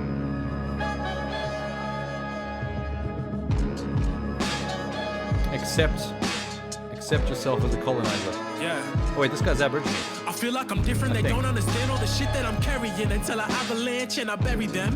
Messing with a madman, chances are very slim. Fuck a critic who ain't really with it, I don't wanna hear it. Successor was evident, said we never win. Now look where we is, told them bitches we come with the evidence. Cause we at the throne taking measurements. No way we could fit to the mold, they selling our soul off a little inheritance. I'm hoping my brothers don't fold, go to be a soldier before you're a veteran. So a soldier on for the ones we lost and the place I'm from that I represent. Are they and the pressure Australian? is something that's definite, so when I'm stressed, I just give you every breath until there isn't anything left. That's when I'm dead. Till then, won't settle for less. So tell Pete to put up the percentage. Did what I said, if I said it, I meant it. I feel the presence of all my ancestors. I feel the desperation cross the nation raising. So these records are desperate measures. The effort's relentless. Shout out my fans that stay in the stands. Feel like I'm indebted. Done with the extras. Recognize real from the fake. So the hatred, I don't even sweat it. Cause I just did it. Using this pen as my weapon. I aim it at them with a vengeance. I'm not just to menace. Then turn to God for repentance. Like sorry, but I had to end the door. You can tell the Commodore, new 5 seats, recline seat. Oh, My the whole cousin thing just wanted all flipped. what he said. 5 weeks later, well, you know, dodging police, running guy the doesn't street, look like a drinking, rapper. sell your soul, ducking some geeks, both in the street. Okay, new bad code, she love a new rap You can tell the star, budget rock level star. though. They say you isn't sure Like they I'm can Tupac afford to Shakur. do doughies in Boy, a they know dirty it car in the park in making, their own new rap cars blood, and maybe black hang out cars. in I front of pull their up mum's in there house. with my kin with a And that's charge. about it. Gotta make it out the mission when that mission be complete. Take it back home when the shit be said and done. I took it back to be. Feelings around this shit be traumatic. This rap is I release. Got some cousins in the ground who give a fuck about in the street. Bitch. Gotta make my final statement. What You rappers rap my neighborhood is spirit that? It's child. actually This kinda no nice looking. retaliation. This shit ain't for your nation unless you down with greatness. I've been waiting way too long. It's y'all that be complacent. Better be patient. Whoa, don't make me have to slide on you. It sounds like a different song than it started out as. When they brought that second guy on, he just like changed the entire thing.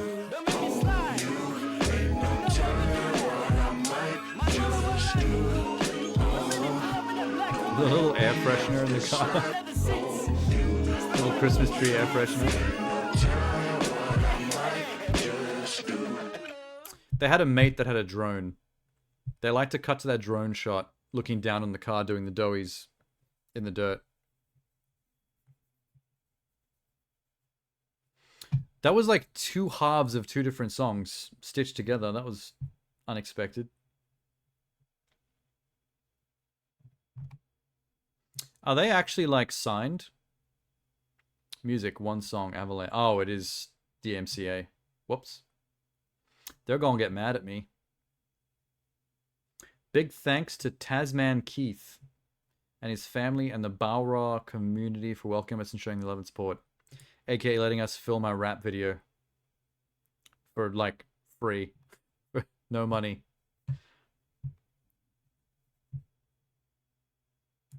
Blip. Bad CGI Gator. I have bad CGI Gator vibes stuck in my head now.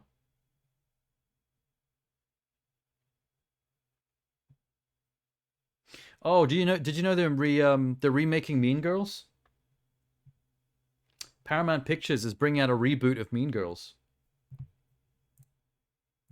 And I heard a little rumor on Twitter that the Mean Girls reboot is actually a musical. It's like a musical version of Mean Girls.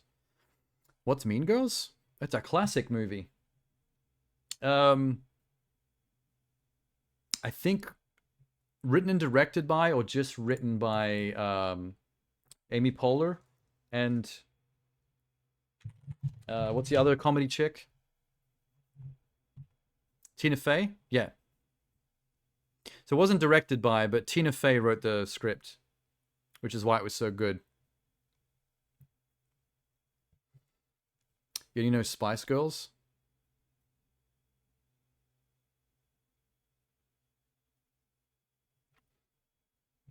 The original, Tina Fey was a teacher in the original, but she was the one who wrote the script. Amanda Seyfried was in it. Rachel McAdams, Lindsay Lohan was the main character. It was a chick from like Africa. Lindsay Lohan like was brought up in Africa, like away from social circles, and only knew how like the wild worked. And when she got put in American school, she doesn't know how to adapt, and she starts to compare like everything that happens in American schools between teenagers and cliques with how the animal world works. And it's like a pretty funny comedy. A lot of memes and jokes came out of the original Mean Girls back in, when was this? 2004. Like, stop trying to make fetch happen. People said that a lot after this movie came out. There's so many quotes. Wait, where's the... Oh, here's the new one. I think a lot of fans of the original Mean Girls are not going to like the fact that the new one's a musical, but I also like musicals, so whatever. Oh, hell no! Isn't your mother's Mean Girls? Move. I thought the original Mean Girls was not your mother's Mean Girls. Tina Fey's still in it. What was that? Oh Lord, it's the Queen Bee. She must have Regina produced George. it. Don't look her in the eye! You could be really hot if you change like everything. I met a guy in the summer and I left him in the spring. Welcome to Health and Human Sexuality. We'll be getting into abstinence, of course, then followed by in the spring condoms Tom Ham. and choking. Sorry, John You're Ham. learning things now that I don't know how to teach. Are you okay in there? We're concerned you're either doing drugs or having a toilet baby. Ew. We as women have to be able to support each other. Get in, loser. Welcome, Katie. You're never gonna believe what I found this morning. Your burn book. Where's the musical Mom, stuff? go make snacks. For sure, Regina, yeah.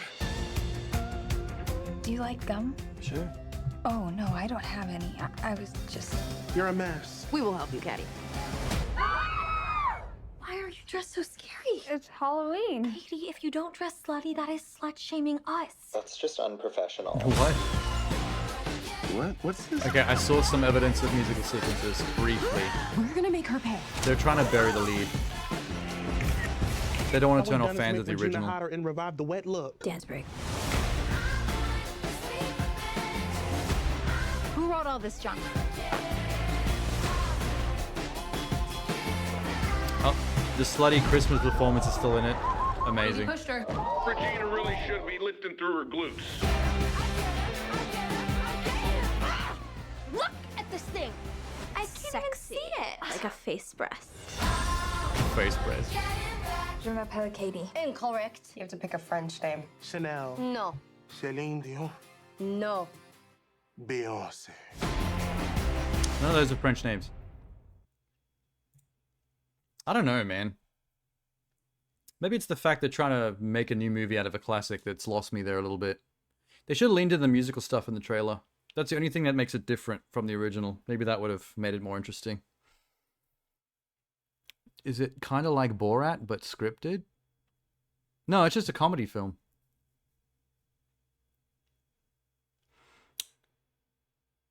Olivia Rodrigo does the trailer song. It looks cringe. Yeah, there's something about it that feels very lesser. It feels a lot cheaper than the original film. I don't know what it is. I think they should have gone all in on the musical stuff. They should have really played it like a musical in the trailer. But it felt like they were trying to pretend like it was a normal movie in the trailer with little snippets of what were obviously musical scenes, like flashing past. Yeah, let's go to the original. Because that didn't feel like Mean Girls.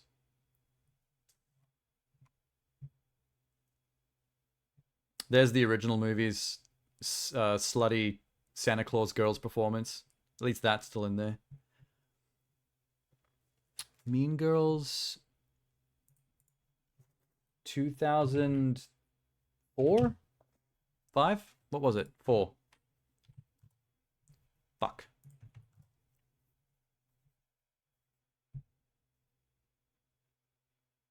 I mean, this'll do. Whatever. We have a new new student with us. She just moved here from Africa. Welcome. Same. I'm from Michigan. Great. I'm 16, but until today, I was homeschooled. And then it was goodbye, Africa. And hello, high school. Hi, I'm Katie. I'm Janice. Oh, this is like in 480p. Meat coming through. This map shows the school's central nervous system, the cafeteria. You got your cool Asians, burnouts, jocks, the greatest people you will ever meet, and the worst. So you've never been to a real school before? Shut up. Shut up. I didn't say anything. Plastics. Who are the plastics? She's like the quintessential blonde She's one bitch. of the dumbest girls you will No, ever meet. no blonde actress has ever Really? played blonde It's like bitch I better have than her. ESPN or something. Gretchen Wieners. She has 2 Fendi purses and a silver Lexus. And evil takes a human form in Regina George. She knows everything about everyone. That's why her hair is so big. It's full of secrets. We want to invite you to have She has lunch with amazing us. hair. Regina I'm not gonna lie. seems sweet. Get in, loser. We're going shopping. Remember this meme? Your house is really nice. I know, The right? get in loser, With we're the going plastics, insert like your being own in the word actual here world. on the picture of them in the car. I'm entering girl world. Have you seen any guys that you think are cute yet? There's this guy in my calculus class. His name's Aaron Samuels. No. That's Regina's ex-boyfriend. Ex-boyfriends are off limits. I mean, that's just like the rules of feminism. Gretchen told me that you like Aaron Samuels. I could talk to him for you if you want. Really? You would do that? You're so hot. Why would she do that? She's a life ruiner. I knew how this would be settled in the animal world. This is such a 90s style But this was trailer as girl well. world. All the fighting had to be sneaky. I want to lose 3 pounds. They're these nutrition bars my mom uses to lose weight. It won't close. It's a 5. You could try Sears. Why are you eating a Caltine bar? What? They make you gain weight like crazy. Who does she think she is? I like invented her. What's her connection to Africa? She's African. I'm sorry. She's I grown left up in the you. outback of Africa. I called you fat. I'm sorry that people are so jealous of me.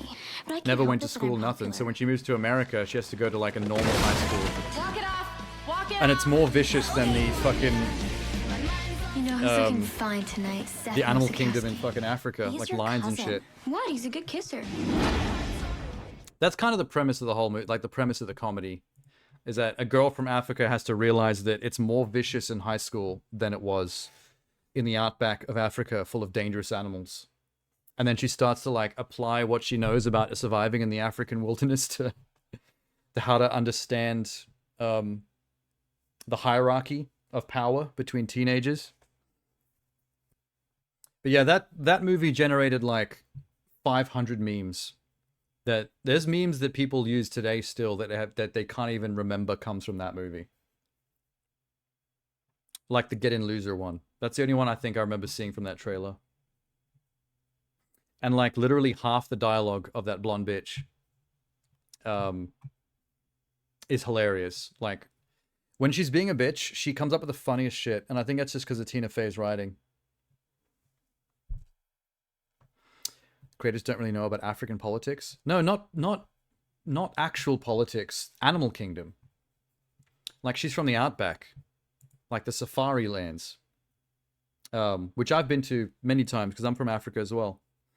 So she doesn't understand like the high school clique environment, and then realizes that it's super fucked up, and everyone is like out to get everybody. Yeah, I was born in Cape Town. I didn't live in Cape Town long though. I lived in Johannesburg, and then I lived in Sun City, near Rustenburg. I probably lived in Sun City for the longest. It's like a tourist resort. I met Michael Jackson there, by the way. That was fun. Oh, hey, Minx. I never get tired of seeing that. I will have a Biscoff, sure. As a child, up until early teens. So, from born up until early teens, and then I came to Australia.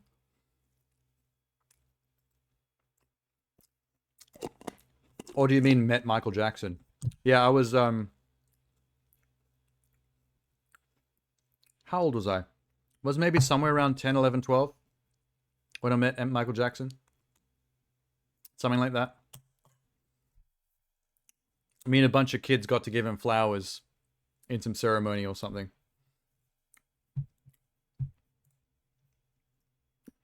How was he? Impenetrable. He's surrounded by guards at like all times. Like at one point when I was at the hotel, it's a place called the Palace Hotel where my mum worked, and that's where he was staying as well. At one point I was at the Palace Hotel and I saw him before I met him. And he was down in the ballroom having breakfast. And like you can tell which table has MJ because he has like black suited security guards that look like men in black. Like standing around him in a circle around the table. So you can barely actually see him between the circle of dudes, bodyguards, and he's somewhere in the middle just like eating his fucking breakfast. And when he like moves around the building, they walk like around him in a group. It literally felt like looking at a bunch of human meat shields. Like they existed just to take a bullet for MJ. From any potential direction. Also, thanks, Mix, for the sub. I was laughing too much about the Pornhub gif that I made that... I forgot to say that. Also, didn't Sham drop something? Yeah, he did. Oh, yeah. The Reacher thing. I did hear that season 2 was coming. Hang on a sec.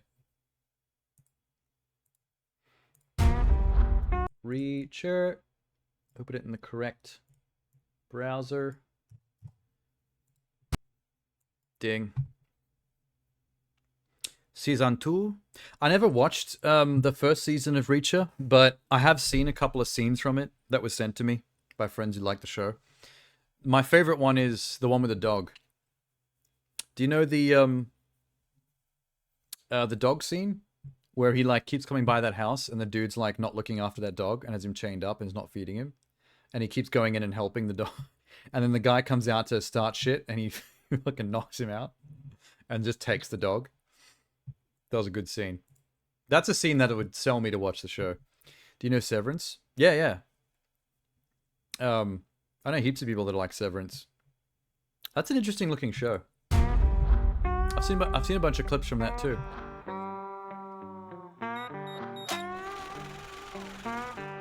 I just want to see him avenging animals more. Don't turn around. This won't take long. Oh, shit. Wait! Who are you? Someone who prefers not getting involved. He's such a chunky You boy. refer to these special investigators as your team, your soldiers, even your friends. You do not mess with the special investigators! And now they're all in trouble. Thank God they actually cast someone for Reacher that was like Reacher sized. Because the Tom Cruise thing was kind of... They were tortured. Hilarious. They dumped him from a helicopter. And they're coming after us. Good.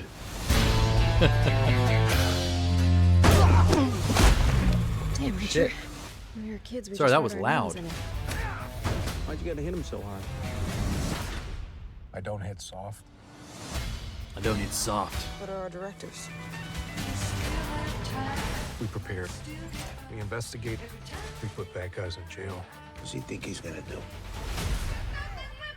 He walks like a dude who knows exactly how big he is. You on the sidelines while I do all the work. He's a boss, and bosses give orders. But they took a run at us in broad daylight.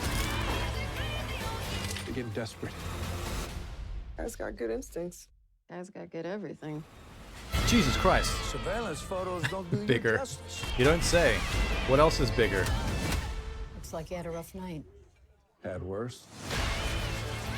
Everything bigger than his muscles is his anaconda.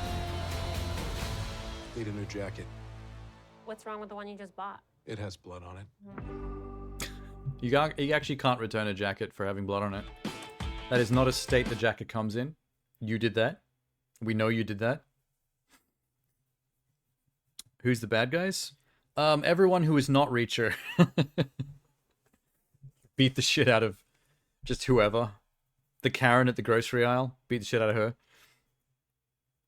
He put on 10 kilos since the first season. Obviously juicing. Yeah, well, we talked about my idea for that actor's casting before, right? Have I mentioned that?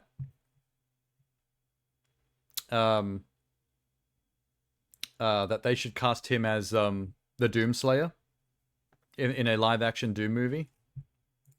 What's the actor's name? It's Alan something, right?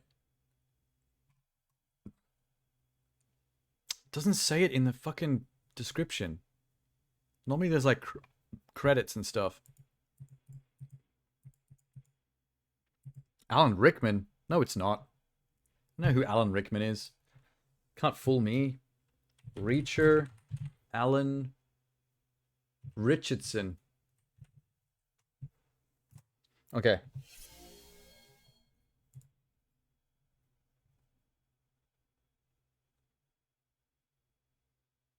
Yeah, this man should be the Doomslayer. Like, Jesus Christ. Look at this beast of masculinity right here. That's the Doomslayer. Put that green armor on him. Give him the helmet, but he only has it on occasionally, so we can see that that beautiful stubble and hair. You got Rickman and Richardson mixed up? Yeah, don't do that. Those are very different human beings. I bet someone's mocked this up. Let's find out. Alan Richardson, Doom. Yeah, come on. Look. This is the character model for the Doomslayer in the game. As if that doesn't look scarily close to Alan Richardson. It's a bit more square. In a fake video game human being kind of way. But that's him, man. Bit skinny there. For a Doomslayer.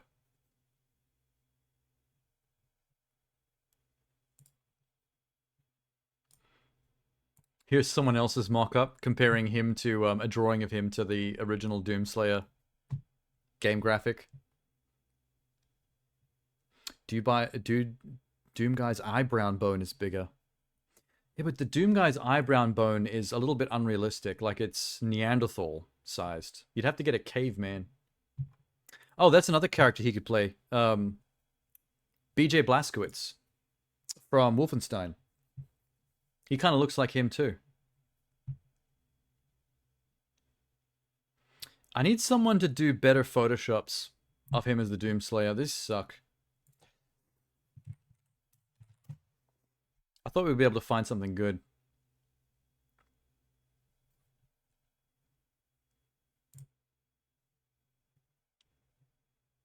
Look at that beef. That's some Doomslaying beef.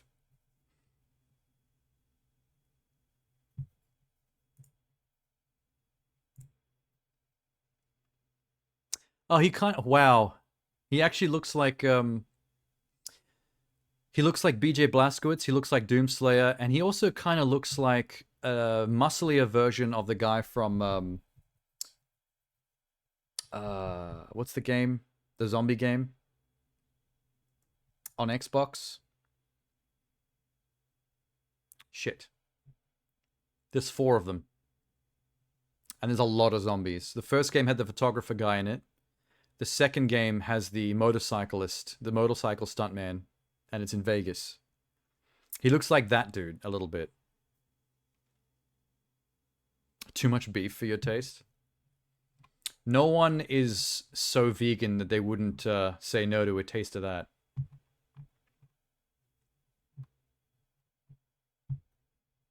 Man or woman. You gotta take one for the team. Alan Richardson wants to bend you over and make you a woman. Even if you're a straight dude, you just gotta take that one for the team. What is the name of that game? Dead. The one in the mall. You like toned but not super muscly? I do agree with that actually. Like, if I go to the gym, I'm not trying to get super muscly and weightlifter beefy. Like I'd try to get toned. I want to have the ballet body. You know, dudes who do ballet or Olympic swimming, how they're kind of lean but they're kind of ripped and toned at the same time. Is it Dead Rising? Oh, you were trying to give me... Okay, you were giving me hints. I thought you were just losing your fucking mind. I thought you were having a stroke. Not that kind of stroke. Yeah, Dead Rising 2. I reckon he could play the stunt motorcycle dude. He can't be that ripped, though. He has to tone down a bit. Grow his hair out so he can make it more spiky and blonde. You're always mid-stroke? On my stream? Is that why you type so slow, because you're using one hand?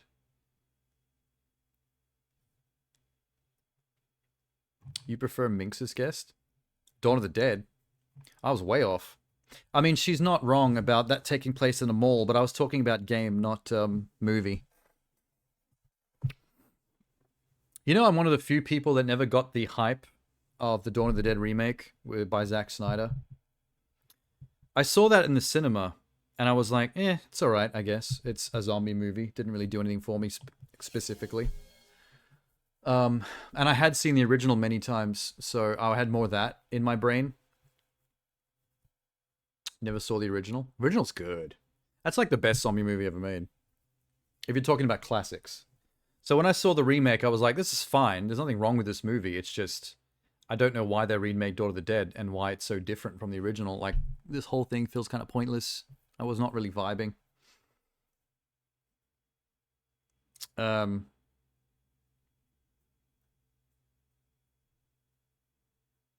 2 endings to it as well. The original Dawn of the Dead.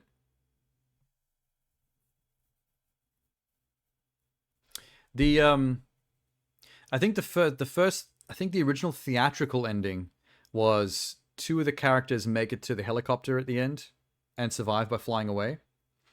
In the proper ending, like it's kind of like a director's cut ending, they make it to the helicopter and one of the 2 survivors gets got and then bites the other one, the lady. And so the lady is the only one left. And she can fly away in the helicopter, but she's been bitten, so she's fucked. And there's no point in her even using the helicopter anymore because she's just going to turn into a zombie. And she sits there crying for a little bit, knowing that she's, you know, got no chance. And then she opens the door to the helicopter, which is turned on, and the propeller's going. And she stands up and puts her own head into the helicopter propeller to end herself quickly. And that's how the original ending of Dawn of the Dead went, which is amazing. Your favorite zombie film is the prologue to 28 Weeks Later? Are you talking about 28 Days Later? Like, why did you call it the prologue to 28 Weeks Later? It's 28 Days Later is just the original film.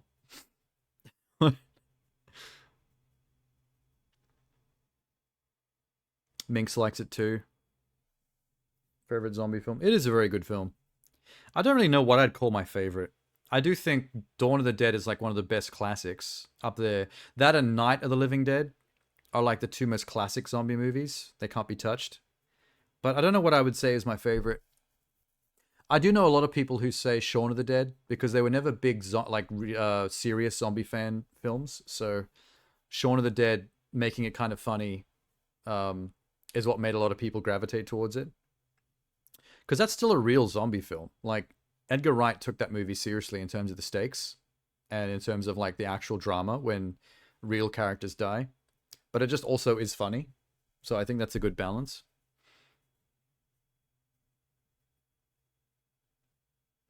Weren't they going to make a third?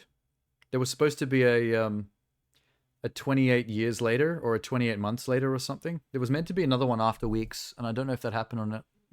Did that actually end up happening, or is that in limbo?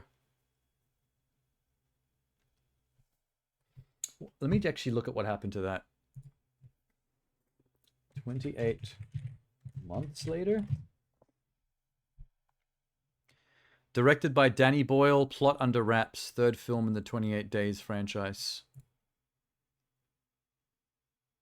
There's also a graphic novel. In an interview in 2022, Danny Boyle said that Garland had already written the script and it might be time to make it into a movie.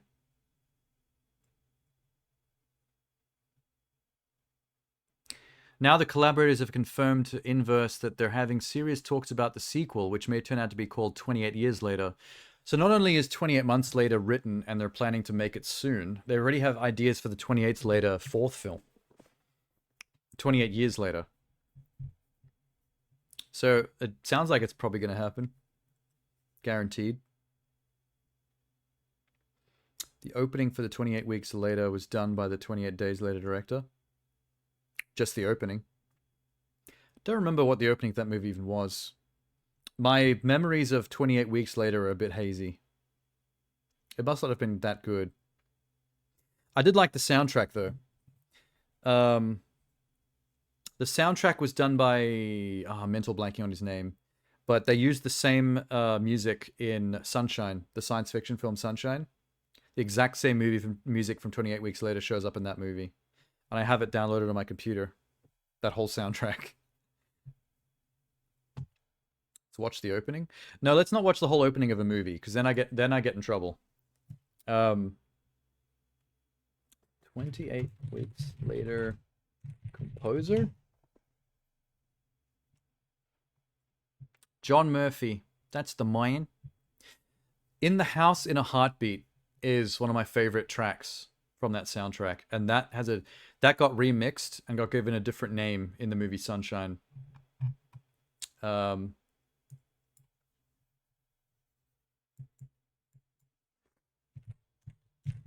He likes to reuse his best music, I've noticed.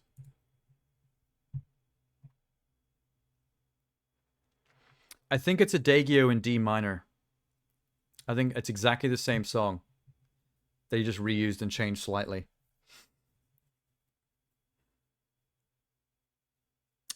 It was kind of mid. Last Night in Soho. Oh yeah, I forgot about that movie. So I haven't seen every Edgar Wright film. I really should try to see that at some point, just out of curiosity. Won't let me spam you with Biscoff? Yeah, well, it's got a timer on it, so people can't spam it for that exact reason, Sham. You know this. Alright. You know what time it is? It's time for Godzilla. Again. Elizabeth's favorite. I'm trolling, by the way. They've got a new full trailer out for the final full official trailer for the TV show. Legacy of Monsters. He made it so I couldn't poison him with glass. No, that's always been there. From the very beginning, I had that timer on the Biscoff because I knew that people would overuse it and I'd always end up eating too much Biscoff and getting sick. Suggest a poll? Should we spam Sean with Biscoff? What's the point of the poll when you can't even do it? Doesn't feel like an Edgar Wright movie. The trailer didn't feel like one. I saw the trailer and I wouldn't have guessed that was an Edgar Wright movie. What was the movie he made before that? Was it Baby Driver? Is it that long between movies? Baby Driver to Last Night at Soho?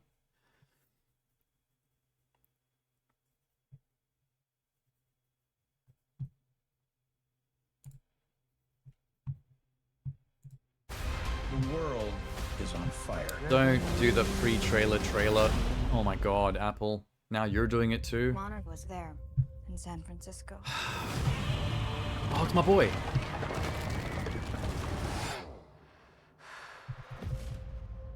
When the whole city was coming down, these guys were taking pictures, like they'd been waiting for it.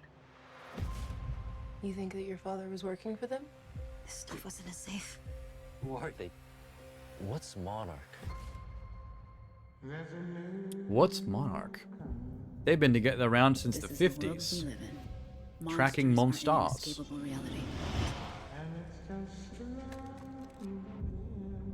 Those files belong to us, and they are more important than you could possibly imagine. We're not going to see any Kong in this, I'm guessing. Maybe some, like, references to it. Now, you can choke down that Monarch lie. What about your father disappearing? What does Monarch sound so familiar? Monarch's been part of the Godzilla movies for a while now. They're that government organization that tracks monster activity in secret, behind the scenes. It was kind of invented as a way to create a cinematic universe. out of Godzilla and like all monster movies, like King Kong and stuff. It is so much more vast than we could possibly imagine. Where's my son? That's not him. These monsters and Monarch have taken everything from me. Well, I mean, I wouldn't compare them to Umbrella because they don't create them. They're not the bad guys. They just monitor and try to deal with it, basically. Fire. If you want to save millions of lives, we can use some help. In fact, if you're gonna go with Resident Evil as an example, they're more like stars.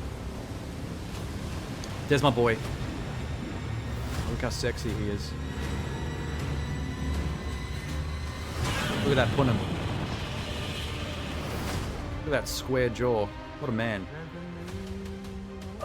So gay for Godzilla.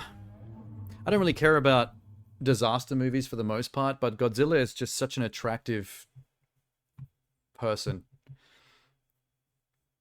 Why are humans obsessed with disaster scenarios? Because humans don't like other humans. I thought you, of all people, would understand that one.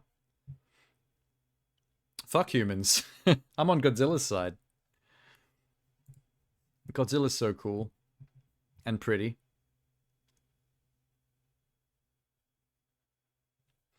Oh, the poll actually did happen. And only one person voted, and the winner was Biscoff. Well, okay, fine then. And Sham's the one who recommended it as well. Didn't even vote in his own poll. It's fine. I'm not going to complain about a bit of Biscoff.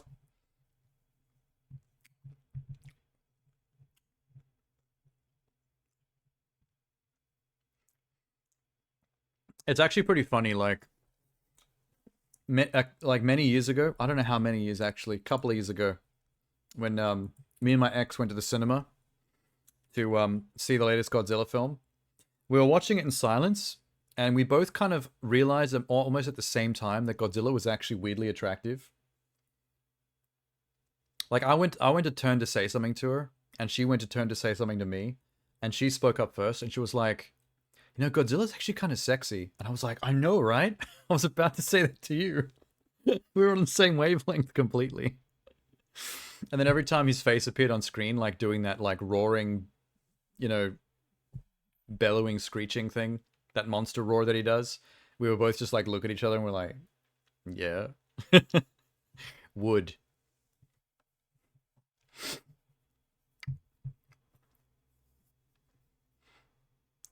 I think maybe Sham dropped out right when that that poll started. He's probably like in the bathroom squeezing out a deuce or something.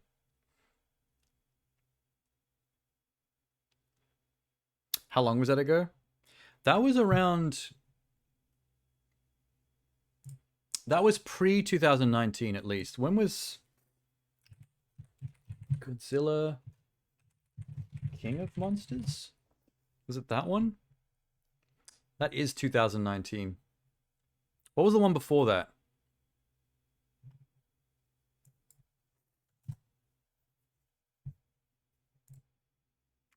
$2014? Hell no.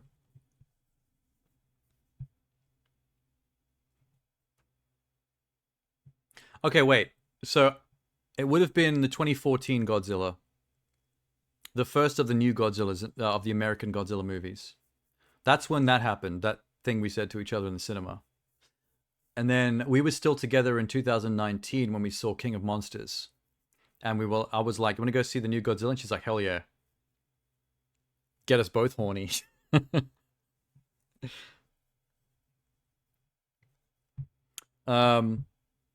And then by 2020, she moved back to her hometown to start a business there. I stayed here. So that's when we parted ways. And that's right when the pandemic happened. Yeah, so basically, me and her parted ways like right before the pandemic kicked in. Like on the cusp of it.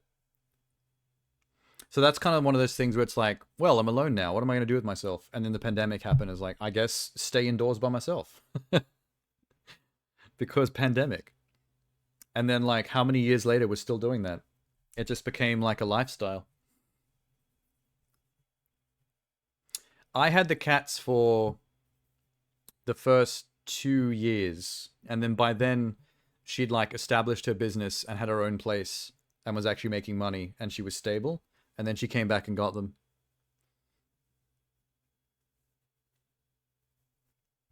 Are you really parted? Yeah. Like, I've seen hints of her like seeing other people down there. She doesn't tell me that kind of stuff when we talk because, you know, she probably doesn't feel the need to share that kind of things with me because, you know, we had our history. So why talk about like dating related things? Just in case, you know, someone else feels sad about it or something. Just one of those things. But, I mean, we talk regularly. Occasionally send each other memes on Instagram, DMs. Occasionally calls me to let me know about something going on. I see her occasionally when she comes back to Sydney. Like she's stowed over here while she's been in Sydney doing stuff. I helped her out with the last Mardi Gras we had here. She was doing makeup for like a Mardi Gras float. And I went down there. She stayed here while she was in Sydney and I went down and helped out as well with that. Need to get Sean set up on a date. That doesn't work through the internet. That's never a good avenue to go down. Remember, the internet is 99.6% catfish. Especially if the more they show interest in you, the more it's definitely a catfish. Some Indian guy. I'm just waiting for the point where he wants me to go to a specific link or put my credit card information into something. Get your face on a billboard? I don't know if that's the kind of attention you want. If your face is on a billboard, you're going to get gold diggers pretending they're interested in you because they think that you're some big deal because you're billboard worthy. They're going to be so mad at me when they realize I'm broke. Oh, you stream and you're on a billboard. That means you must be some kind of internet influencer on the same level as Markiplier or fucking PewDiePie. Yeah, okay, cool. Some days I have to weigh up whether I can afford a latte or if I want to pay rent. So, good luck gold digging that. You're not broke, you've got Biscoff? Is that some kind of like... Is that some kind of spiritual thing, Minx? You're not truly broke if you've got Biscoff in your life. I can jam with that. I feel like that Godzilla Rise of Monarch or whatever the fuck that was called. Legacy of Monsters. Monarch Legacy of Monsters. I feel like that was almost identical to the last trailer I saw. I feel like the teaser was the same trailer, but just this one had some slightly more footage in it. And that was it. Although I don't need to be sold. Just show me Godzilla flexing. Because that's my husband. My husbando. My lizard waifu. We're going to date someday, me and Godzilla. Or at least just have, like, a fling. Let me have a giant lizard one-night stand. I won't survive it, but I'll die happy. You've met people, been on dates early this year. No one I wanted to see again. Oh yeah, you mentioned this guy briefly earlier. So it's like someone still hanging about as a friend with romantic past, and it's like it's clicking off again slowly. It's reigniting. Spooky Halloween chemistry. That's neat. Although hopefully, it really depends on why you split up though. Hopefully there's not something specifically toxic about why you had to split up that doesn't end up coming back into the equation again. Like you don't want to loop, like you don't want to be trapped in a time loop with one person. Doesn't Australia have some massive lizards? Yeah, we got some big ones. We got crocodiles, that's the biggest one, but we do have like monitor lizard, iguana type size things. Not that many that are a danger to you though. You split up over stupid shit? Oh, that's fair then. Young and stupid is a good excuse to split up and then have that not really be an issue anymore if you get back together. People change.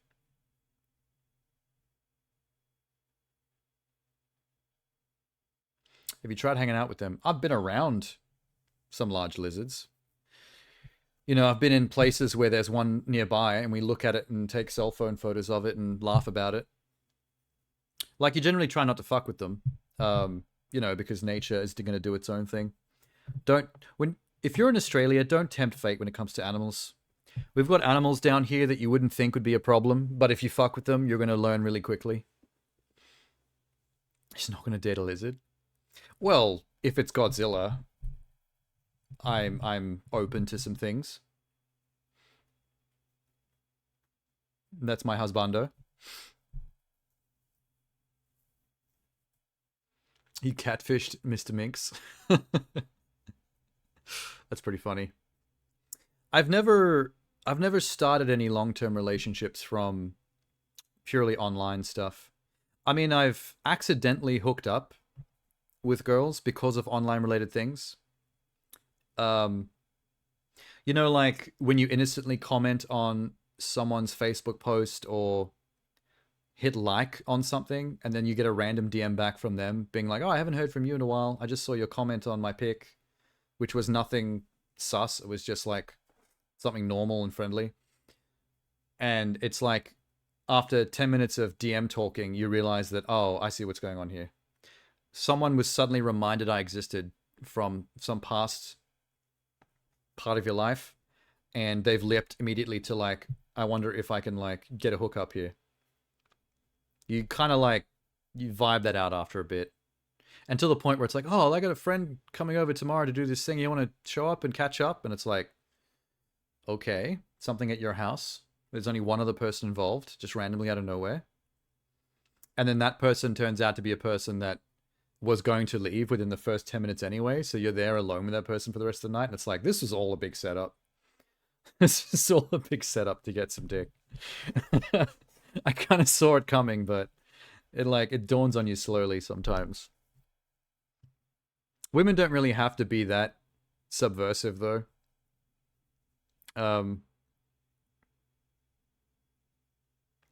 Like I've known and am friends with plenty of girls that would be more forward than that.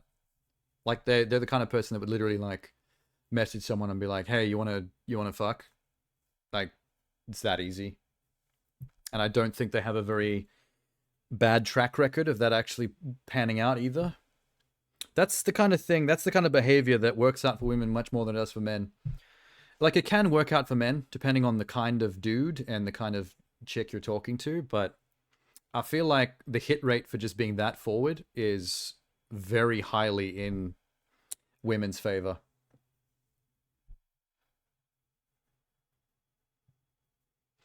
You've had more success not looking than actively looking. That's actually pretty common too. I remember reading or seeing talked about in some like thing once before. What was it?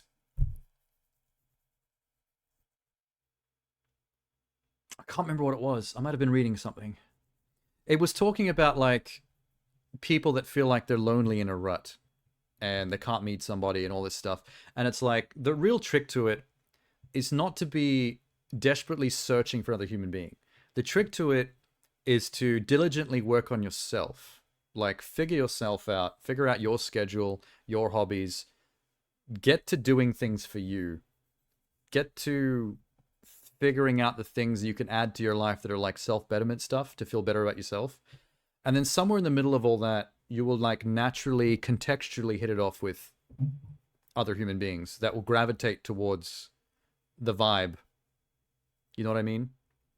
Because I think when you're lonely and desperate and trying to meet someone, there is a vibe to that that might come off as a red flag or be a little weird.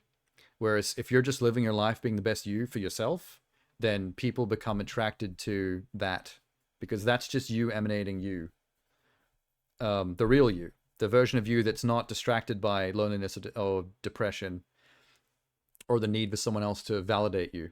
That's you just like, that's you just vibing. And then other people will catch that wavelength. Theoretically, that doesn't mean like, you know what life is like. You can do everything I just said and still not meet someone. It's fucking chaos theory out there, but that's the best way to go about it. There's always a difference of context between males and females. Yeah, I mean, the situation that men and women find themselves in terms of that sexual dynamic, it's largely, well, it's no one's fault, but the way it works is largely the fault of each sex's own behaviors. And that, like, for example, men have a tendency to act more desperate and to be going more for hit rate. Like, so because men behave that way, they put women in a position where they can be more just accepting of whoever's attention they want. So that creates that imbalance, especially if you go on Tinder. On Tinder, a lot of women are dealing with like constant swipe rights, and then you get to pick from whatever dudes you want to talk to. Whereas men are mostly just swiping on everybody and are playing the numbers game and in the hopes that if they swipe 100 times, they might get 2 women that swipe back.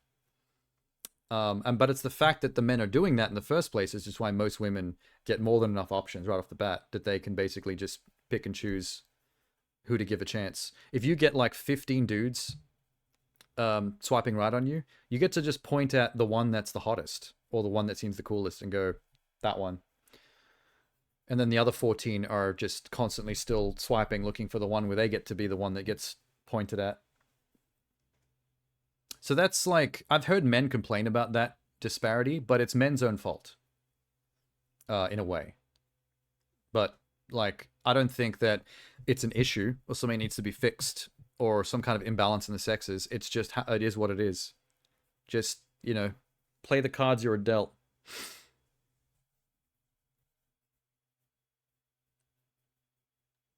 I think it's similar.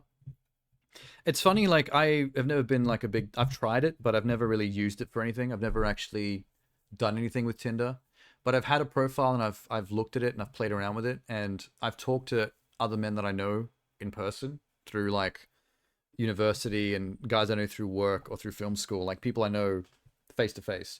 And every guy uses it the same way. They all admit to using it the same way. They just swipe on everybody. They just go for the numbers game. Like, your true options when it comes to Tinder are the ones that swipe back. You don't get to swipe left and say no to 30 women before you see one that it like matches your standards and go, that's the one. Because if you're only swiping right on 1 out of 50 women, you get zero swipe backs. No one ever, like, it doesn't work. And every man has said the same thing to me. The only way they've ever been able to get any kind of, like, any aspect of Tinder to work is just to basically swipe right on everybody and then see which ones come back. If you do 50 and you get 2 or 3 back, those are your actual options. And that is the consensus. Like, you can look up memes on YouTube and Twitter, videos of men doing exactly this. There's viral videos, for example. I remember seeing one of a guy at the gym, someone secretly filming him with their phone from behind, and he's running on the treadmill and he's holding his phone and he's literally just doing this. He's not even looking at them. He's just rapid swiping right, being like multitasking while he's running on the treadmill. And then you see people riffing on that joke. Like, I saw one dude make like, remember, you know that water drinking bird? The one that does this on its own? That's counterbalanced? That thing? Someone like fashions one of those with a little thing on its beak to like dip up and down and like swipe. He has Tinder for him. So he's just sitting there watching it and it's just like auto swiping for him as it dips up and down. You think women have lower standards than men? That seems like a controversial thing to say, but it feels that way. It's not really true because they can afford to have higher standards, whereas men are just trying to get anything because we're all horn dogs. But the one part of that I think you're right about, River, is that in some cases, I think women are forced to have lower standards about men because more men are shitty options for dating than women are shitty options for dating, if you know what I mean. Like, I think for most men, there are plenty of women that you might be able to land that will make your life better. That the things that make you suck as a dude, like the parts of you that are kind of like a loser, will be made better by a good significant other. Whereas I think in most cases for women, they're brought down by men. Like for women, if you date the wrong dude out of a room, if you have a room of 10 dudes, 8 of those dudes, if you dated, would make your life worse. Like you would be holding them up, making their life better, but you would be going through the ringer and dealing with some piece of shit full of red flags.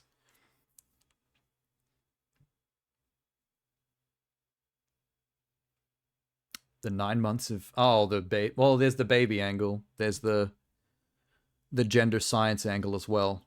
I'm going for the more cultural angle on this. Some dudes are kind of dicks. A lot of dudes are kind of dicks. I've dealt with a fair few. I don't have very many male friends, but I've dealt with a fair few through like my work and stuff. Like I meet dudes all the time through work that I have to do. And a shockingly large amount of them, if you talk to them for long enough, you'll reach some misogynistic, toxic masculine part where they'll talk about something where they expect you to be all broy with them and be like, yeah, dude, women, right? Kind of thing. And it's just like, it gets icky, man. So many dudes try to bond with other dudes through some really gross shit. And then they will try to invite you to like, oh, you want to come watch the game with me and my dudes? And it's going to be a room full of guys all getting drunk, watching the UFC or something, watching a bunch of naked guys wrestle. And I'm like, this is fucking gay. Straight men are super gay. Courting and sex, a very complicated dance. Oh, of course. A lot of guys want to be superior to women. Yeah, that's always been a thing, but that's gotten worse lately. As of 2023, I think that is worse than it's ever been. And it's because of, like, we've reached an age now when there's a lot of men that feel powerless and like losers because they're told that the world is a patriarchy where men are in power, and they see examples of men are in power being able to be dicks and getting away with it, but they don't get to be because most regular dudes are nobodies. Like, we don't have nothing. So they blame women for that, and they become incels. And then it all becomes about them versus women. And women are the reasons why all the things that are supposed to be awesome for you are not anymore. Like, they complain about woke shit. Like, oh, feminism has destroyed, like, movies and has made all the cartoons of my childhood, like, woke and shit. And it's like, none of this stuff is happening, man. This is in your own head. Just like, you've been taught by the internet how to be oh, what happened there?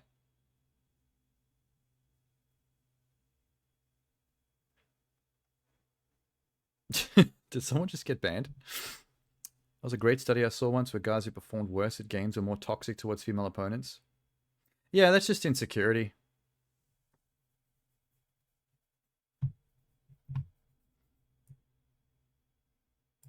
What even was that about? Hang on.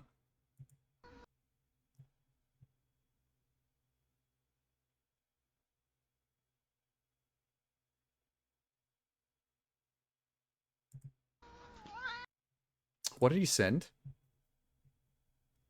The link he shared was not appropriate? Well, now I'm curious. Hang on.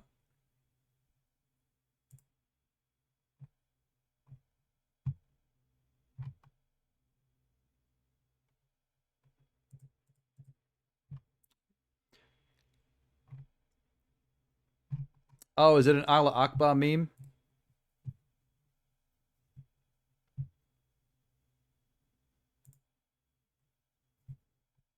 I think that's what it was. It was a cat meowing very loudly, and he suddenly gets really loud, and it does the Allah Akbar meme. I remember those jokes. That takes me back. That's old school internet. Also, hi, Do. Sorry, I didn't notice you there for a second, because your name on my screen is the same pink color as Elizabeth's name. So I almost didn't notice that was you.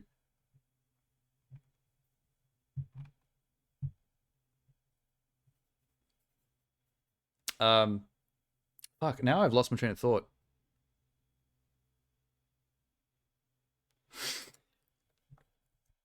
Anyway, whatever. Actually,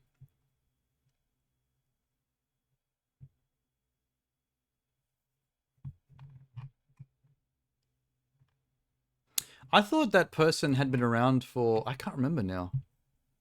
You're right, they just followed me randomly, but... I think it was somebody else. I think someone was in the chat earlier that had another name that started with an M that sounds similar.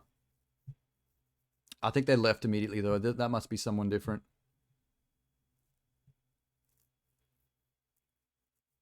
What was I going to say? Oh, yeah. Since I just referenced the whole, like, incels complaining about, like, feminism and wokeness ruining their cartoons and shit, I think it's time to watch the new trailer for Masters of the Universe Revolution, which just came out 1 day ago. I'm super excited. I actually watched the first season of this, like, multiple times.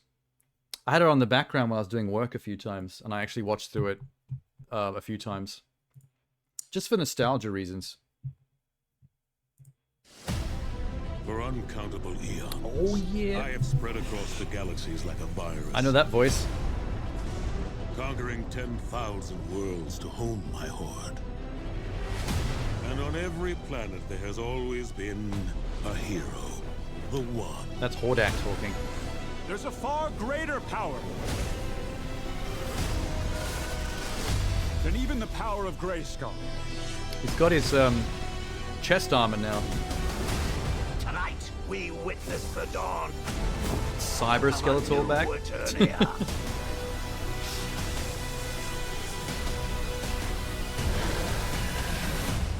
It's time for a revolution. I feel like the show's about to get a lot more magic versus technology. Hell yeah. There's childhood right there. Do you like to write? I do write. I haven't done it in a while, but I mean, I wrote all 4 short films that I made, and I've written 1 or 2 since then that are kind of like in a drawer somewhere. Not literally in a drawer, like they're digital. They're on the computer, but you know, I've mostly done screenplay writing. Because that's like what I'm trained in, really. Ooh, baby. I feel like there were probably Easter eggs in there that I missed. Hang on. Revolution.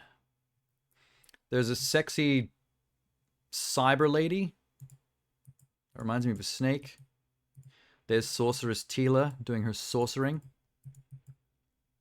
What the fuck that is? Who dat? Cyber Armor Man-at-Arms. Cyber Skeletor looks funky. He's got like an actual snake arm with a skull head on the end of his hand. That's adorable. Who is this naked Tron chick in the background? She must be the one that they kind of reveal at the end, the goddess in the machine that turns people into like electro cyborg zombie creatures. She wasn't really a character in the first season. Acid Skeleton. Dayglow Acid Skeleton. That's her, yep. You see her like coming out of the shrine at the end before they turn Skeletor into a robot.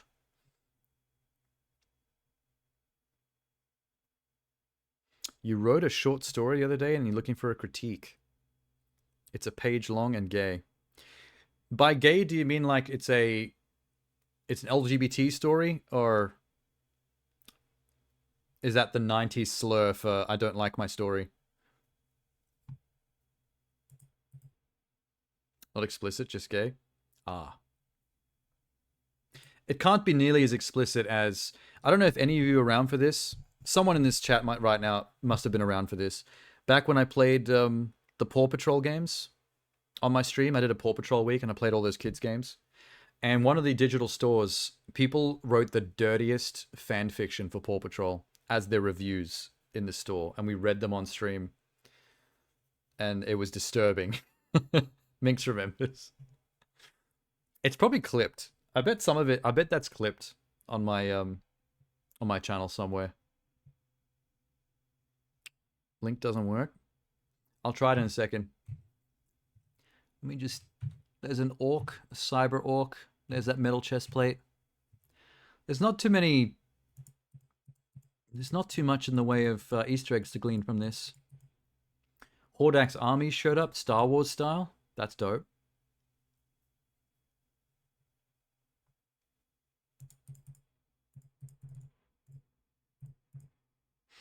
There's no hint as to where Evil Lynn is in this trailer, which is the one thing that I wanted to know the most at the end of the first season.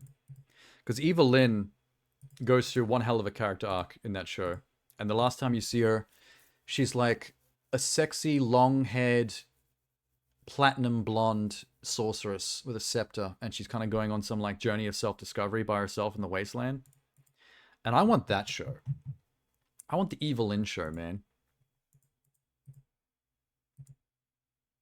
Gonna kick. Full ab shot of He-Man. Because when she went Godlin in that show, that was so badass. I know people who hated that, but I also know people that don't like strong, muscly women. They get intimidated by it, so there's a reason for it, I guess. But Evil Lynn went full muscle mommy when she went Godlin. If Jeannie was here, she'd agree with me. I also saw some people say like, oh, she looks all ugly and dykish now. Like, typical wokeness. And I'm like, dude, her haircut, her short haircut when she goes Godlin, is the same haircut she has in the original cartoon. The shortcut under her helmet. Anytime she doesn't take her helmet off much, but when she does, it's that same hair. So it's like, dude, the Godlin hair is more accurate to the original cartoon than... And you're calling it gay. Weirdos? Fair enough. Okay, I wish there was more to this, but hey, we got the chest armor. We've got fully armored man-at-arms, the gold and white armor. That's sick. And we have a Dayglow neon skeleton. Excellent. Yip today. I was always sold. I was a day one on that anyway. No question. I copied it so you couldn't see my dad's annotations. Your dad read your gay erotica? Interesting.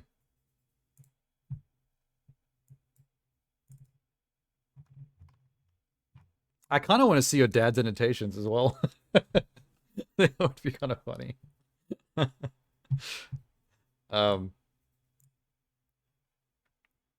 Hang on. We should do it like a, what do you call it? An audiobook? Like an audiobook reading? Can I get sponsored by, Audible for this stream?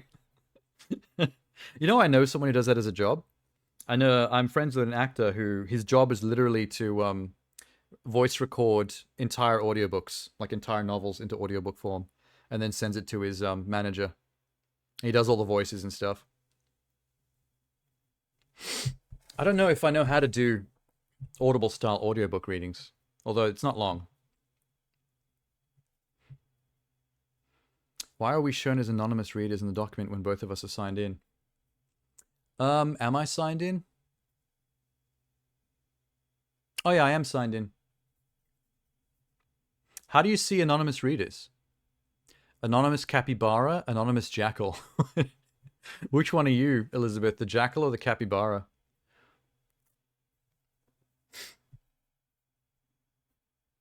I would claim capybara. Like, personally. I do have an entire thread dedicated to capybaras in the Discord. With the sexiest capybara photos I could find.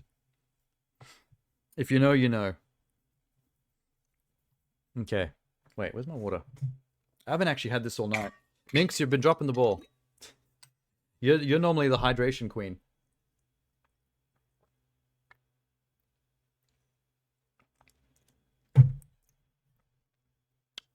You must be the jackal, because you see a rhino in capybara. Oh, we can actually figure out who we are. So then I'm the rhino. Because I can see the jackal and capybara. So who's the capybara? Who else is in this thread right now? Elizabeth is... Wait, hang on. Minx is jackal. Oh, wait. Sorry, I'm an idiot. Elizabeth is the capybara. I didn't do the process of elimination correctly. Okay, anyway. A lumberjack entered the forest and came out the other side. Before him was no longer a dense gnarl of bark and branch, but a tidy grid of maturing saplings, planted one in front of the other. Oh, one in front of the next, sorry. I'm rewriting your script as I go. Intrigued, the lumberjack laid down his felling axe and began to walk past tree after tree, marveling at their uniform trunks beneath slowly reddening leaves. A thin man crossed his path, toting a cumbersome wheelbarrow of mulched dirt and wood. The lumberjack called to him. The arborist replied that yes, it was his orchard, and would the lumberjack care to take the wheelbarrow from him, Emil would gratefully follow. They were fast friends. The lumberjack and the arborist, they whiled away the weeks and months, and the lumberjack developed a special fondness for the man. One day the lumberjack passed the tallest tree of the orchard and noticed something rather strange. He stopped and stared up at its wide trunk beneath slowly crumbling leaves. The arborist appeared behind him and asked what caught his eye. He turned and, unable to admit that what caught his eye was the arborist himself, the lumberjack hurriedly directed his attention to the curious tree, split right down the middle. So he was looking at his cock, basically, is what you're trying to tell me. You just made it really softcore. Oh, arborist, admit your sins, your lusts. The arborist replied with a laugh that no, it had not been struck down by the heavens, but that the tree had simply overgrown itself, the old dead bark slowly coming apart as the pressure of the growth divided the husk in two. Is it dead? The lumberjack asked. Goodness, no, it was merely relapsed in its restraint and outpaced itself. Anyway, about that cock, it's not his fault. The dude is probably wearing sweatpants, and you can see that chonky outline, like a Mars bar, being kept in the pants pocket of some skinny jeans. Returning home, the lumberjack took his felling axe and split himself some firewood for the evening. The split tree continued its growth as the lumberjack and the arborist whiled away the weeks and months. As quickly as their friendship grew, the lumberjack's restraint never lapsed. This man's holding back. The development of a bifurcation atop the trunk of a once split tree was of monumental interest to the arborist, but left the lumberjack merely confused. So what? He asked, over their dinner. It wasn't as if the arborist suddenly had two trees where one had once stood. No, the arborist admitted it was only one tree, but it would no longer have to grow alone. The lumberjack had no response to this, so he went home and masturbated to the thoughts... Okay, sorry, I'm rewriting a story again. He took his felling axe and split himself some firewood for the evening. And so they whiled away the weeks and months, and the lumberjack grew ever closer to The lumberjack grew ever closer to confession. Oh, I thought that said confusion for a sec. Until at last he marched through the gnarled forest, through the orchard, past the bifurcated tree, through the arborist's front door, and found him dead on the kitchen floor. He buried his love beneath the tree, monumental curiosity, the arborist's pride and joy. He stared up at the budding leaves above its solid trunk. The lumberjack took his felling axe and split himself right down the middle. Now he would never grow lonely again. Damn it! No one got their dick sucked. They both died like Romeo and Juliet. Romantically, in a weirdly back to Mother Nature. Like, in a way, it's almost like disturbing in a body horror kind of way. If it wasn't for the undertone of, like, gay romance.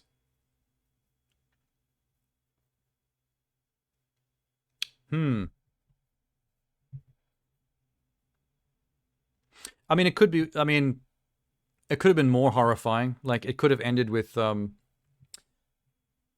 him, like, re-digging up the body of his dead love and thinking, you know what? I'm alone in this forest.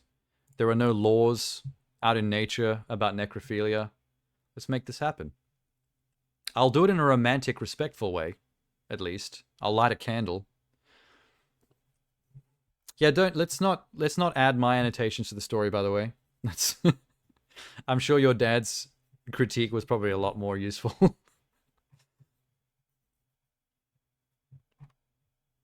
I am so curious to know what your dad said, though. Depends on what kind of dad he is. If he's one of those old school dads, one of those more conservative dads, it would be funny if he was like, son, are these men gay? Are these boys gay? Are these gay boys? So what's going on here? And then starts taking off his belt. I'm gonna teach you. No son of mine. Journalism major. I was a major in English studies in college. I was a straight A English student. I was pretty good at essay writing and oral presentations.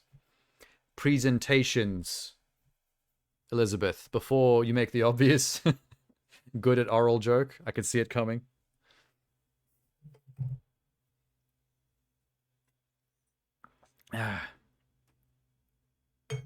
Oh, shit. You have anything to add? Add a word which is continued to while away the weeks and months.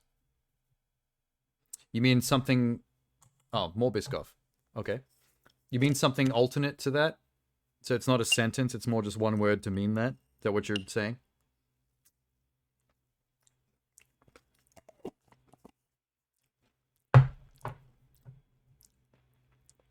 Can we rewrite it to make it the actual, like, erotic LGBT fanfiction version? Rather than the deep and tragic Romeo and Juliet version? I'm already known as the lewd sexually frustrated. I mean, everyone already has that. Jeannie's already been known to be horny on main. Sham always is. Minx behaves herself quite well. Because Mr. Minx is probably watching over her shoulder as we speak. Tapping the ruler. Oh, because it uses that. Yeah, I agree. I'm never when it comes to my writing, I'm never a fan of whenever I notice I use the same words or terminology like twice too close together, I always change it to something else. Only when I'm sober.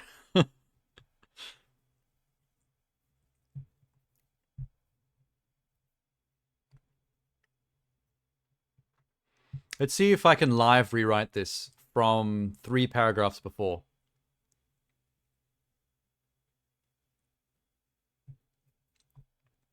Okay, let me restart from here. After he goes home, splits some firewood, and then comes back to confess and finds him dead. Ahem. And so they whiled away the weeks and months, and the lumberjack grew ever closer to confession, until at last he marched through the gnarled forest, through the orchard, past the bifurcated tree, through the arborist's front door, and found him partially unclothed in the kitchen. The arborist was currently busy drying the dishes. For some reason, we have a dishwasher and perfect electricity in the forest. I'm just going to add that real quick. He had a Space Jam dishcloth, and he was wiping across the surface of the fine china, getting every dew and droplet of leftover dishwater. Some of it had spritzed onto his fine, oiled, tanned chest, and was dripping down between the cum gutters of his abs. The lumberjack bit his lip. It was everything he could to restrain himself. He made an embarrassingly urgent noise. It kind of sounded like, oh God. The arborist turned. Oh, you've caught me during my weekly house cleaning.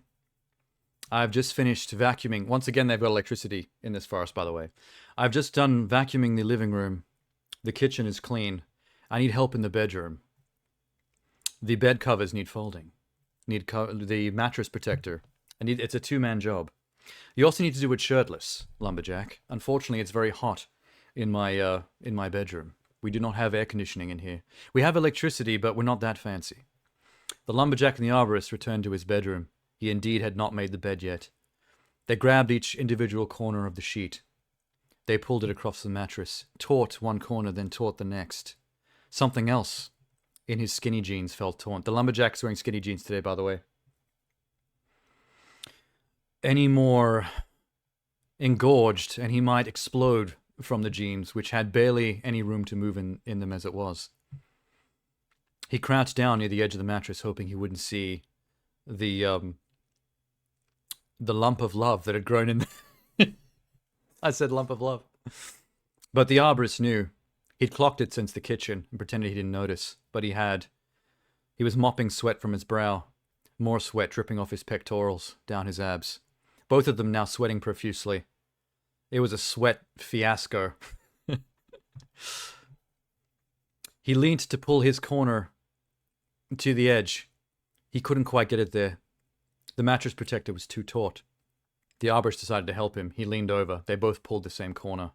He tripped and fell, landed across his body. They were now both lying horizontally across the ground, abs to abs, nipples to nipples. Their sweat now congealing together across their oiled, rippled bodies. I really want this, said the lumberjack to the arborist. I've always wanted this too. I just never know how to say it to you. He leaned in. He pressed his brother even closer. They could feel their packages grinding against each other, skinny jean to skinny jean, ready to burst.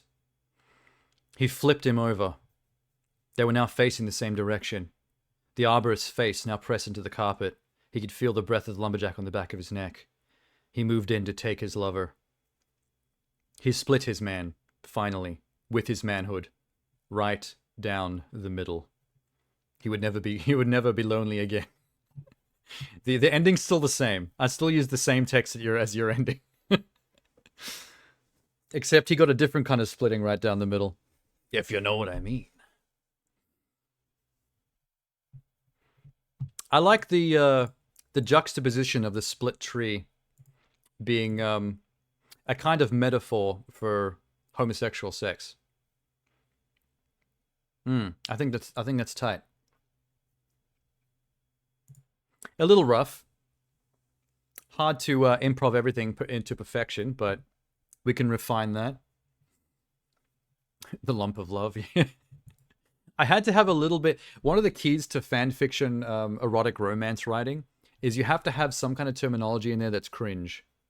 If you've ever read, like, erotic novels written by, like, 40 to 50-year-old housewives that are just bored, and this is their idea of erotica, there's always terminology like his lump of love, or her engorged sweater meat, or something ridiculous that makes you laugh instead of turned on. It's a staple. Well, wasn't that wonderful? Okay. What time is it? 2:30? Fuck. I thought it was going to be a shorter one. I guess not. There's a fine line with terms like that. I mean, the key is to slightly cross the line. Like, some terminology is a little hokey, but it still gets across something that's sexy enough. You get it. You don't get tripped up by it. You have to find the line and then only just slightly cross it into something that's sort of just stupid enough that you can't let it go. Like, you have to go back and go, wait, lump of love? And then you can't help but laugh. And like, wow, this is ridiculous. That's perfection. That's where you want to be. Like that romance novel that was written by that woman about romancing pterodactyls. You ever seen that one? There is a erotic novel about having sex with pterodactyls, and I'm not even kidding.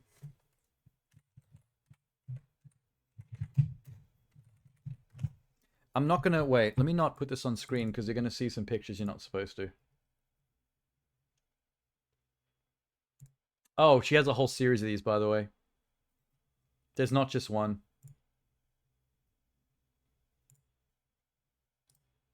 Okay, here's 2 of her books. Let me full screen this so you know I'm not lying. Christy Sims is her name, and she has written Taken by the Pterodactyl and in the Velociraptor's Nest. This woman has an obsession with getting fucked by dinosaurs, and more power to her. Oh my god, wait. I found another one of hers. Hang on. Here's Ravished by the Triceratops. Oh, I see some more over here as well. I'm going to stop putting them on screen, but there's also Taken by the T-Rex. Okay, fuck it, I will put it on the screen. I can't help it. I gotta do it. Here's Taken by the T-Rex. She almost looks like she's trying to go for some kind of Princess Leia thing. Her face does not match her body. Why is her face so white and her body so tan?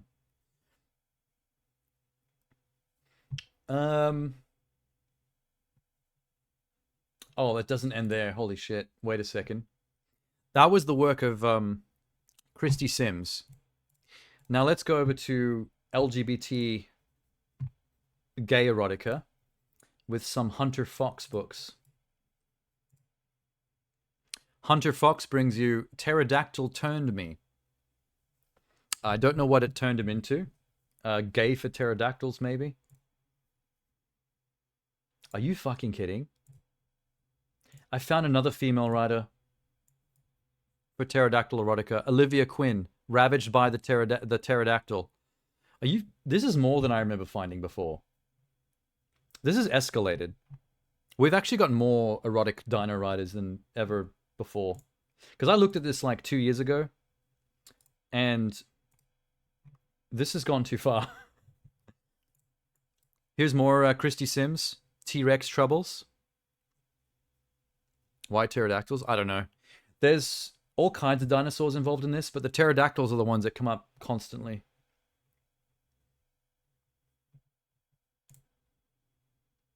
One of the most famous erotic writers of just pure nonsense is a guy named Chuck Tingle. Remember the name Chuck Tingle. Chuck Tingle writes an absolute metric fuck ton of erotica, and they just get weirder and weirder. This is one of his here. Wait. Let me open it correctly. My billionaire triceratops craves gay ass. That is an example of a Chuck Tingle book. This man is insane, but also a genius.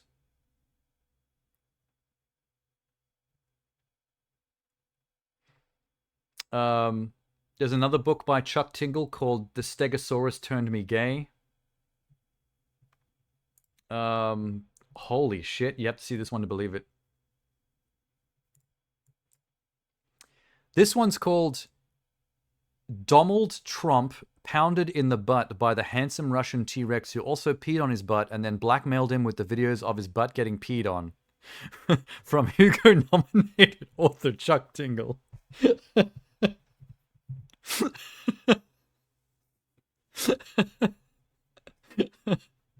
Wait. I'm gonna save this to my computer. I'm sorry. I need to remember this exists for all time. What's sexy about them? What, pterodactyls? I don't know. I mean, what's sexy about a Russian T-Rex named Donald Trump that pounds you in the butt and pees on your butt and then blackmails you with the videos of you getting your butt peed on? Answer me this. Maybe it's the silent P. There's something sexy about the silent P in pterodactyl. Or is that just me? Oh my god, another one. Another female author. Karen E. Taylor, Romancing the Pterodactyl. Apparently there's a whole cult of women out there that are obsessed with writing about sexy pterodactyls. They won't let this shit go. Alright, I found a slightly classier one. Still female, still pterodactyls, but check this out. Natasha Hunter, Deities and Dinosaurs, semicolon, Anoxia and the Pterodactyl. An erotic story by Natasha Hunter. This book costs $3.99 on Kindle. Go for it. Here's proof. Here's the Kindle store price. I need you to know that I'm not full of shit. I'm not making any of this up. That's important to me that you know this. Oh my god, I have my Google search results and algorithm has just been completely fucked up by this.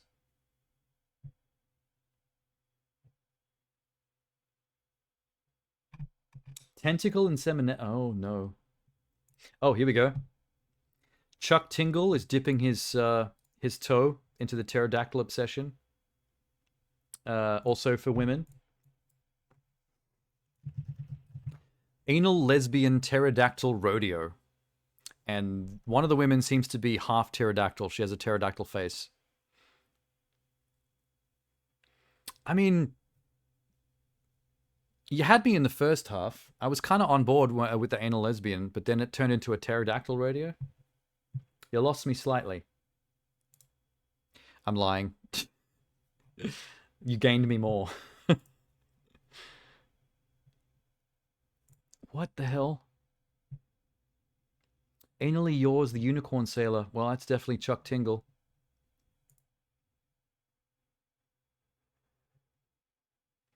Here's another Chuck Tingle. Farmer bro pounded in the butt by a T-Rex comedian, Bill Murky, and a clan of Triceratops rappers trying to get their album back. That is the full name of that book. I don't think this man ever stopped writing these books. He's been doing this for years. That's why they're crazier now that I've looked at them again after 2 years of never looking at this stuff. Lonely Author Pounded by Dinosaurs, Social Media Followers by Chuck Tingle.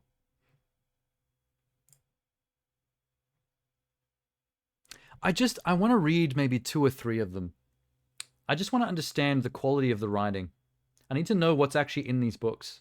Like what is Chuck Tingle's prose like? Is it up to the quality of Dew on the Grass? I don't want to have to buy one of the books. I don't want to give him money though, just in case it's a scam. Hey, I found another Christy Sims book that's not about pterodactyls. This one's called Captured by the Griffin. So as long as it's some kind of like mythical or very old historical animal, she's on board. She's into it. Holy shit. I can't believe I keep finding more authors. Daphne Schaller, Touch of the Pterodon, BBW Dinosaur Erotica. So this is pterodactyls with fat women, basically. By Daphne, who I'm assuming is probably a BBW woman herself. This is probably a self-insert fanfiction. Griffins are fine? You know griffins still have beaks, right? We're still in the realm of beak, which was your problem with the pterodactyls.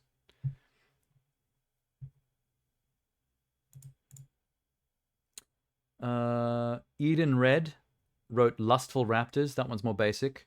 Chelsea Chase wrote a book called Creamed by Cave Creatures.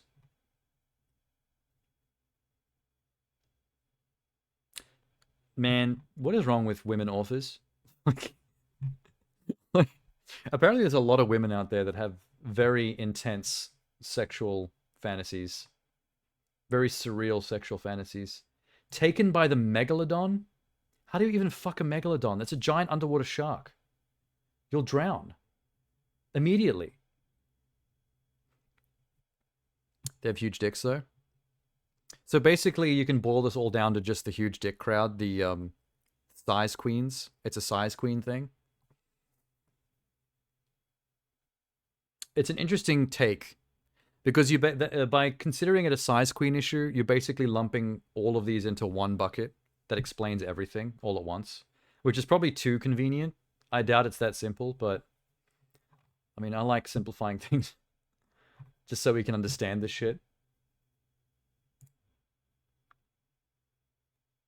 Shared by her doctors, Kelly Staton. Medical erotica, first time breeding, MFM, hot anal sex short story. Whoa, that's a category. MFM. Oh, 2 men on 1 woman, so 2 doctors. Okay. Well, that is malpractice. I think you can get, you can lose your license for that. I don't know why I'm taking it that seriously. Wow. I need to go down this rabbit hole more. I haven't looked at this stuff in so long. I went down a deep dive years ago with the Chuck Tingle stuff and had a good laugh. And I feel like there's so many new ones now. I can have a new respect for it. He's probably gone like even deeper with some of the crazier titles since then. Because that one title was long. The one about the peeing on the butt and blackmailing, that was a long title. That covered the whole cover of that book. You'd like you some medical?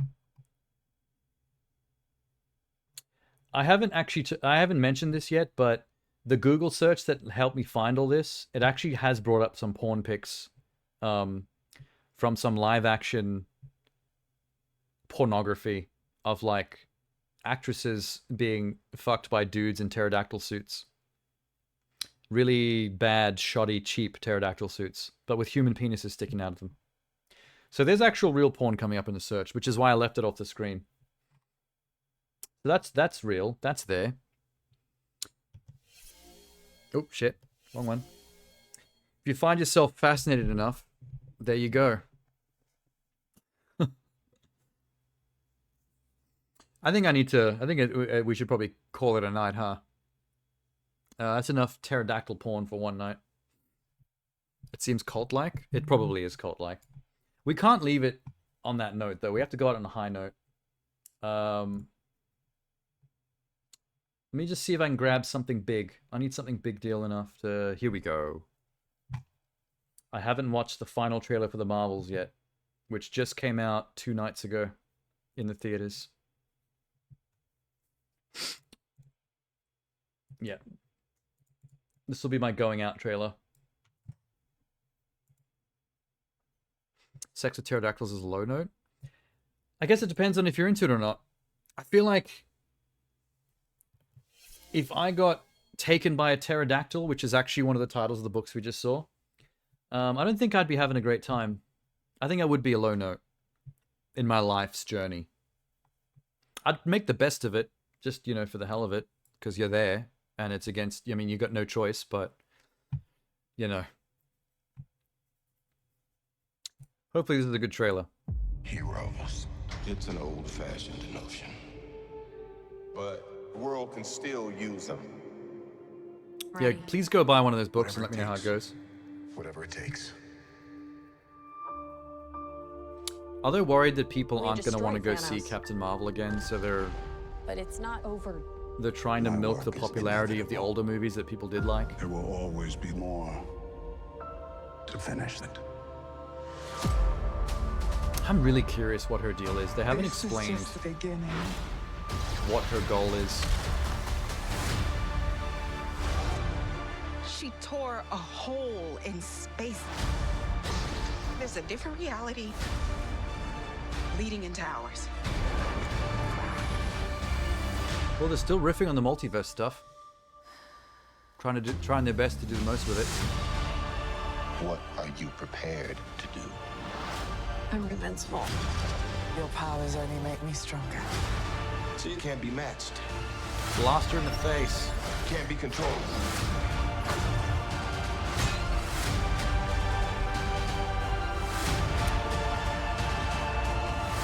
I don't know about going for the generic I'm asking epic trailer music thing.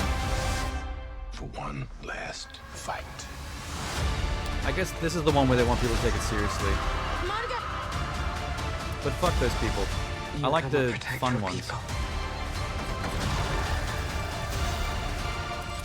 You can stand tall without standing Valkyrie's in alone. it. Cool. I didn't know that. They're here.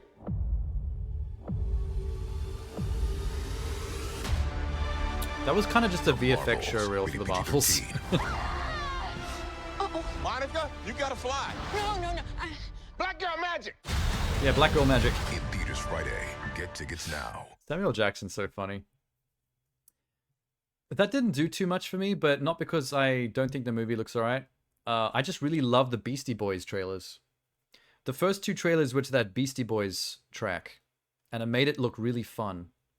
And that was the, okay, now take the dramatic part of the movie seriously, epic musical score trailer. And I feel like that was to try and get the people that are dissing the movie, and they don't want fun comic book movies, they want serious ones. And I'm like, I don't care about those people anyway. You hate multiverse? I really enjoy multiverse stuff. I like the fact that you can basically do anything with it. But then it becomes a question of what do you do with it? Because when you can do anything, it can be a bit of a crutch. Iron Man had some believable story. I mean, Iron Man would be dead. A lot of stuff that happens to him in that suit, he would basically get liquefied inside that shell. So I wouldn't put believable on the end of any comic book movie. Even Batman, who's just a regular dude, like, is kind of ridiculous. But that's not what I'm there for. I'm there for the unbelievable.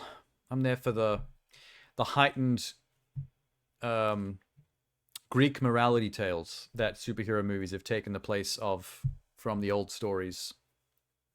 You know what I mean?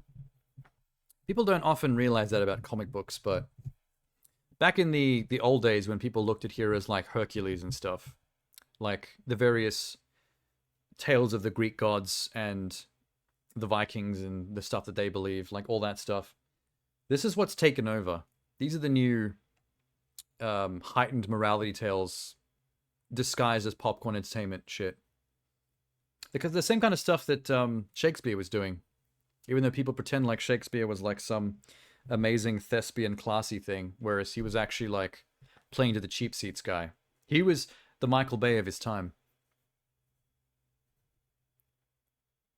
Is genuine enchanting his mystery in ancient human history. But I think the problem with that is that it has also been done to death in the same way that people now think that superhero movies are done to death. Like every time you see like a new Clash of the Titans or a new take on Greek fables like a Percy Jackson, it's kind of like, yeah, all right. It's all just remixes of the same old shit. You just have to find fun new ways to remix, that's all. The problem is that you get a huge amount of audience. Like say, for example, comic book movies. 50% of the audience are superhero fans that hate their own genre because they want it to be a very specific way. But when it is the specific way they want it to be, it's boring and generic because things need to evolve. And when something like a comic book movie evolves and becomes something unique or creative or different, that's not like any other comic movie before it, it gets shat all over for being weird or not the super serious Zack Snyder-y, take these stupid characters like as serious as like any kind of political drama thing. And it's like, no, you're fucking ruining your own genre by expecting that. We want the weird shit. Like for example, one thing I'm keen to see in this new Captain Marvel movie is apparently there's a part in the movie somewhere in the middle where they visit a planet that's a Broadway musical planet. Like it's a planet where the entire culture magically exists like it's a giant musical. So the only way to communicate with the characters that live there and interact with them is to take part in like musical sequences. And I've seen a screenshots from it where like Brie Larson has like this magical Disney princess dress that's still got the same design style as her Captain Marvel armor. And that just fascinates the shit out of me. I need to see that sequence. That's the kind of creativity I want to see in this type of stuff. Because we can only get so many origin stories of, you know, well-meaning nice kid gets fancy power or armor or whatever, doesn't want the responsibility, learns that he has to do the responsibility, and then beats some mustache-twirling villain that has a similar power set to him. Like, that's the kind of stuff that are causing people to get bored of this stuff. It's just that people don't treat the movies well when they choose to be weird and creative either. So it's like, what do? You're damned if you do, you're damned if you don't. And I think that's like depressing. Like people shat all over She-Hulk for how different She-Hulk was, but She-Hulk was amazing. Like the whole final episode of that show is like the most on the edge of my seat I've been in any of those Marvel shows. Because it broke itself on purpose. Like the plot was so shit that the show, like the underarching comic book plot, the thing with her blood being stolen to make more Hulks, like the thing you expect to be the plot for a show like that. In the final episode, they got to the point where they were like, you know what? This is like the dumb expected plot you'd expect from something like this, and we also hate it. And even She-Hulk was like, this is stupid. Why are we doing this? And then it breaks itself, and she just leaves her own show. She climbs out of the Disney Plus menu. She kicks the thumbnail out of her She-Hulk show, and she climbs out of it and leaves the show. And that was amazing. I've never had more fun watching a TV show in ages. Oh, and then she gets on the Marvel studio lot and she hunts down Kevin Feige, the producer at Marvel, to make him answer for the bullshit. You've had more goosebumps looking at real ancient architecture and reading about real mythology. I find that stuff interesting. But I'm usually a more forward-thinking person. I'm more fascinated by where we're going than where we've come from. I am interested in where we've come from because that's what you learn from. That's what forms the bedrock for what's going to come next. You can learn a lot from human behavior now and human behavior that that is to come through how people have behaved in the past and how civilizations have risen and fallen. But there's a limit to it because it's everything in the past has already happened. So there's a limit to how far you can take your interest there. There's so many structures and relics and leftover knowledge to understand past cultures and architecture and what have you. I'm keen to see when we're going to reach this Blade Runner future. You know, this future where there's no nature left and there's nothing but like paved road and neon signboards and buildings reaching the sky like in the Jetsons. And steam vents and people with metallic arms and carbon fiber skin replacing this gross bullshit that we're wrapped in.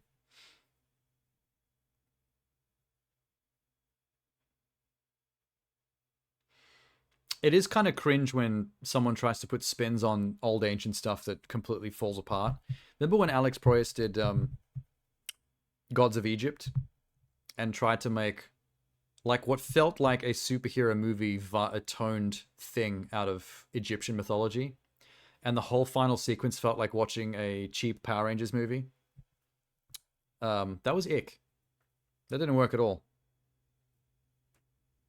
No one's replacing my gross bullshit. I want to replace so much. Human body is outdated.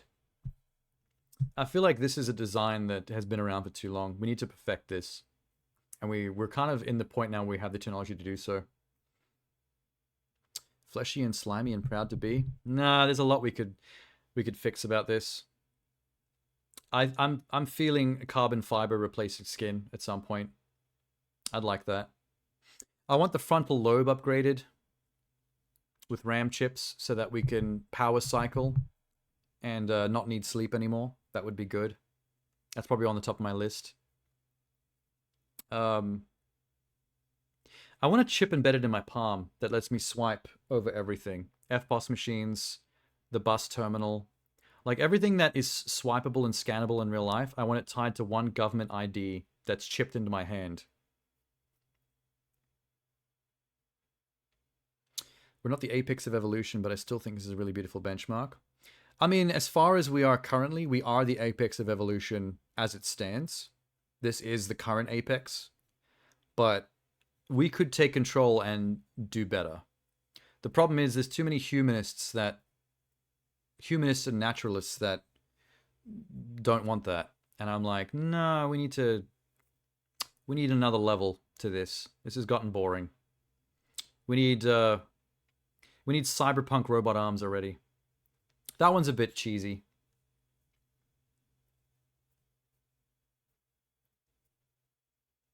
But I don't think it's going to be too long before we get there because people are still whining about vaccines and stuff. So it's like, it's difficult to push human evolution and perfection when like half the population are still scared of a vaccine. We have many failure modes and fragilites, but what works and when it does is lovely. It's impressive that nature can get this far on its own, but I just want to leave it behind already. We need to start paving more parking lots. Don't put me in charge of infrastructure, because I will build the Blade Runner city where there'll be no nature left behind. It's only going to be giant buildings with neon billboards and spewing steam vents, like you're in some kind of like cyberpunk noir. It's going to be depressing. But I mean, it's an aesthetic. Yeah, leave me at Biscoff president. Because I will pave nature. Like, on the plus side, there won't be any spiders left. Because there won't be anywhere for them to hide. All you creepy crawlies out there, I'm going to take away your natural environment. It's cyberpunk time, baby. It's weird that I've never played that game.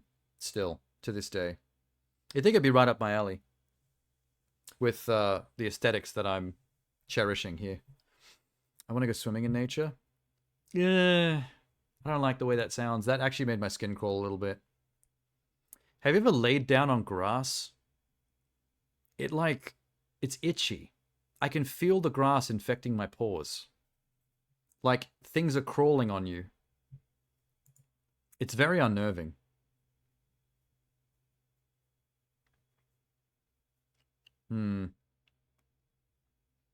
Also, there's like moss and fungus. Things that are designed to grow on dead things that take over the corpses and decay them. Nature's fucked up. I can perfect it. I want to be a non-animal abuser version of the High Evolutionary from Guardians 3. I want to do what he does, but without the animal cruelty and lack of ethics stuff, because that pisses me off. I don't like animal cruelty. That's my line. None of that shit.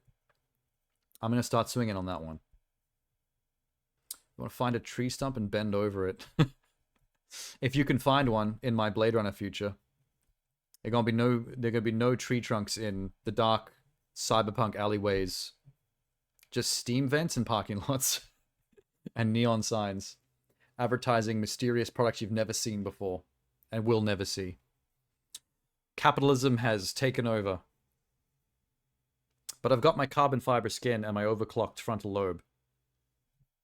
Power cycling my way out of the need for sleep. The ultimate me. To be honest, the ultimate form of humans is probably not going to involve bodies one day. At some point, I think we'll leave the physical realm behind.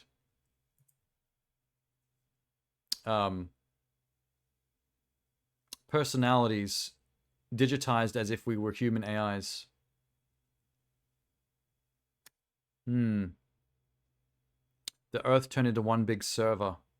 Nothing left alive, just cables and computers. Projecting our, like, consciousnesses across space and time.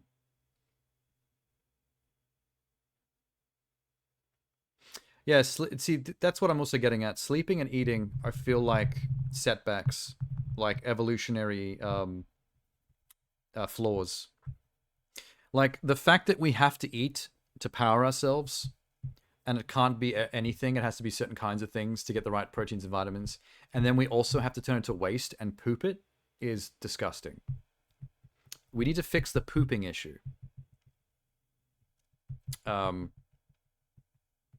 guess if you eat recreationally, if that's still allowed, then you probably still will have to do something along the lines of pooping. Unless you can have some kind of inner refinery that condenses all of the matter down to like a pill that can just be like ejected out of a slot. Everything poops though. That's a book. You're just, that was fuck,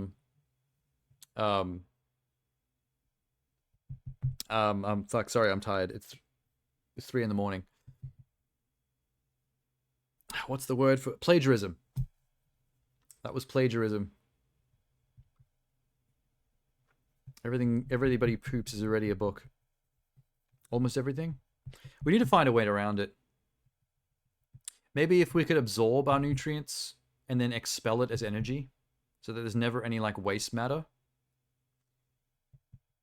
Maybe if we had the carbon fiber skin thing I was talking about, maybe there's another form of skin similar to that that can absorb the nutrients through the pores, through your actual matter, from your environment, almost without your input. And then it just gets expended as energy, and that's just a constant cycle. Damn, we're coming up with good ideas tonight for perfecting the human race. Just imagine you won't be horny anymore because we'll be able to obliterate sexuality. No need for genitals anymore. Hence no need for sex drives. Sounds like an awful thing right now because we have sex drives and we can't imagine not having them. But once it's gone, you won't miss it. Because you won't have the capacity anymore to feel, to understand what horny was. It just won't even be a thing anymore.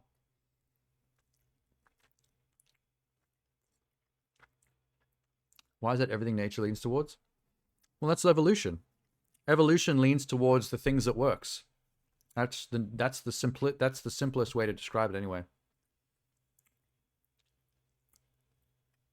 No, you don't want it gone because you currently have it and you understand the feelings tied to it.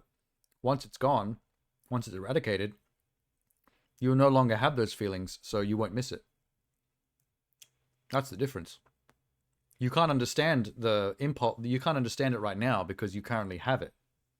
And you don't want to be without it. You understand the benefits because you can feel them. You'll miss having those feelings. Will you though? You'll forget. You'll remember that there was something about it you missed, but you won't know what that was. So you won't actually feel the missing. You just will know that there was a reason why you liked it. And here's the great thing about cyberpunk dystopias. You don't need people to sign up to it. It happens against your will. And Big Brother will drag you kicking and screaming into the future. Rise up against all you want. Read any dystopian science fiction book. It's always a dystopia where some kind of capitalistic corporate entity has taken over and runs things as like capitalism as a form of government. And that's why everything is shitty. And everyone is controlled through some kind of like social credit system. Off to bed. Yeah, dream about all that. Dream about all these horrible things I just said. For me, it's like, it's a fascinating dream. For you, it's a nightmare. Imagining all these ways the human race can be like, completely not like what it is now. Yeah, anyway. In summary of the trailer I just watched, I think that looks fine. I'm not a fan of this trailer, but the Beastie Boys trailers were so cool. Because the Beastie Boys are cool. So I guess I'm an easy win, easy sell on that one. I hope it does well so that the people that hate it just for the sake of hating it because women don't feel justified. I always hate when that happens. Scummy people shouldn't be made to feel justified. Not the world I want to live in. Why do plants get to not poop? We just have to figure out why. Well, it's probably a case of energy expansion. Like, a plant is a simple organism.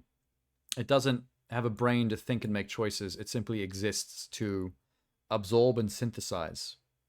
You know, chlorophyll and all that. So that's a very simple structure.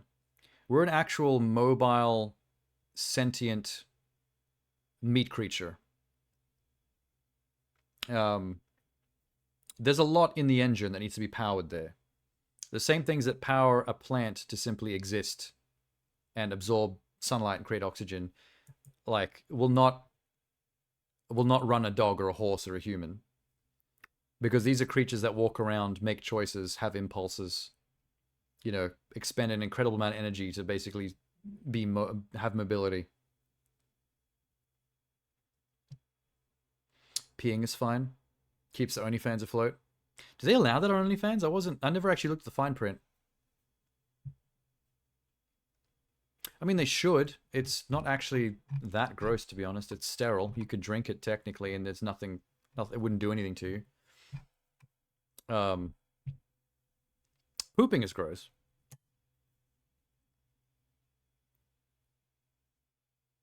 They allow people to sell their poop?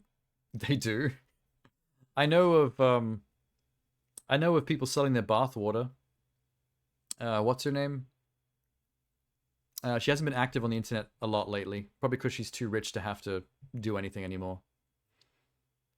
Belle.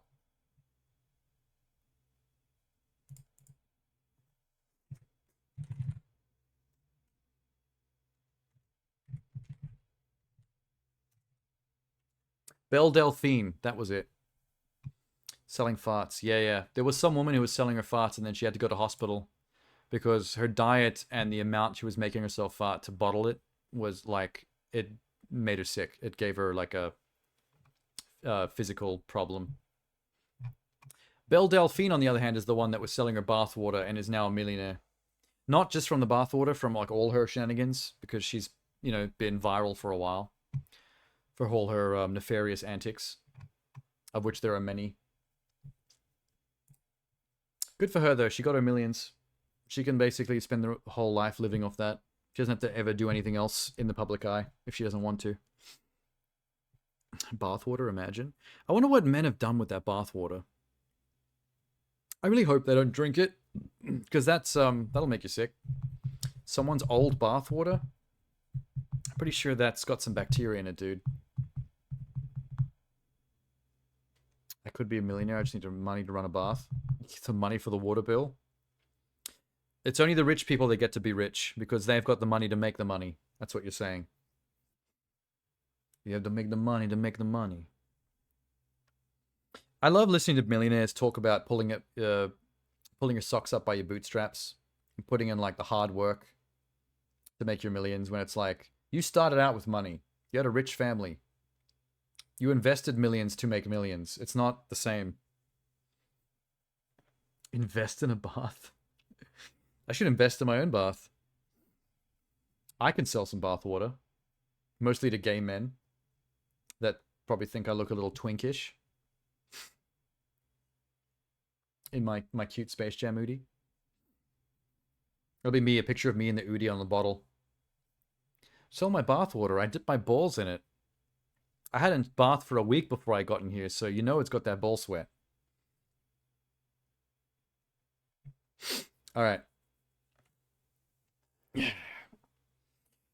We've had fun. We've looked at some weird shit. Time to take off.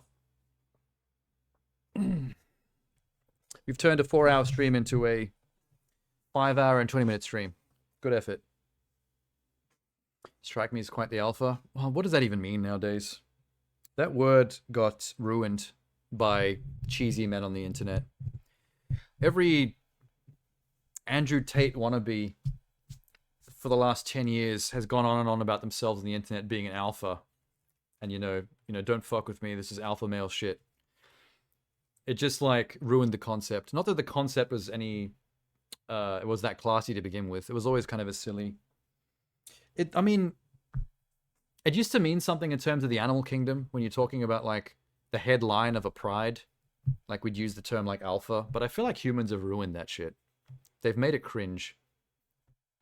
You use the term archaically. Oh, you mean in terms of the animal kingdom stuff that I was talking about? The original intention for that stuff? It's been so twisted by the internet, though, that we now have things like Sigma. Like, beta's always been one of the biggest running jokes on the internet. Like, if you're a loser of any kind, or some kind of simp, you get called a beta. Which is just like a sheep, a follower, a nobody. But now, like, Sigma has become a thing. And it's almost as if there's so many men that consider themselves alpha males, but there's too many of them. So in order to consider yourself more of an alpha than another alpha, you had to invent a new category that was better than alpha. And it's like, oh, you're just an alpha? Sit down, kid. These are Sigmas talking now. It's like, dude, cringe.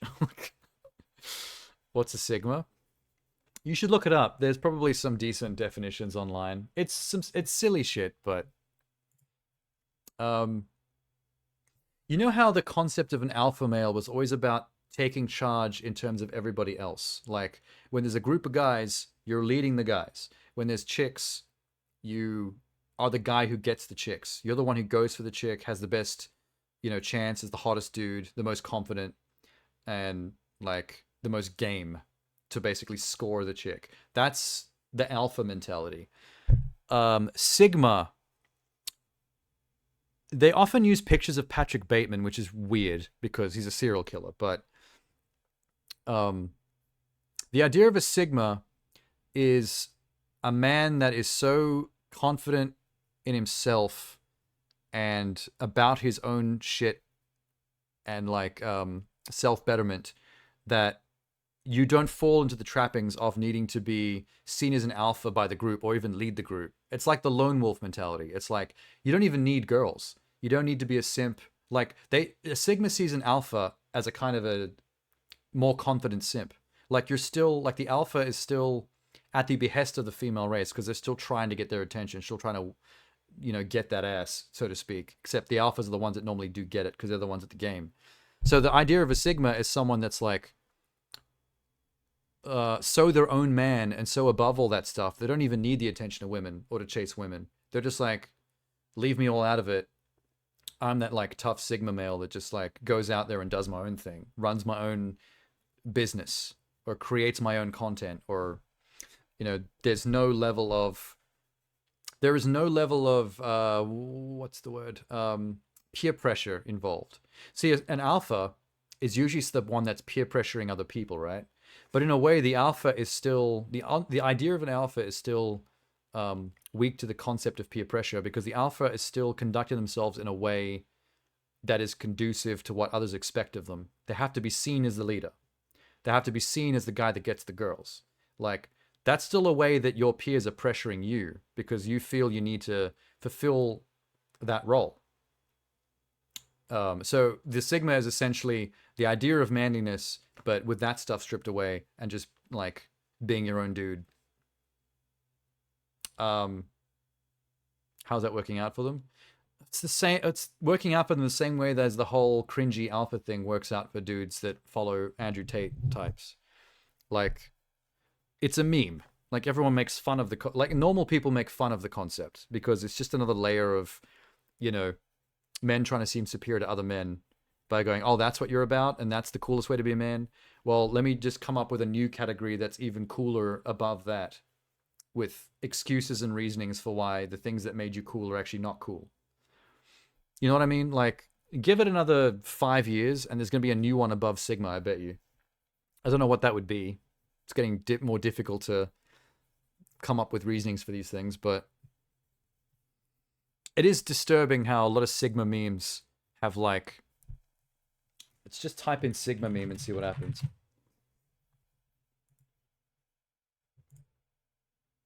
Wait. Didn't spell meme correctly.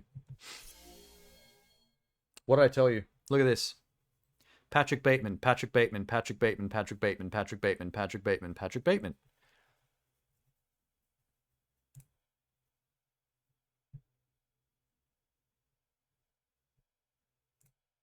Like, why?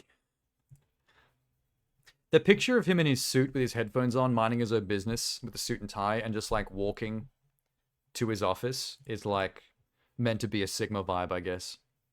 So I see that picture a lot.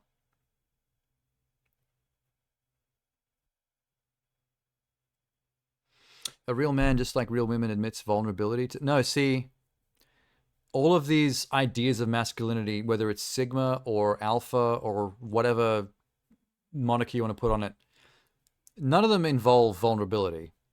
Like, they're all based on insecurity. If you're someone who considers yourself an alpha and has to pose as an alpha and has to constantly alpha present and perform alpha-like behaviors, that's insecurity.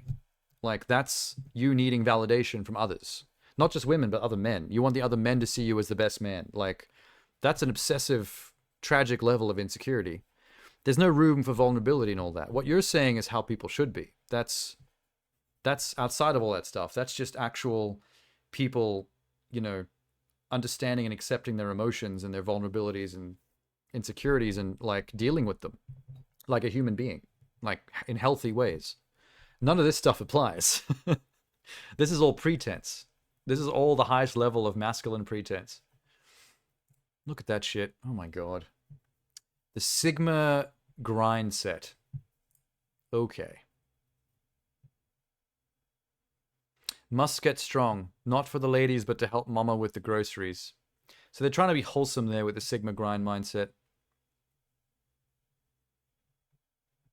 Oh, look at this one. This one's cringe. This one's great cringe. Look at this John Wick image. Sigma males, the lone wolves. This is how they see themselves right, right here.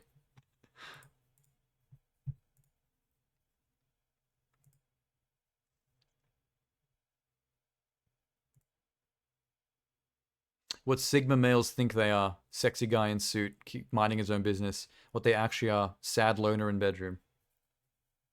True. What if I type in Sigma grind set?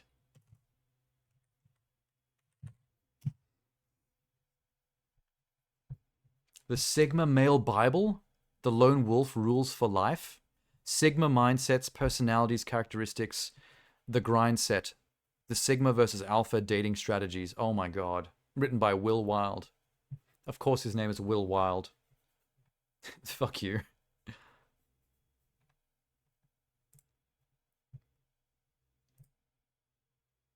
This is so bizarre. Wait, what does it say in regular? Sigma Grind Sense, otherwise known as hustle culture, refers to memes that both parody and support motivational memes which promote self-improvement and blah blah blah. A trend that only the enlightened or conservative will be able to understand. Primarily targets young men and motivates them to gain confidence, work out, reject subordination, and not conform to what society deems as the right way to live life. Some of these things are trying to make it sound positive, but like, ick. It's just so weird. Oh, is that how we got onto this? That's right, I said the twinkish thing. Wow, that was a huge distraction. Sorry, I got wrapped up in looking up that stuff again. It's fascinating to me. It's pretty fun to go on Twitter and see like young dudes unironically engaging in that behaviors though. Like that stuff is pure comedy. Never gets old. All right.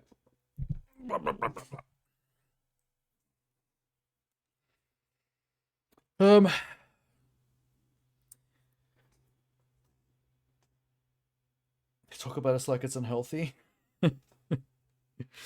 I mean, I probably don't fit the proper twinkish definitions, but I probably could also fake it, depending on who I'm compared against. Like if I'm gonna enter a room full of like bears, like actually huge bikey looking dudes, and I shaved and did my hair correctly and wore skinny jeans, I could pass as sort of twinkish. I could probably fake it with effort. I'm not too far away from having close to some of the features that I would need for that. But like, yeah, generally speaking, I don't really fit the genre. Not inside, you have to act. I can act. I've been in things.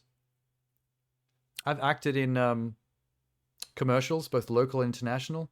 I've modeled and stuff. I've been in music videos.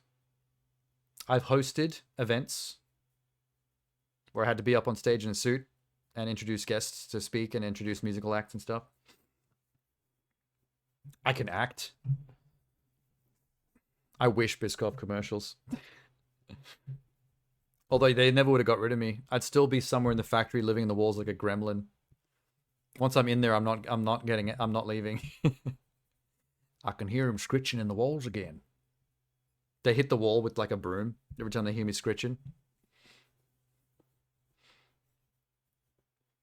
Now that'd be the life. All right, I'll stop dawdling. I gotta take off, or I won't get any sleep tonight because I gotta actually put up my schedule for next week's streams. I usually do that on Sunday night after my Sunday stream, and it's already 3:20 in the morning Monday. So I've got to I gotta sort that out real quick. So good night. Whoever's left in the... You see what I mean about streams being unpredictable though? Minx, Elizabeth was saying earlier that it's such a quiet night because for like the first few hours it was just me and her. And then at some point later on there was 8 or 9 of you. And at least 6 of you were chatting at the same time. It really does, like, depending on how long you hang around for and the context of what night it really is completely unpredictable. You just roll with it. Get gone. The games also do obviously change that drastically. You know, we get a trickle of people in through on something like Amnesia because that is a fan base, aka Elizabeth obviously appearing. But then you play something like Hollow Knight or Enter the Gungeon that has like a massive following. That's like a cult game. And then we have like 20 people in the stream with like at least 12 chatting at the same time.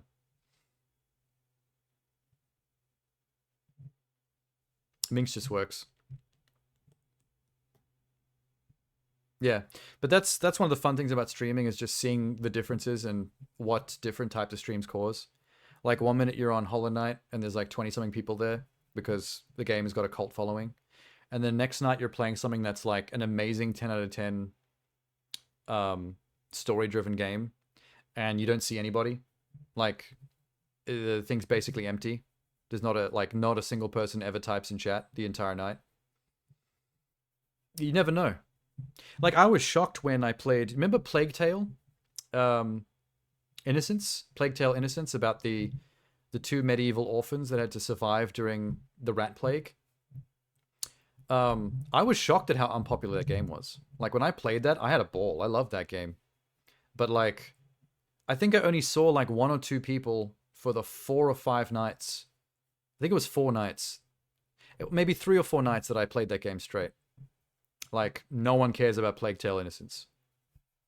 And I always find that interesting to learn that about the different properties, because it doesn't matter how good your game is or how amazingly reviewed or how incredible an experience it is for you. Like, you never know what it's going to be like on Twitch. That was a very cool game. I loved it. But it's a game that nobody on Twitch cares about. So if you're one of those people that like does the research and tries to gear your stream towards actually gaining viewers, like playing things that are popular, like it's the kind of thing you'd probably never play.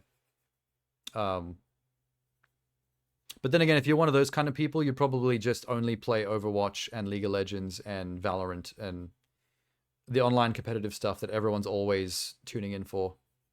Like those are the kind of things you go to if you want to build fan bases. If you want to become big in streaming, you got to jump on the usual suspects, which unfortunately I find them all boring. So, meh. Play Call of Duty, Modern Fake. The problem with those games though is that I have played plenty of them in the past, not on stream, but just for me personally. But I don't play multiplayer. I play them for the campaign because I play things for stories. So if I can pick up a Call of Duty in a bargain bin for cheap, just so I can smash out the 6-hour story campaign, that's all I do. I don't touch any of the rest of it. But if you play Call of Duty on Twitch, you're supposed to play the online multi because that's like where the action is. That's what people come to see. They're replacing the actual better games in the past with remakes. Yeah, it's weird that they keep remaking, like, here's Modern Warfare 2 again, remade. Not remastered, literally remade from the ground up. And now we've got Modern Warfare 3 again. It's strange.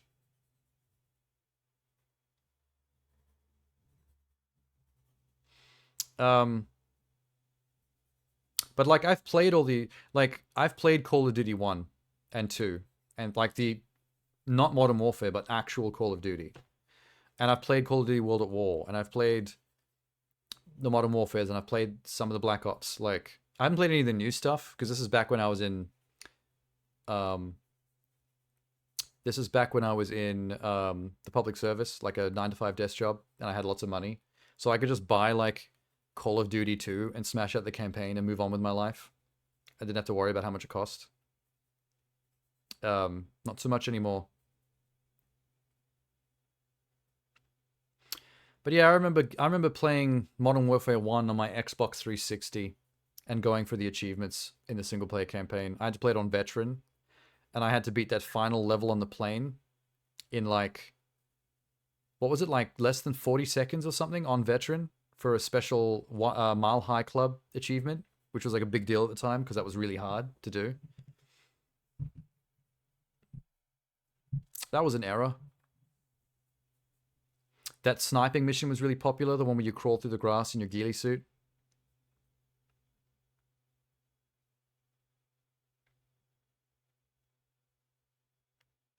Like, I'm a bit earlier on that. I played the original CODs and a couple of the spin-offs like Call of Duty Big Red One for the PS2 and stuff like that. But I only ever played them just to try out the campaigns and get the story, and that was it. All the way up to the original Modern Warfare 2 and maybe Black Ops 2. And everything after that I haven't touched. I also played most of the Battlefields, including the really old ones, the ones that were just multiplayer. when there were like 64 versus 64 sides. I got up to... What was the Battlefield with the cops? Hardline. That was it. Battlefield Hardline. That was the one that came out last that I didn't play. And then everything after that I haven't seen. Which I believe is free. I can actually play for free on my Xbox. I have access to it. That does interest me, actually. An urban police-based Battlefield is different. I always found that curious, but I never got a chance to see it in action. Oh well, you know, it's all the same stuff anyway. Just shooty McShoot boy games.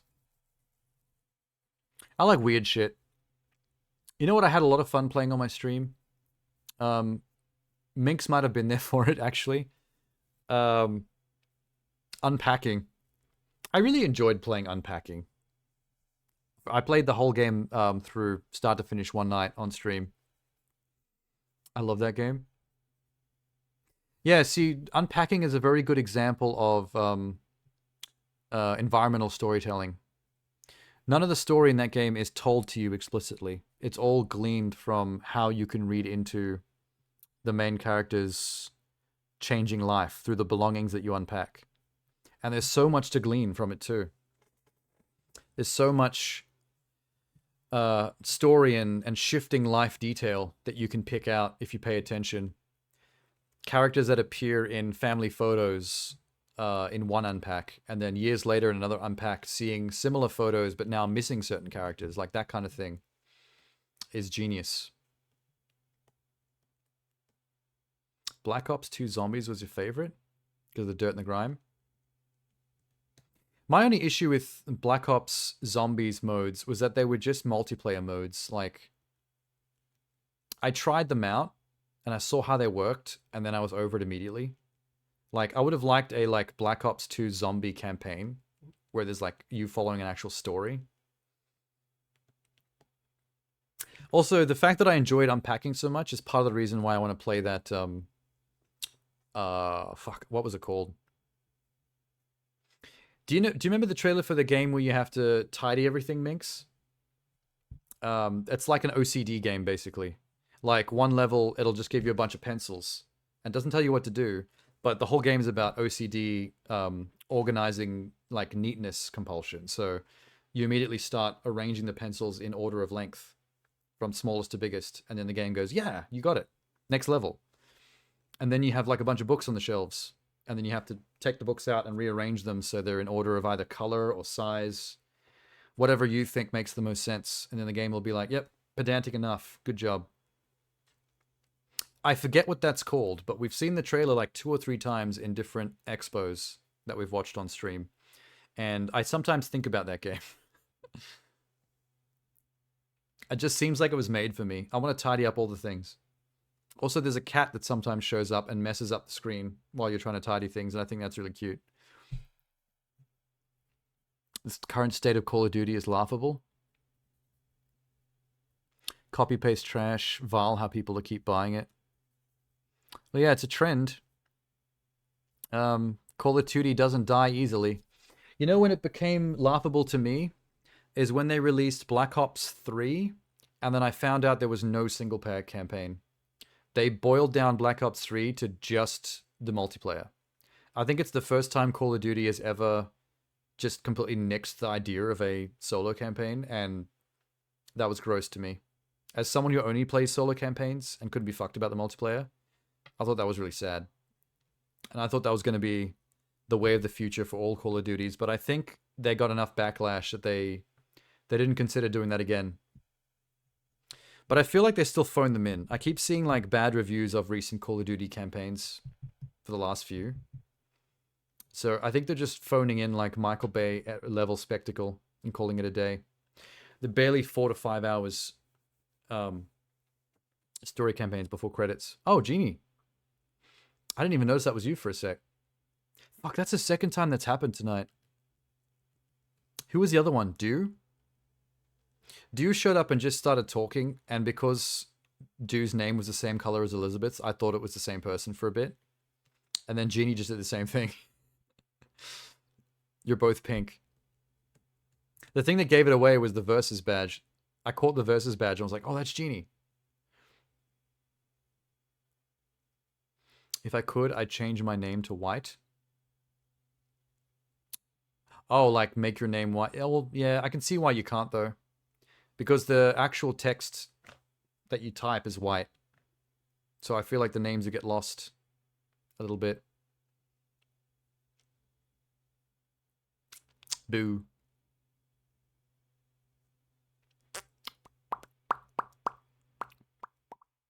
Genie's probably in the middle of trying to sleep still and having insomnia issues. You can if you have Twitch Turbo. Oh, what? If you have better Twitch, you can actually make your name white? That's weird. I did not know that. That is an odd bonus. Just, yeah, you get white name now for paying extra. Good job. Oh no, she's up. 8 a.m. It's 3:30 a.m. on the other side of the clock. I have to take off. Oh my god, Minx has Twitch Turbo. Minx, you suck up. You brown noser. You're a stoolie for the man is what you are, giving money to Big Corp. The big Twitch. You don't want the ads? Oh, so having Turbo is a way to not see the ads without having to subscribe to every single Twitch streamer? You look like Cooper from Stranger Things. Which one was Cooper? Fuck. I'm mental blanking on Stranger Things now, despite having watched most of it. I don't know whether that's a good or a bad thing. Oh, fuck. I can't believe I forgot his name. Hellboy. I forgot his real name too. David Arbor. I look like David Arbor? No one's ever told me that before. I definitely don't have the body type, trust me. If you met me in person and we stood like side by side, face to face, I am not as tall as David Arbor, nor as thick. That man's got some tree trunk on him.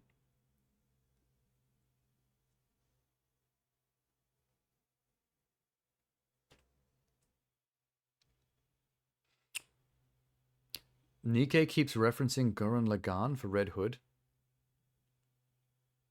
Is someone on the Nikkei team just a massive fan of Gurren Lagann? You like the original Hellboys? Yeah, they're fine. They have that typical Guillermo del Toro aesthetic, which is fun. The new one was weird. I struggled to figure out what I thought of it while watching it. It was such a strange experience for me.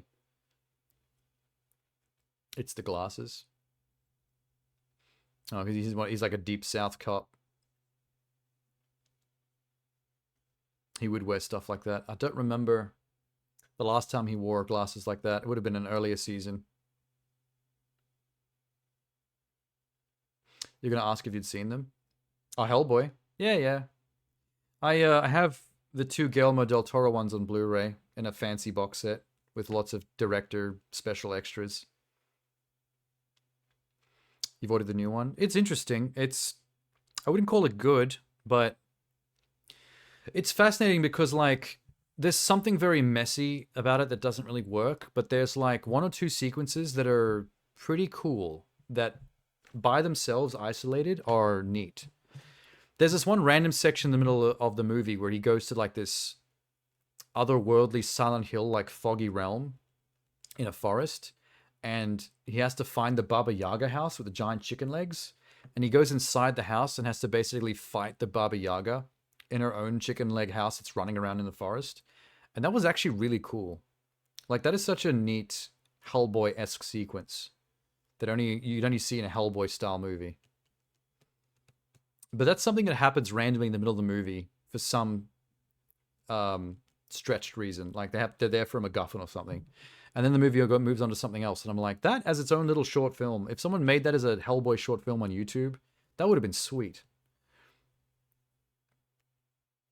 Also, the things they do to try and make it, because it's got an R rating, that was the big thing they were trying to do differently from the Gelmo ones is they were doing it R-rated. And it doesn't really amount to much, except there's a scene towards the end that hints at a much better movie that the movie could have been. It's after they fail to stop the Mila Jovovich witch for bringing the hell pain. There's like some kind of Hellraiser evil dimension that she's trying to cross with Earth or whatever. And they fail to stop her, and it actually starts to happen. And you start to see all these like Hellraiser-esque fucked up creatures appearing around London. Like this giant one with spindly spear-shaped legs, like enormous, like skyscraper size, just walking through the streets. And all these like weird creatures and Silent Hill-esque gremlins that like the design of them are actually like horrifying. Like Hellraiser is the best example. It's like that one sequence felt like it was directed by Clive Barker. Because you see them tearing people in half, and that giant skyscraper-sized spear leg creature, it literally steps on a dude, and its spiky spear leg goes through the guy's head, through his neck stump, and out the bottom of him between his legs. And then as it walks, you see a bunch of people like impaled on the legs. And I was like, a lot of this movie was a little bit cringe, how they were trying to make it R-rated. But that was the one part that leaned into the R rating in a way that was like, this is interesting. Like, I wasn't expecting a Hellboy to get this fucked up. Like, straight up Clive Barker fucked up. Oh, it wasn't destroying the city. It was just walking around, like, impaling and torturing humans and doing a lot of gory shit. So it wasn't about the monster. It was just about the fact that, like, it turned into a different kind of movie for that one little sequence. It was like watching a big budget Clive Barker horror movie of people just getting mutilated in gory ways. And I was like, this doesn't feel like Hellboy, but like, it made me sit up and take notice for a second. But that's part of what I meant by the movie being messy. Like, these little parts that are interesting or different, but in a way that they don't all stitch together. The whole movie is just kind of like weird and nuts. And you come out the end confused. You're like, I don't even know if that was a good or a bad movie. I'm just like, that was just some stuff that happened. Lance Reddick does voice Hellboy in the new game. Yeah, didn't we talk about that already? We heard him in the trailer, when we watched the trailer on stream, and we immediately, like everyone in the chat immediately recognized it was Lance Reddick. Because he's just got that voice.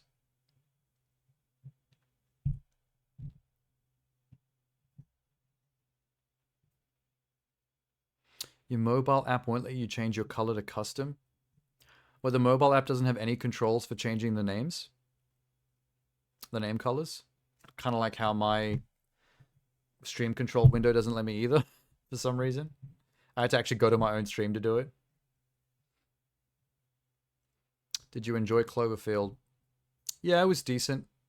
I feel like Cloverfield was a bit like Blair Witch in that it was more... It was less about the movie itself and more about the sum of its marketing, building it up to some kind of event. And then people saw the movie and was like, oh yeah, it's kind of just a movie. They just kind of made a big marketing meal out of it. They turned it into some kind of event-like thing, and I guess it worked. But it's really hard to make that stuff work nowadays because people are like clued into that kind of stuff. They don't fall for that shit. The best example I could think of people falling for marketing events is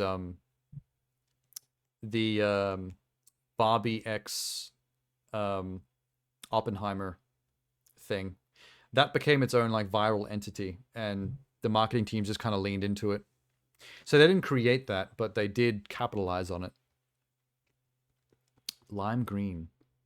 It's been a long time since I've seen anyone go with the default lime green. I have to be honest. It does feel original now because no one uses it. Is mine still orange? I don't have to change it frequently, do I? Where's my Biscoff buddy? There he is. My itty bitty Biscoff buddy. I hate how small the glyphs are. You can barely see the Biscoff jars.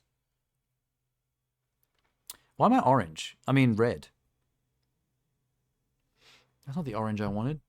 Fuck. God damn it.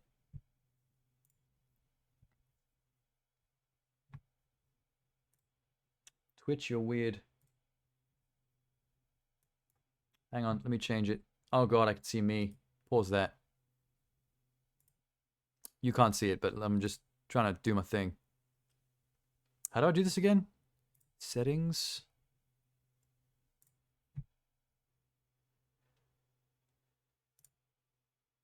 Broadcaster button. I can't believe I've completely forgotten. Edit chat identity. Maybe that's it. Yes, here we go. Nice. I think I did it.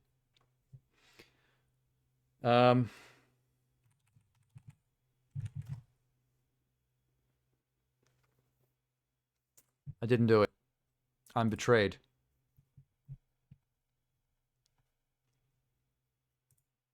Maybe I didn't see the save button. Edit chat identity. Orange.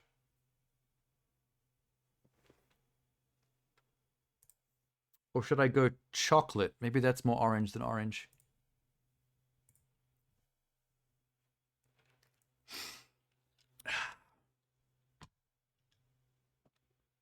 It takes a moment? Oh, shit. Good enough. That's a nice solid orange. Not all ready. I can live with that. Cool. All right. Blue kind of suits me too. Yeah. You know what else would suit you? Red. Because of the vitae part of your name. Because we all know what vitae means in relation to amnesia. And I think that's red.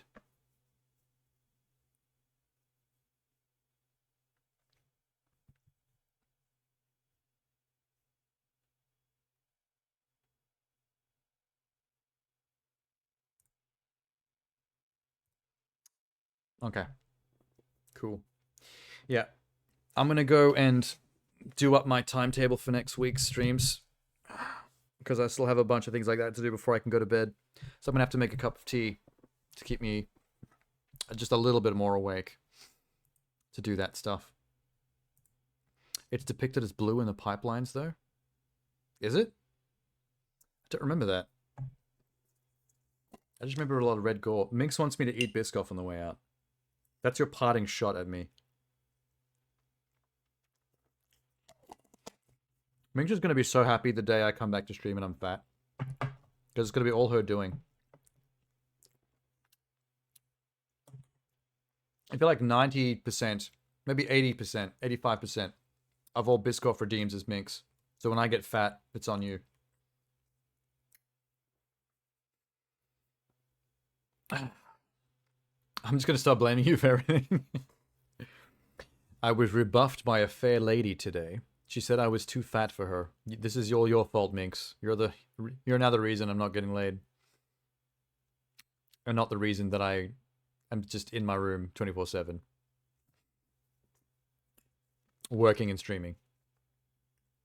We have excuses now. We have some diversity in colors. We have diversity in colors just in time for me to leave. Probably need pink back at some point. You'll have to fight Genie for it. We can run a user poll for who gets to have the pink.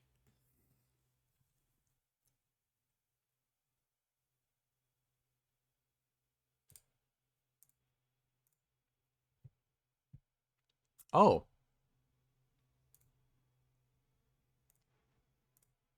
What's his name just came online? Bob Ross. The ghost of Bob Ross just came online on Twitch. Interesting. Cool. I've always had pink since 2011. Have you never changed it once? Oh, when you just did the lime green and then as a test is probably it.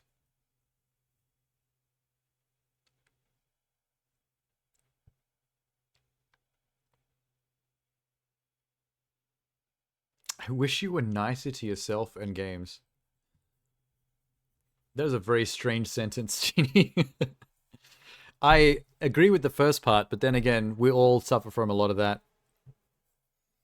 A large amount of people I've met through Twitch all kind of share similar self-esteem issues.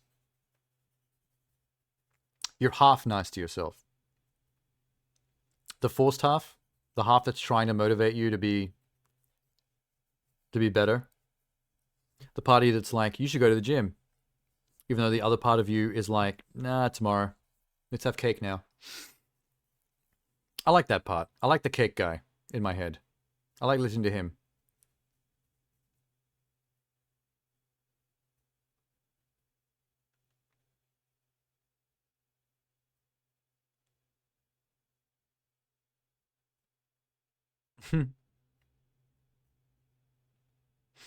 Although, I think the only game that Genie's seen you roast since you guys have met is Gungrave Gore, which, to be fair, is not a very good game.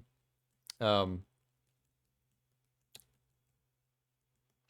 feel like that would be a lonely hill to die on, Genie, if you start championing Gungrave.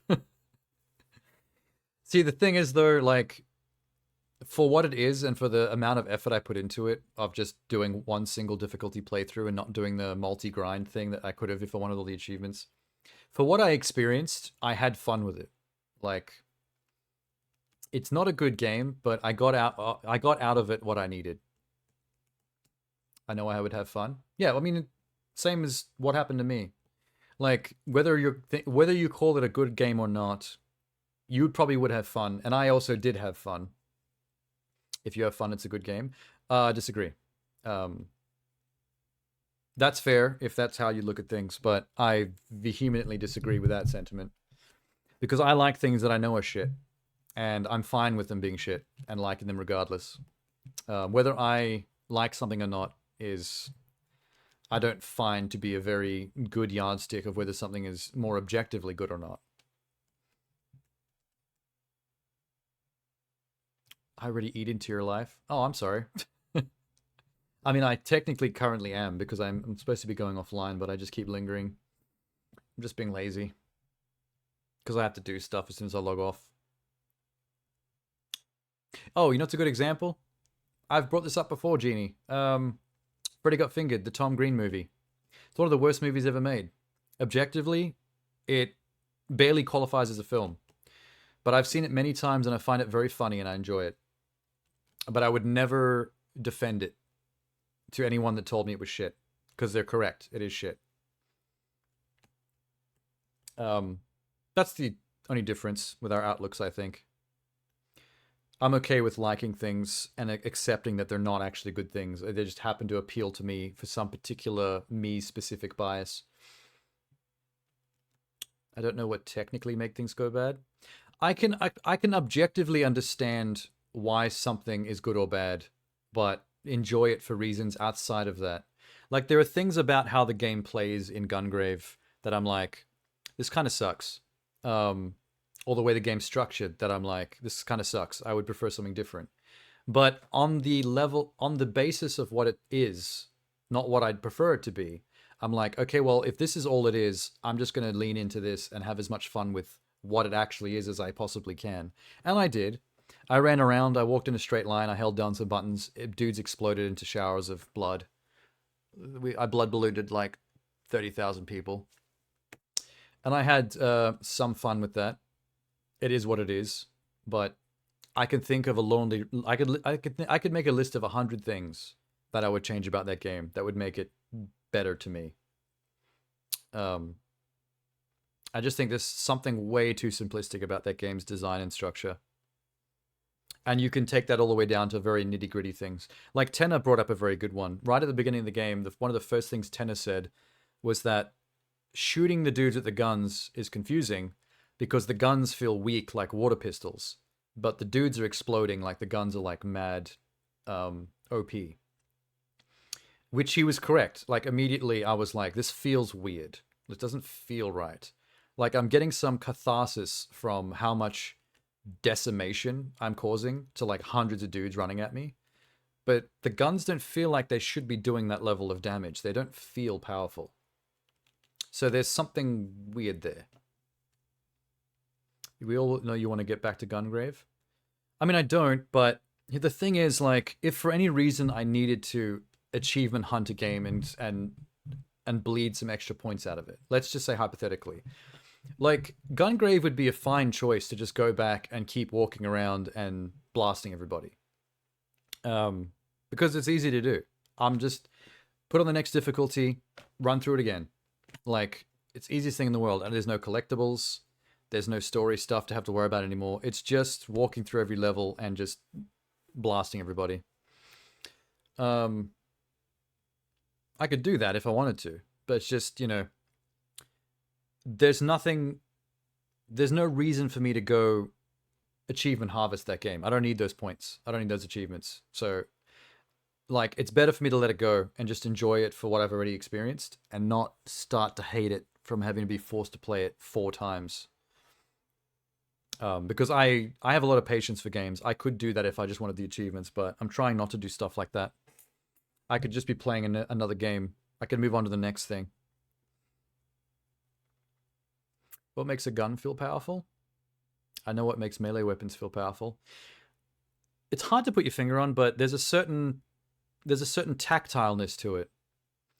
Somewhere between the animation effects of it firing and the recoil, the vibration in the controller, the sound effect tied to the explosive impact of pulling that trigger, and then also the effect that it has in the environment or the enemy. It feels like out of all those things, the only thing Gungrave has going for it is how easily dudes erupt when shot. Heads explode, arms get blown off, sometimes you hit them dead in the center of the torso and they just completely separate into parts. That's cool. Like, that's enjoyable to see.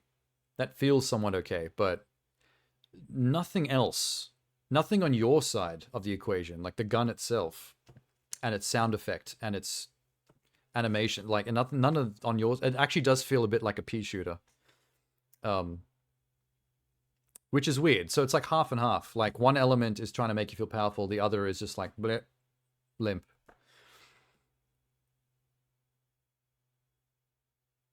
Recoil isn't fun from a gameplay standpoint. It depends on what you mean by recoil. Just the animation of how the gun kicks when you fire it. I don't mean, it doesn't have to be recoil in terms of actually like fucking up your aim and raising the reticle. It can just solely be like an element of the animation of the gun. That visual kick combined with like really good sound design can mean the world of difference. But like, when you hold down that gun cutter button and you just kind of move the camera around and he's just kind of like ting, ting, ting, ting, ting, ting, ting, ting, ting. And it's like, okay, cool. It's fun seeing everyone dying, but why does he behave OP but doesn't feel OP?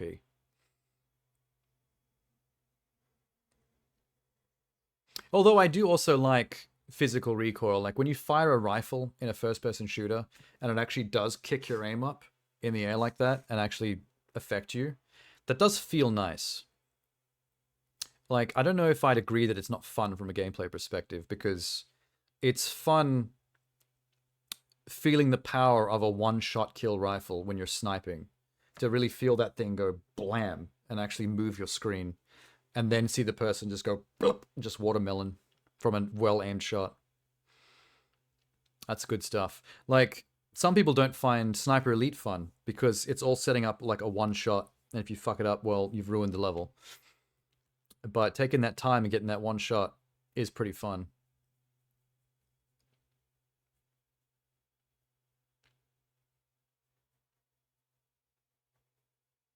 But like I was saying, I don't mean that Gungrave needs to have recoil in terms of like a mechanic that affects the actual gun and aim. At least having the gun feel like it's got recoil when it fires through animation, like design and how he actually fires it. Because there's something about it, like, it really does feel like a BB gun. His dual pistols feel like BB guns that are, I guess, conveniently filled with explosives, so people's bodies erupt when they hit them.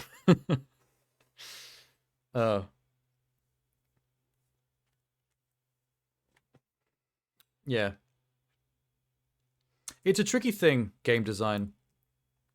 There's so many little things, animations, the way your character moves, the way weapons or objects animate, the way they're wielded, the sound design, the way they impact the environment, or not, as the case may be. It's like, it sucks when you're playing a melee game, like something medieval with a sword and shield, and it's a ghost sword that just goes through walls. Like, you want to see it impact with an enemy's shield, or hit the wall because you're standing too close, and see it spark off the concrete. And have that solid clunk, where it feels like you just chipped the concrete from the hit. Like, you need to feel the meatiness, the weight of a melee weapon. That's the melee equivalent of the gun thing we're talking about. Yeah, fights in tight corridors in Souls games. Like, that hinders you somewhat in Souls games. But that's part of the strategy. In real life, you can't just swing a sword wide in a corridor. Maybe pull out your spear and go for little stabs directly ahead if you're in a corridor. Like, it's part of melee combat. It should be part of the tactics of melee combat. There needs to be more fencing style melee games with actual, like, swordplay tactics. Like real tactics. And not just like button mash flailing. There's not enough of that in gaming.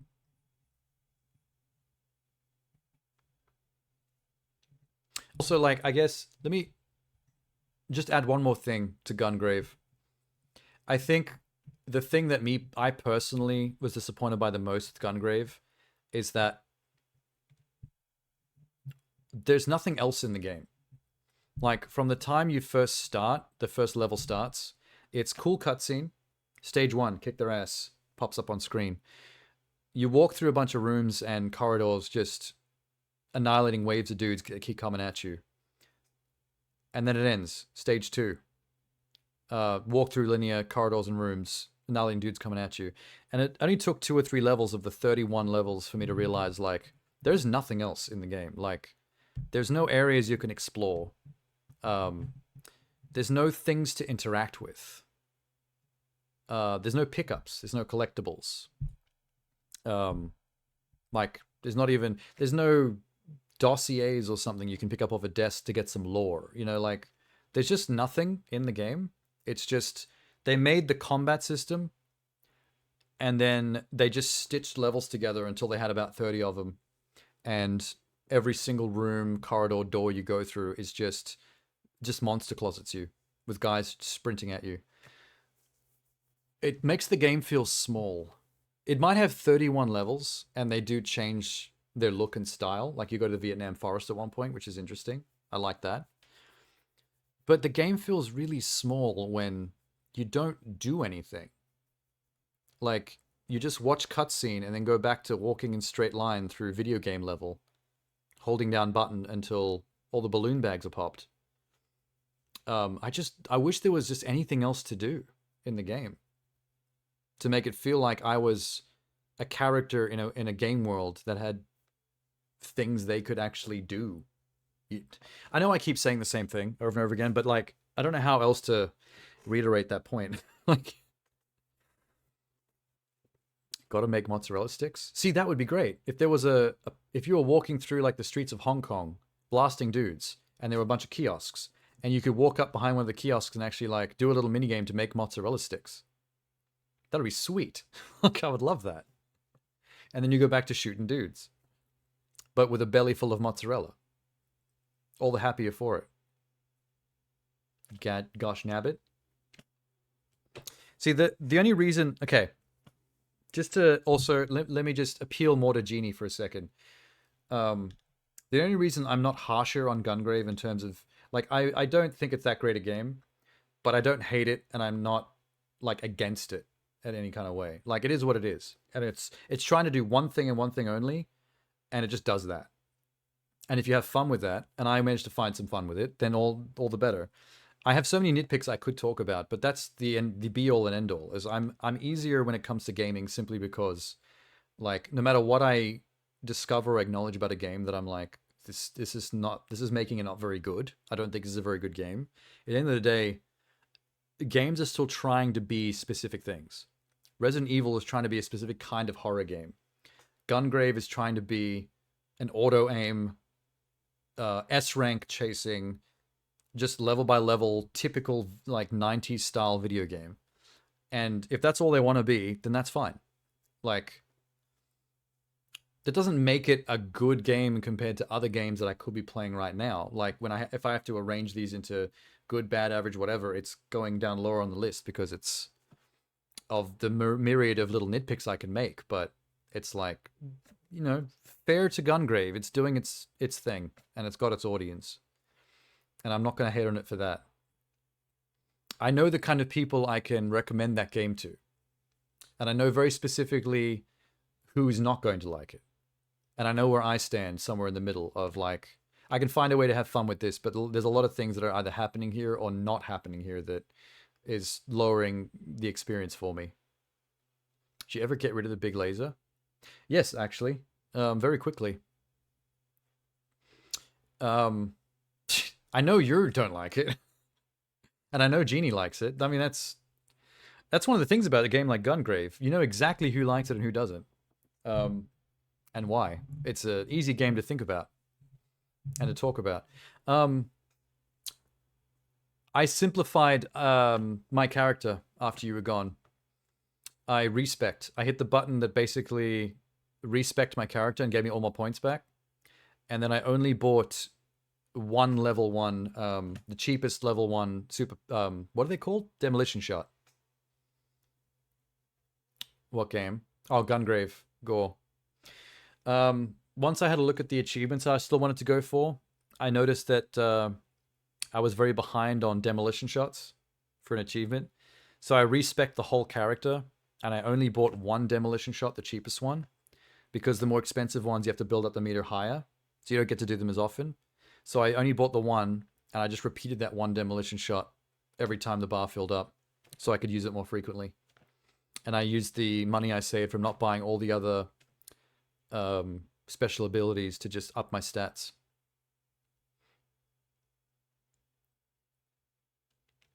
So that's what I kind of did for the last third of that game. I just focused on mopping up some of the random achievements, like do a certain number of these kills, do a certain number of these kills. Yeah, no, like out of the 4 D-pad buttons, out of the 4 powers you can have assigned, I only used the first one. I only had one assigned, and I just used that one power. It's the one where he shoots the missile out of the gun and then roundhouse kicks it at the enemies. It's like the first one you get at the beginning of the game. So I sold the rest of them, basically. And I just used that one.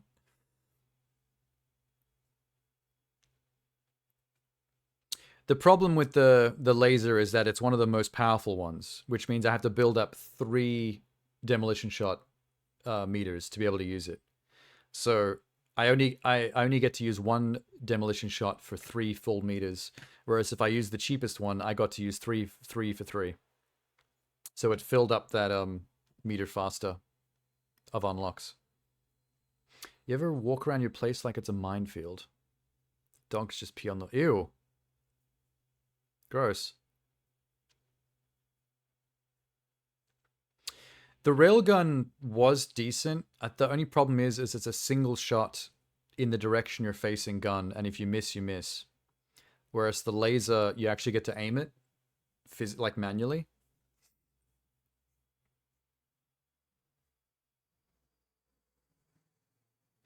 I only walk around my place like a minefield when my tootsies are cold.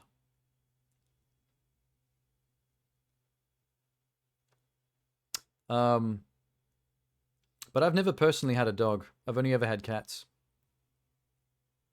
I'm a cat person. Which, just to clarify, does not mean I don't like dogs. I'm an animal person. I like all animals. It's just when it comes to whether you own a cat or a dog, I lean towards cats. I relate more to cats' behavior. But dogs are amazing too. I like to visit other people's dogs. They bap your valuables? So does your girlfriend. Hey-o. Nailed it. This is where Jeannie logs out. Damn it, the testicle jokes have started again.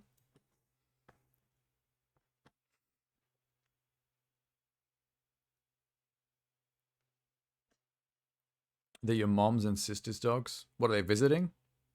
Oh no, you live with your family. That's right. Will we all log out? As if.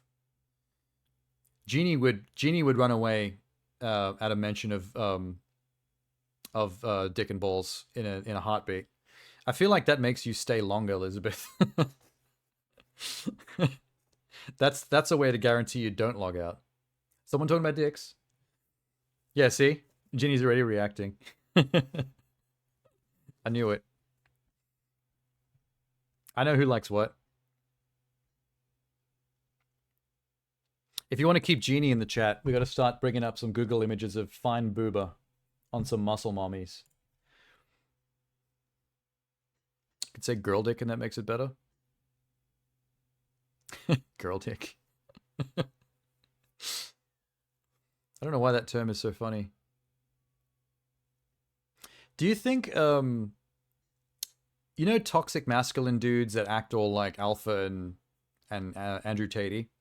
Do you think they would take offense to the term girl dick? Like if you accused them of having a girl dick, do you think they would take that as a legitimate insult? I'd be curious to find out. I'm going to try that. The next one I see. It's probably going to start a physical confrontation, but, you know, it's worth it for the science. I'll take a couple of shots at the chin. Oh, okay. In the context of this conversation, that sounded dirtier than I meant for it. I'm ready to square up for science. And I need to get a haircut soon. What the fuck? Hair appearing. Let's mess it all up. Let's be a scrunchy boy. Messy bed hair boy. Okay. Whatever. Alright. Sorry for lingering, Minx. It's probably pissing you off because you want me to go to bed. I know Minx is mothering in the background somewhere. Fuming. He said he was leaving like 45 minutes ago. 2 years, leave me alone. Okay, I'll drink some water and then I'll go to bed. I mean, I'll do my next week's stream timetable up. And then I'll go to bed. Because that's very important. I'm a little late on that. A week of rabbits and mountain climbing. She means 2-year dry spell, Genie. As in, no action. But ain't many of us in that boat. I mean, you're preaching to the choir if you're talking to Genie. Yeah, she's way ahead of me on that one. I was about to say.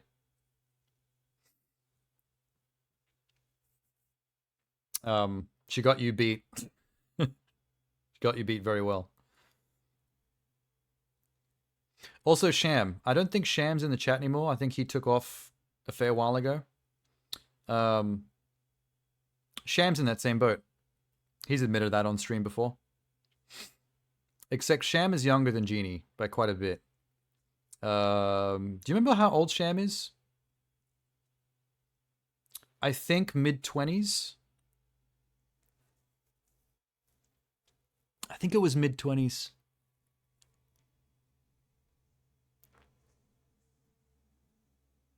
Maybe 23 or 24-ish. He's on the younger side. And male.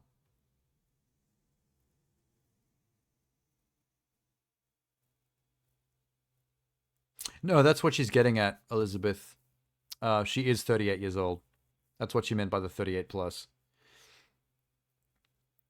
But that is actually a good point. Ignorance is bliss. Earlier in my life, I went through some periods of missing it a lot.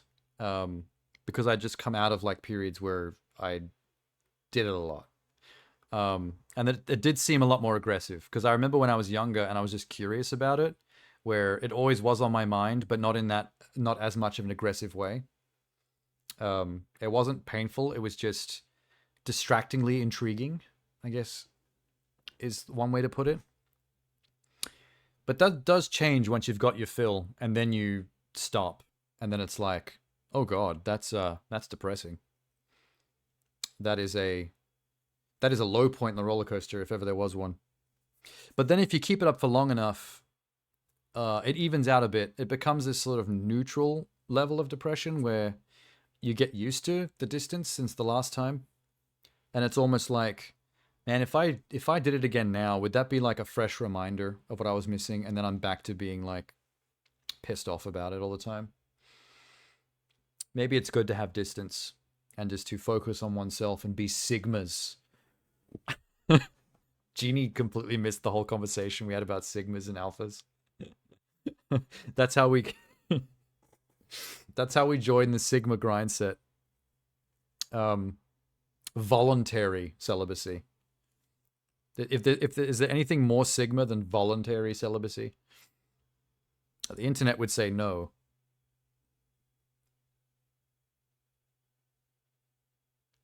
See, Jeannie, the problem is that second part, the horny all the time, that's a problem regardless of whether you've had it or not. And it just feels like...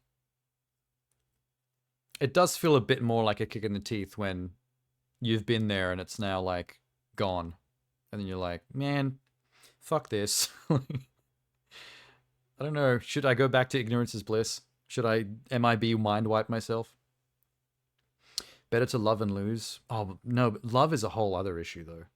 If we're just talking about physical sex, that's one thing. That's like getting a good massage and missing the fact that you used to get good massages. Like, that's just a physical... That's a feeling. Loving and losing legitimately, like actual love, and then it's gone, is another level of pain and depression. Like, yeah, it sucks not getting any, but try being with like a partner that you're in love with that is like your doppelganger. The same person as you, just female, that likes all the same stuff, you're all into the same things, same sense of humor, and that you're both convinced you're going to be together forever, and almost are. You know, give it 10 or 11 years, and assume that it's just always going to be like that. And then cut that off. Abruptly. Never to be seen again. Not cool. Not very recoverable. That's one that stays with you forever. People are like all about like healing from wounds and getting... It's like they don't actually heal. They just compound. That just stays there. And you have to move along with it. That stab in the back feeling. The one that's right through the heart. Sometimes you'll wake up 6 months later and you'll be like, why isn't that gone away yet? People told me that it would. It doesn't really. You learn to live with that permanent wound and you basically go on to just live anyway. And hopefully get something that's the equivalent one day that lives alongside the old wound and maybe hopefully nullifies it a bit because you have a replacement. Maybe. Being a transsexual lesbian sucks. You did start on expert there, Jeannie.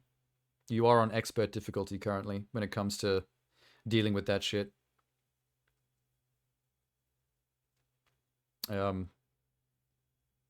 there's no possible way that someone like me could ever have legitimate advice for how to deal with that or how to circumvent it, because like straight white male, like how could I ever relate enough to be able to understand like what that's like? Expert difficulty, hand from nature. Yeah, it's like what I said earlier. You have to play the hand you're dealt. You can be mad about it, but it doesn't change the fact that you have to play the hand you're dealt. People talk about that in all sorts of ways. Like they talk about that with race as well. Like I remember watching a podcast with it's a film podcast with a bunch of black film lovers. Everyone in the podcast is black, and they were joking about the idea of being born black being like playing life on hard mode, and they were kind of having a similar discussion about like race relations in America and some of the extra things that they have to deal with or have grown up dealing with. Everyone has their own version of having to play the hand you're dealt. things you wish could have been different or easier or if only, but it's like it's too late. It just is. It just is what it is. You got to find your way through it. Make the most of it the most you can, no matter how difficult or bad it is. Being white is hard mode. Racism is flipping. I mean, I wouldn't go as far as to say white has become hard mode.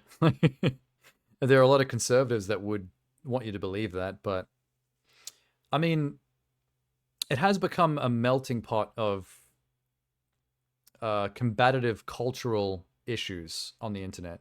Like, you can't go on Twitter without people of all kinds fighting over anything and everything. That includes things to do with white privilege or comedy, what can be said and what can't be said, you know, like all that stuff. Everyone calling each other snowflakes for one reason or another. It's, you know, this is how culture sorts itself out, though. We all have to butt heads and engage in open combat for an extended period of time before things level out into some kind of status quo. But while that status quo is occurring, there is new levels of stuff kicking off that will inform the next. Human culture is always in a form of flux. There is never truly a status quo.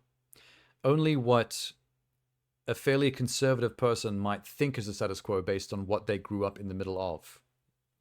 It's what appears to be from your POV as what the status quo should be.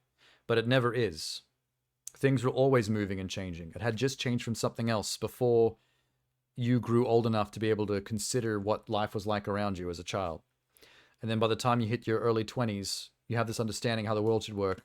But it has already started changing, and you're going to argue and fight against it. But if you're one of those people arguing and fighting against it, you will eventually lose and become the next generation of boomer that waves your fist at the youngins from your porch and doesn't understand all the new things.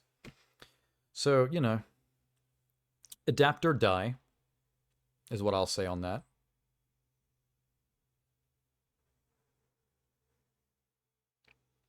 Was dealt the weird alien bitch hand? The weird alien bitch hand is nice and specific. You've thought this through. I'm gonna die alone at this rate. Everyone feels that way. Like, since my last relationship, like, even I felt that way. Even though, like, I've been in relationships. I've been in more than one. And also, like, had casual, like, situations. Is one way to call it. But, like, we're all capable of getting to that point where it's like, oh, this is it now. This is what I do now. This is what things are like now. It's too late. At least you've been in. See, that's the big double-edged sword. The grass is always greener. Sometimes you look back at, like, sure, there was, like, a really cool hookup or two here or there that are, like, brief moments. Like, one night of a couple of hours out of, like, a 30 to 40 year lifetime versus, like, a relationship that was, like, painful enough of a thing to lose that you generally sit around assuming that it'll never happen again and that you wish you could neuralize it out of your brain. Like, you almost wish for the ignorance is bliss version of, like, well, I just haven't experienced it yet. Anything can happen. I have the ability here to be optimistic by the potential, as opposed to, well, I've been through a lot of that stuff now, and it ended up hurting a lot. Cool.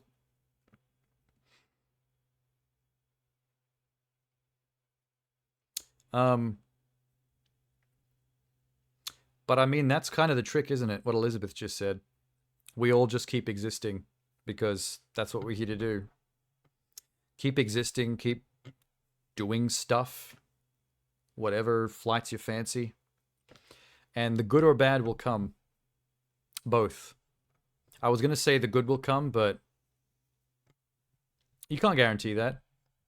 More likely, the good and bad will come in equal measure. Sometimes you'll be one of those people where more bad happens to you. Sometimes you'll be lucky enough to be the opposite.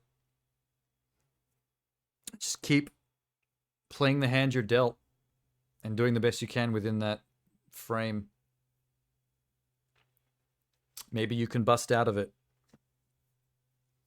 maybe you could actually get to a point where you're swinging the bat at a rate that is unheard of for, like, the genre of human being that you are.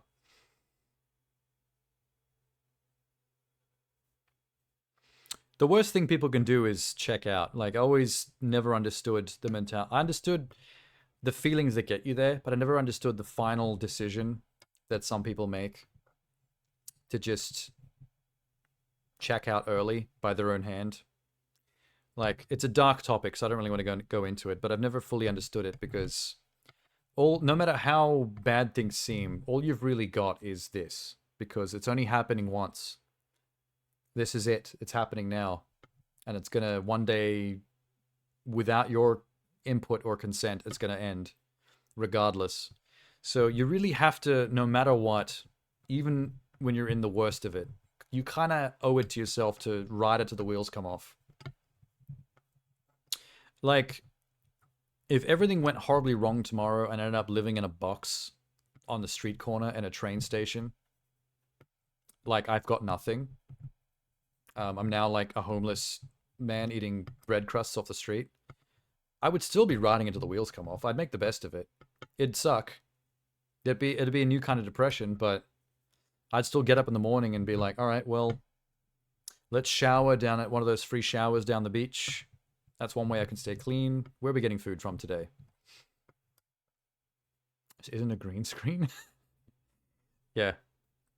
This is all bullshit. We're at the train station, which is why you can hear the train sometimes in the background honking. Only good thing that's ever happened is playing video games. Yeah. It's a good thing. We all love it or we wouldn't be here. Dude in a box eating Biscoff. Where did I afford the Biscoff? If I'm in a cardboard box. Biscoff is more expensive than peanut butter. Just be careful of the lumping all your expectations in one basket thing, Genie. Like, if you really build it up in your head as the video game thing is any good thing, and something in your life takes that away, that's a dangerous place to be in terms of your mentality. Like I said, like, I'm in a similar boat where I love this as well. It's just like one of the greatest pastimes ever invented by human beings. But like, if I wasn't able to get work anymore and I couldn't pay rent and I got put out in the street and I lost all of this, every one of my belongings gone forever.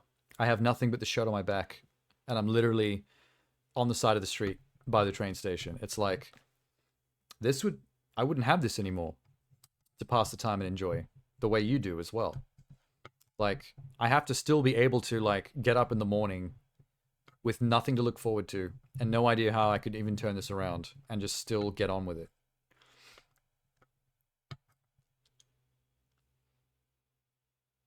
I didn't compare against peanut butter when I was buying it. Well, it might be different in your country. The prices of things like this tend to vary wildly, country to country, depending on what's being imported from where. Like, we get Biscoff from overseas, from the UK. So, it might be more expensive here because it's not, like, it's not native to Australia. People call me ugly and I won't ever be a real woman. Ouch. Just talking over heartfelt advice. Well, as heartfelt as it can be from a bunch of weirdos hanging out on Twitch.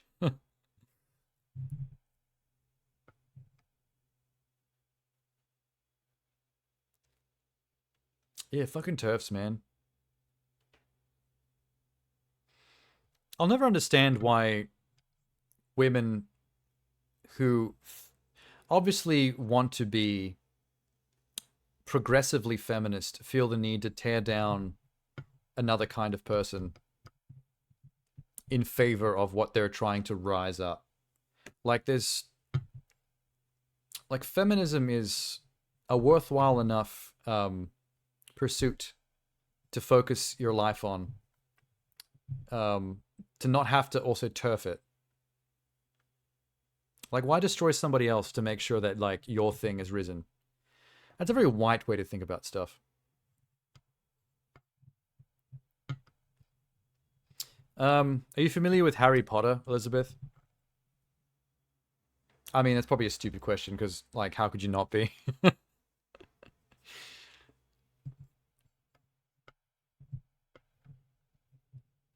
feel like there's no human being you can ask that question to that wouldn't know what that is. But then again, I might meet my first one. You never know.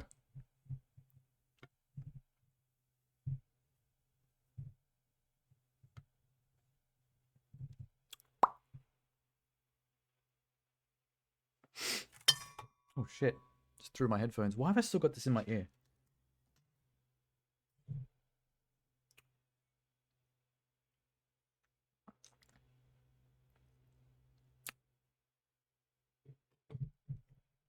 Yeah, I mean, that's basically why I'm asking. If you ever wanted an example of a TERF, that's probably the best example you can find when it comes to, like, well-known celebrity-type people. J.K. Rowling is a fairly loud and proud TERF. Which, in case you haven't heard the acronym spelt out, stands for Trans Exclusionary Radical Feminist. Which is basically some women's way of saying, I'm a massive feminist, all about women's deals, to the point where we don't like trans people because we feel like they're trying to take something away from women. That's how feminists we are. We don't want femininity stolen from us by what we see as something encroaching on it. Yeah, trans exclusionary radical feminism. It just, I know in their own heads they understand what they're trying to do, but I think the part that they don't seem to understand, the part they don't have self-awareness on, is you're literally trying to justify a kind of bigotry through what you think is a positive movement. They're like, no, we're feminists. We're trying to raise women up. We're about women. That's a big positive thing. But they're using that as an excuse to be bigoted towards another kind of person and hold them down and say they don't deserve to live, or, you know, they're not right in the head or whatever.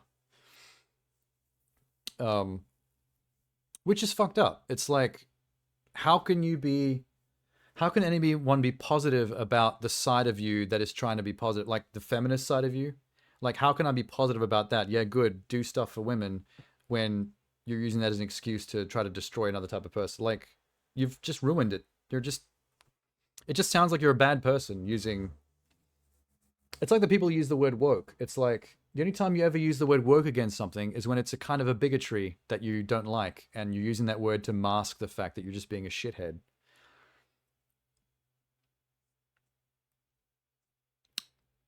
Doesn't work that way. Who is Blair White again? Why don't I recognize that name?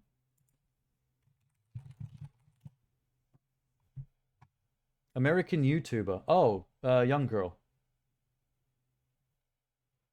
30 years old. Brunette? American YouTuber and political commentator. Oh no. Her politics are center-right. Oh no. Many of White's videos have been critical of feminism, transgender... Oh, she's... Jeannie, this isn't a TERF. She's anti-feminism as well. She's worse than a TERF.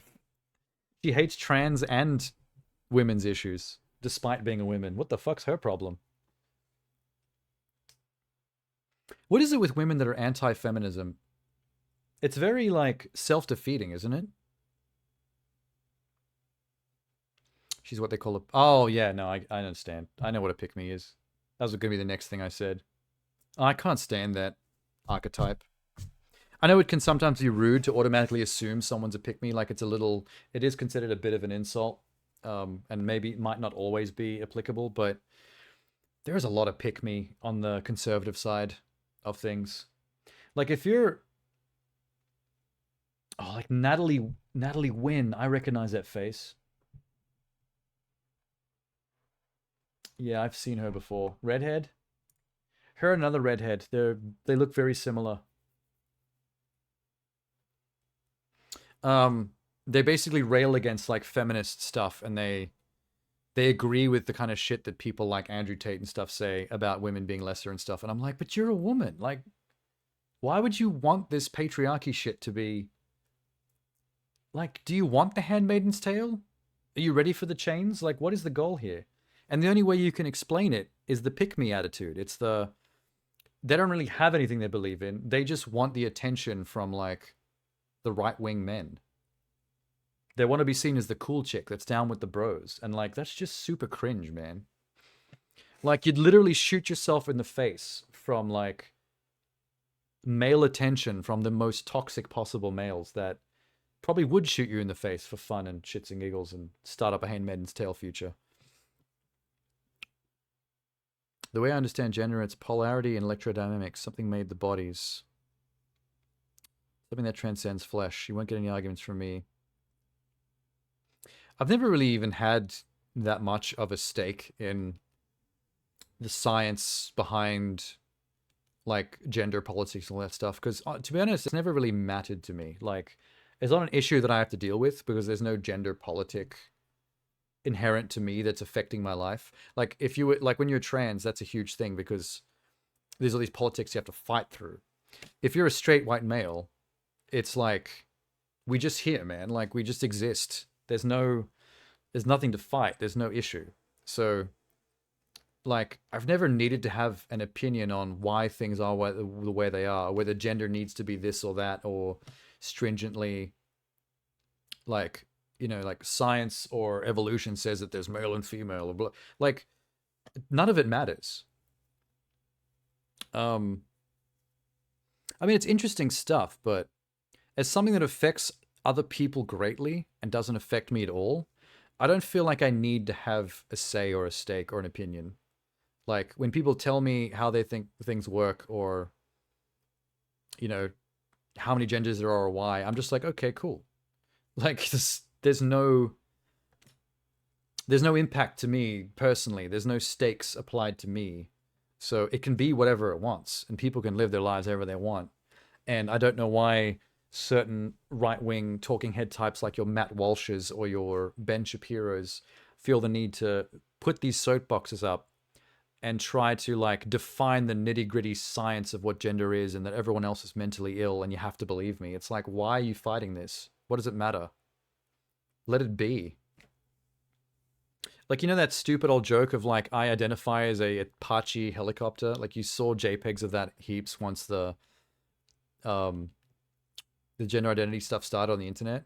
It's like, if someone genuinely did come to me and say that they did identify as an Apache helicopter, it'd be like, that's sick. That's really cool. Yeah, attack helicopter, whatever the thing is. I've seen the Apache one specifically as well.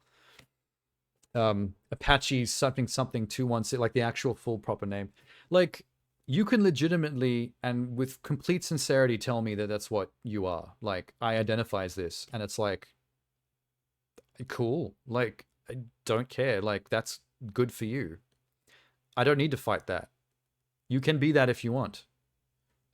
Like, what does that do for your life? Is it cool shit? Then more power to you. But here comes some like random righty sprinting like down the corridor to fight you on it and say, no, you can't do that because this and this and this reasons that I've decided. And it's like, well, why is he doing that? What does he give a shit? He could have stayed down the corridor with his clique, doing his thing, like, and been perfectly happy.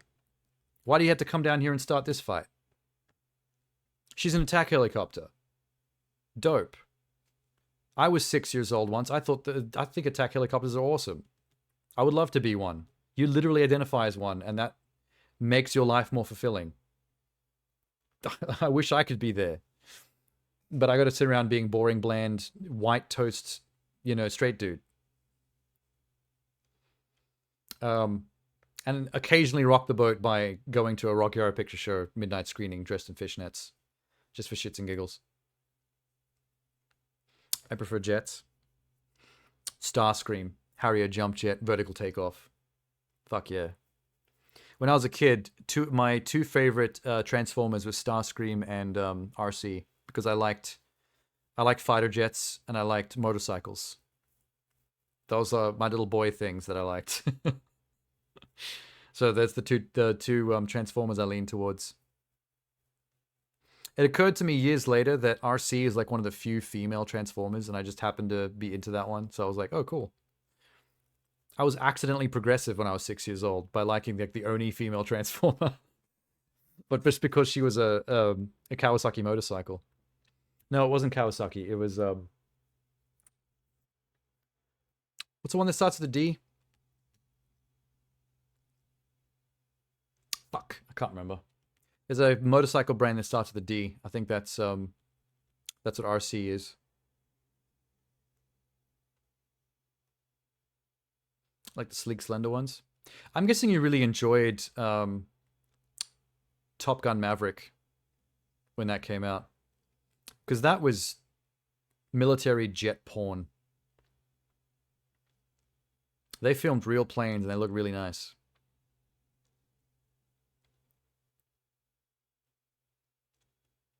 See, I would agree with the chunkier VTOL ones aren't as cool. But Starscream is a standout because Starscream is actually a lean normal jet. He's not actually a VTOL chunky jet, but because he's a robot, he can actually basically VTOL take off by simply leaping into the air, folding, and then flying off. He does that in the first Michael Bay movie. They're fighting in the street, and he jumps in the air and does this flip and coils into a jet and takes off down the street. And it's one of the coolest VFX shots I've ever seen in my life. Which is the nicest thing you'll ever hear me say about a Michael Bay movie. My inner 6-year-old came out for a second when I saw that.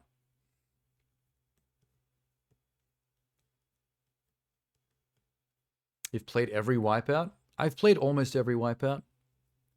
I want to play the VR one. I own it, but I need to reset up the VR headset stuff to be able to play it. I feel like I'm going to hurl, though. Wipeout in VR is probably going to be intense.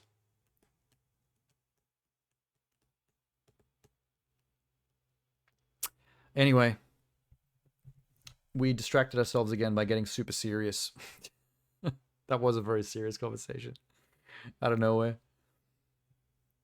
You discovered a game similar to Redout? Oh, called Redout. Yeah, I know Redout. I own that on Steam. It's in my Steam library. There's not that many Wipeout games out there. The only other big deal one that I can think of is F-Zero GX, if you've ever owned Nintendo consoles. I've owned a couple of F-Zero games. I've got the one on GameCube. That might have been the last one I played. It's very hard to get achievements. It is the kind of game that is designed to get it to chase achievements in, though. Those kind of games are good for that. But I'm gonna take off finally. Good night, everybody. See you later, Jeannie and Elizabeth. Good night, Minx. Probably lurking in the background, angrily, wondering why the fuck I'm still here. I told her I was gonna drink that water that she sent before and I didn't leave. There's a second one without her having to even claim it. You actually got them all? Nice. As an achievement hunter myself, kudos. You love to go for the hard stuff and actually nail it.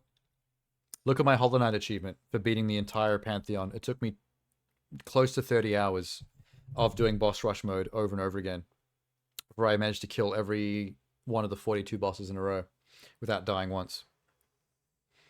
It was insane. It was one of the hardest things I've ever done in gaming.